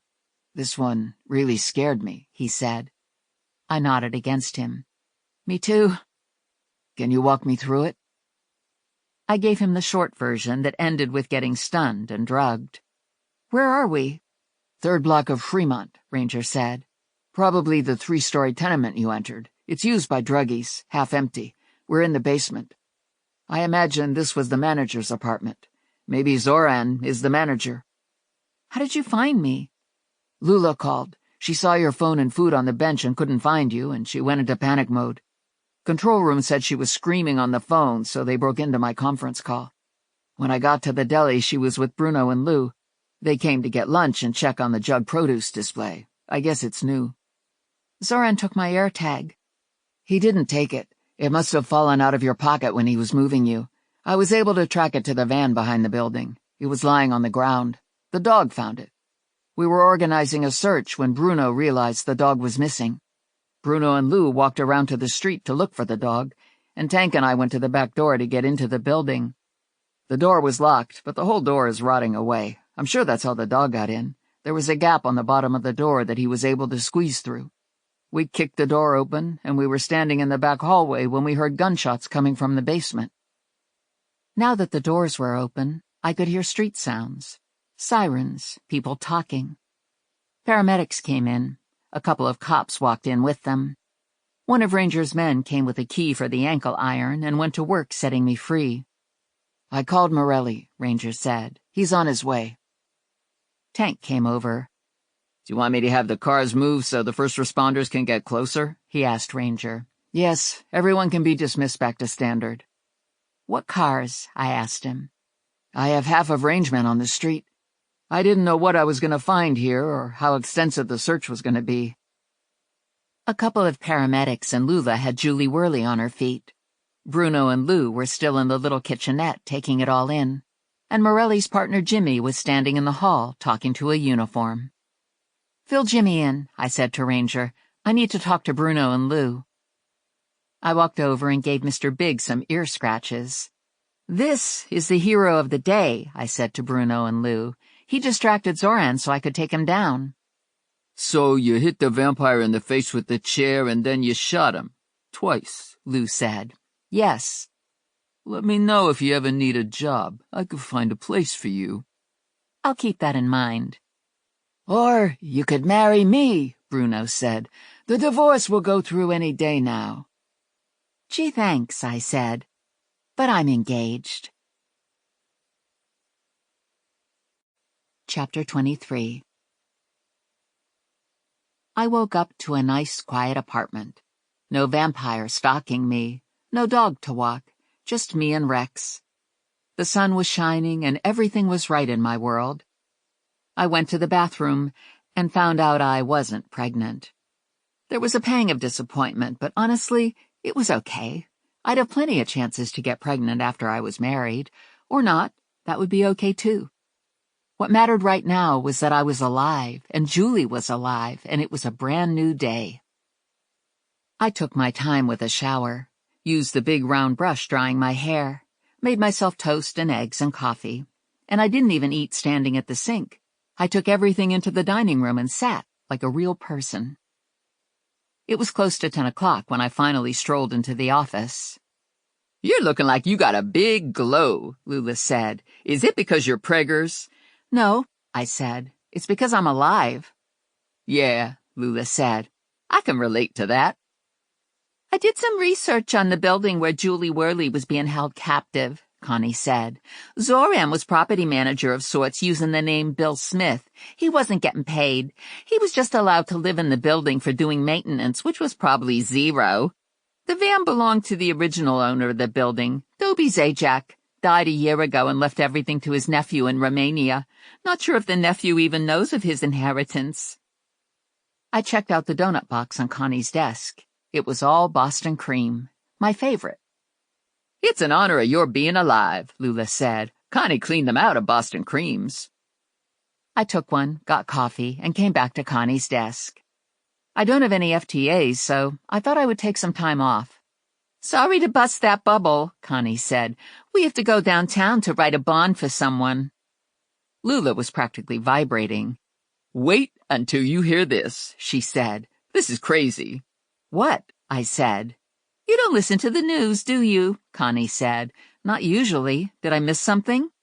And you don't go online to see what's happening in Trenton, or, in this case, the whole world. No. Tell her, Lula said to Connie. Connie typed something into her computer. Here, she said. Come around and look at this. I walked behind Connie and looked at her monitor screen.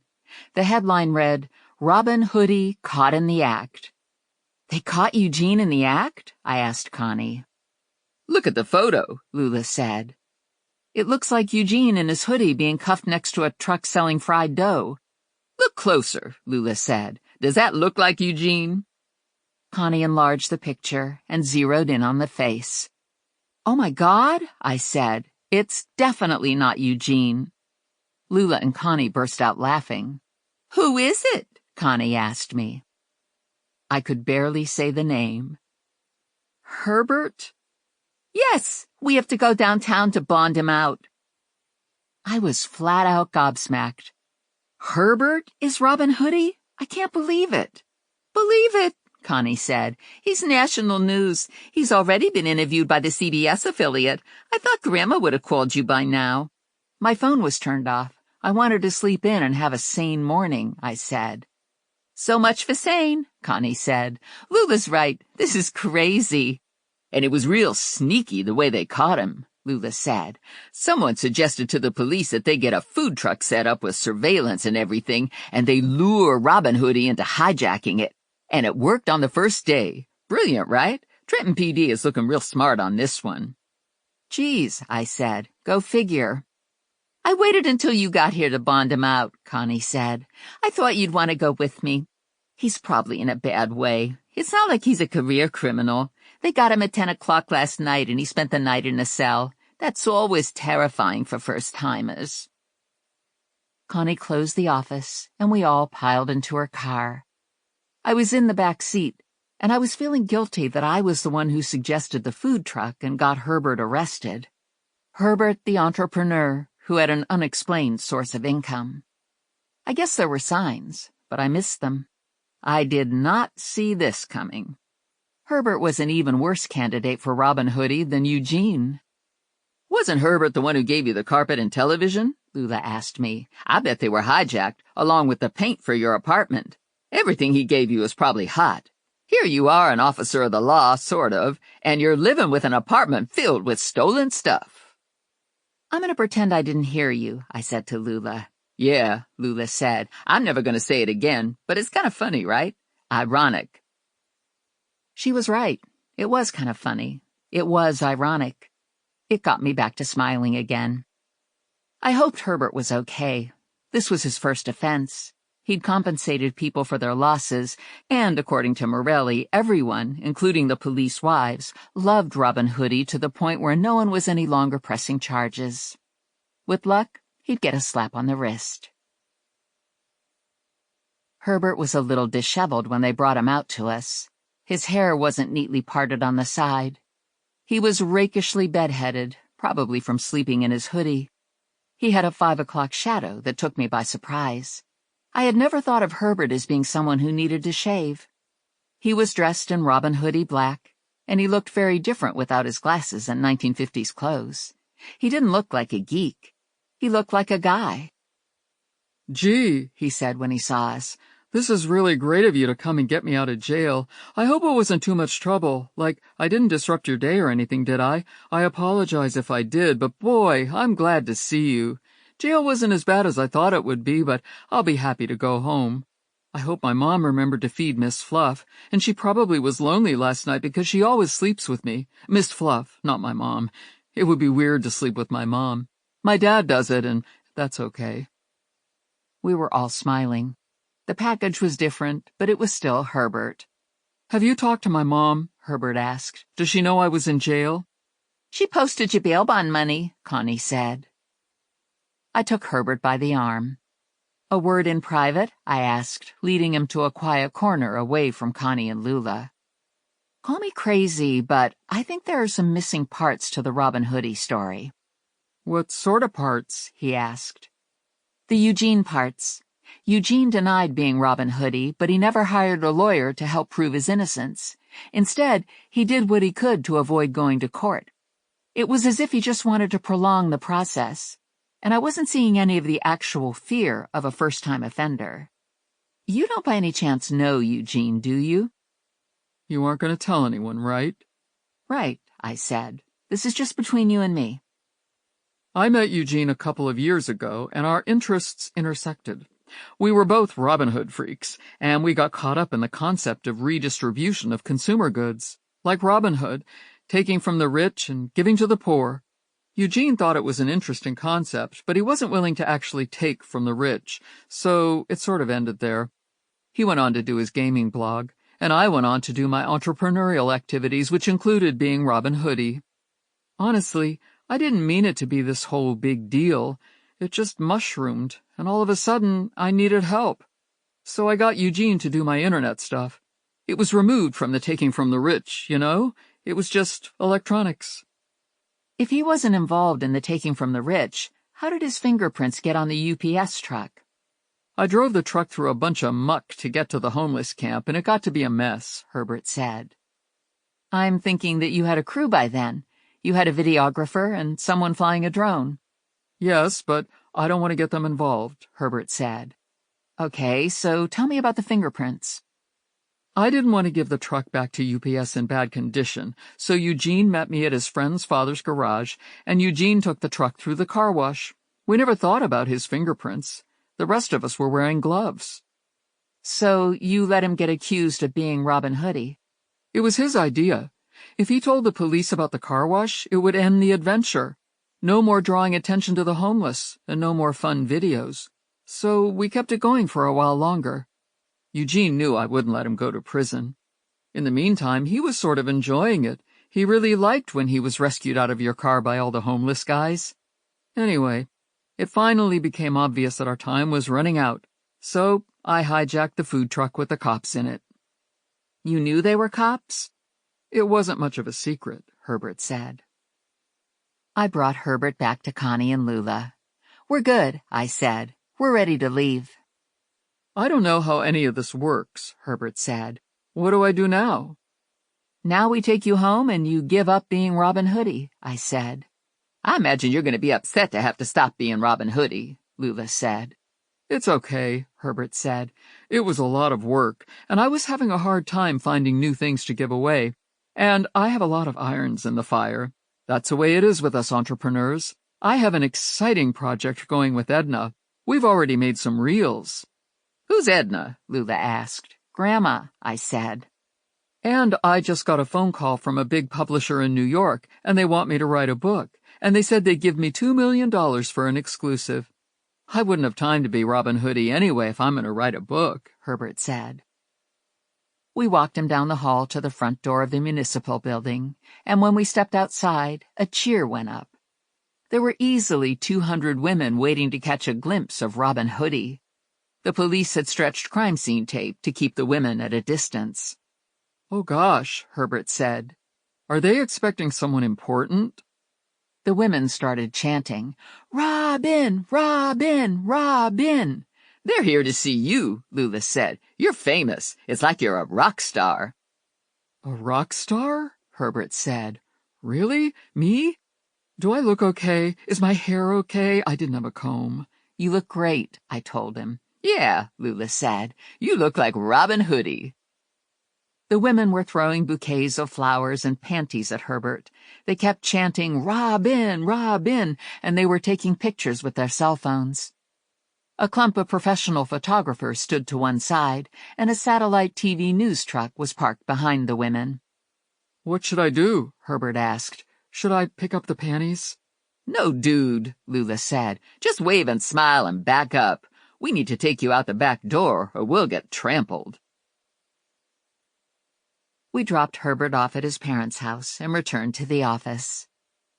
"Now that we have Robin Hoodie put to rest, I'm going to take my time off," I said to Lula and Connie. "What are you going to do?" Lula asked. "Shopping?" "Shopping is part of it. I'm also getting married." "Get the hell out," Lula said. "Shut the hell up." "It's going to be a very small, private ceremony," I said. "Just you two and family. We're going to have it at Valerie's house on Saturday." "I need a donut," Lula said. "Good thing there are donuts left. I gotta calm down. I might hyperventilate." Chapter 24. It was Sunday. I'd been married for 24 hours, and it was roast chicken day at my parents' house. Mashed potatoes, gravy, green beans, cranberry sauce, and stuffing. And I'd asked for pineapple upside-down cake for dessert. Dinner is always at 6 o'clock. It used to be that if you were 5 minutes late getting to the table, everything was ruined. The chicken was dry. The stuffing was cold. Lately, my mom was much more mellow and flexible with timing. I attributed this change to the bottle of Jack Daniels she kept in the cupboard. Nevertheless, I tried to be on time for dinner, and I did my best today, but I was almost 10 minutes late. I parked at the curb and ran for the front door. I hurried into the dining room and took my place at the table. "Sorry," I said. "Time got away from me." "I was afraid you were in a car crash," Grandma said. "We were getting ready to call the hospitals." Grandma didn't mean it. It had become a family joke. It was her place to say it. My mom didn't look worried, and my father was busy working his way through a mountain of roast chicken and mashed potatoes. I put my napkin on my lap, and Grandma passed the platter of chicken to me. I two-handed the platter, and Grandma looked at my left hand. "That's such a pretty wedding band," she said, "and it was a beautiful ceremony. At first I was disappointed that there wasn't going to be a big wedding, but this was better. Next time I get married, I'm going to just have cake and champagne like you." "And I didn't have to wear my church shoes," my father said. "Best wedding ceremony ever." "Where's the groom?" Grandma asked. "We gotta do one more toast to the two of you." "He's on his way," I said. "He got hung up at work."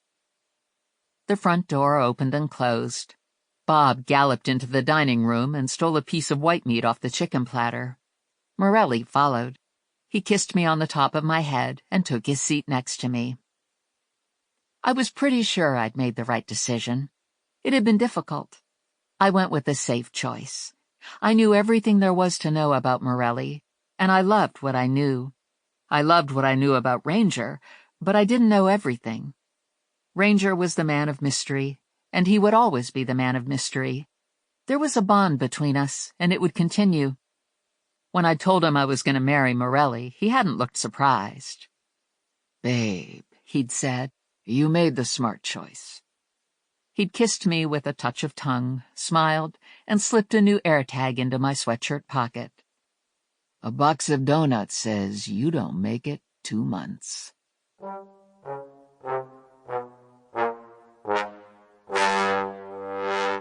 Not the end.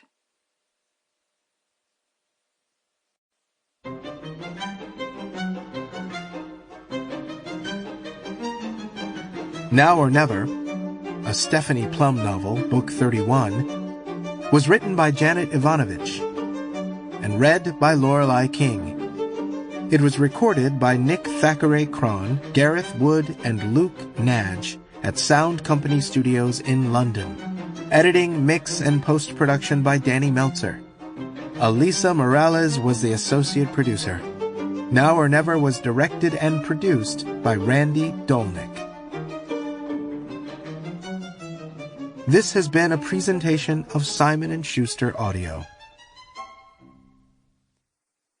Now or Never is available in print from Atria Books. Also available from Simon & Schuster Audio, Dirty 30, written by Janet Evanovich and read by Lorelei King. Audible hopes you have enjoyed this program.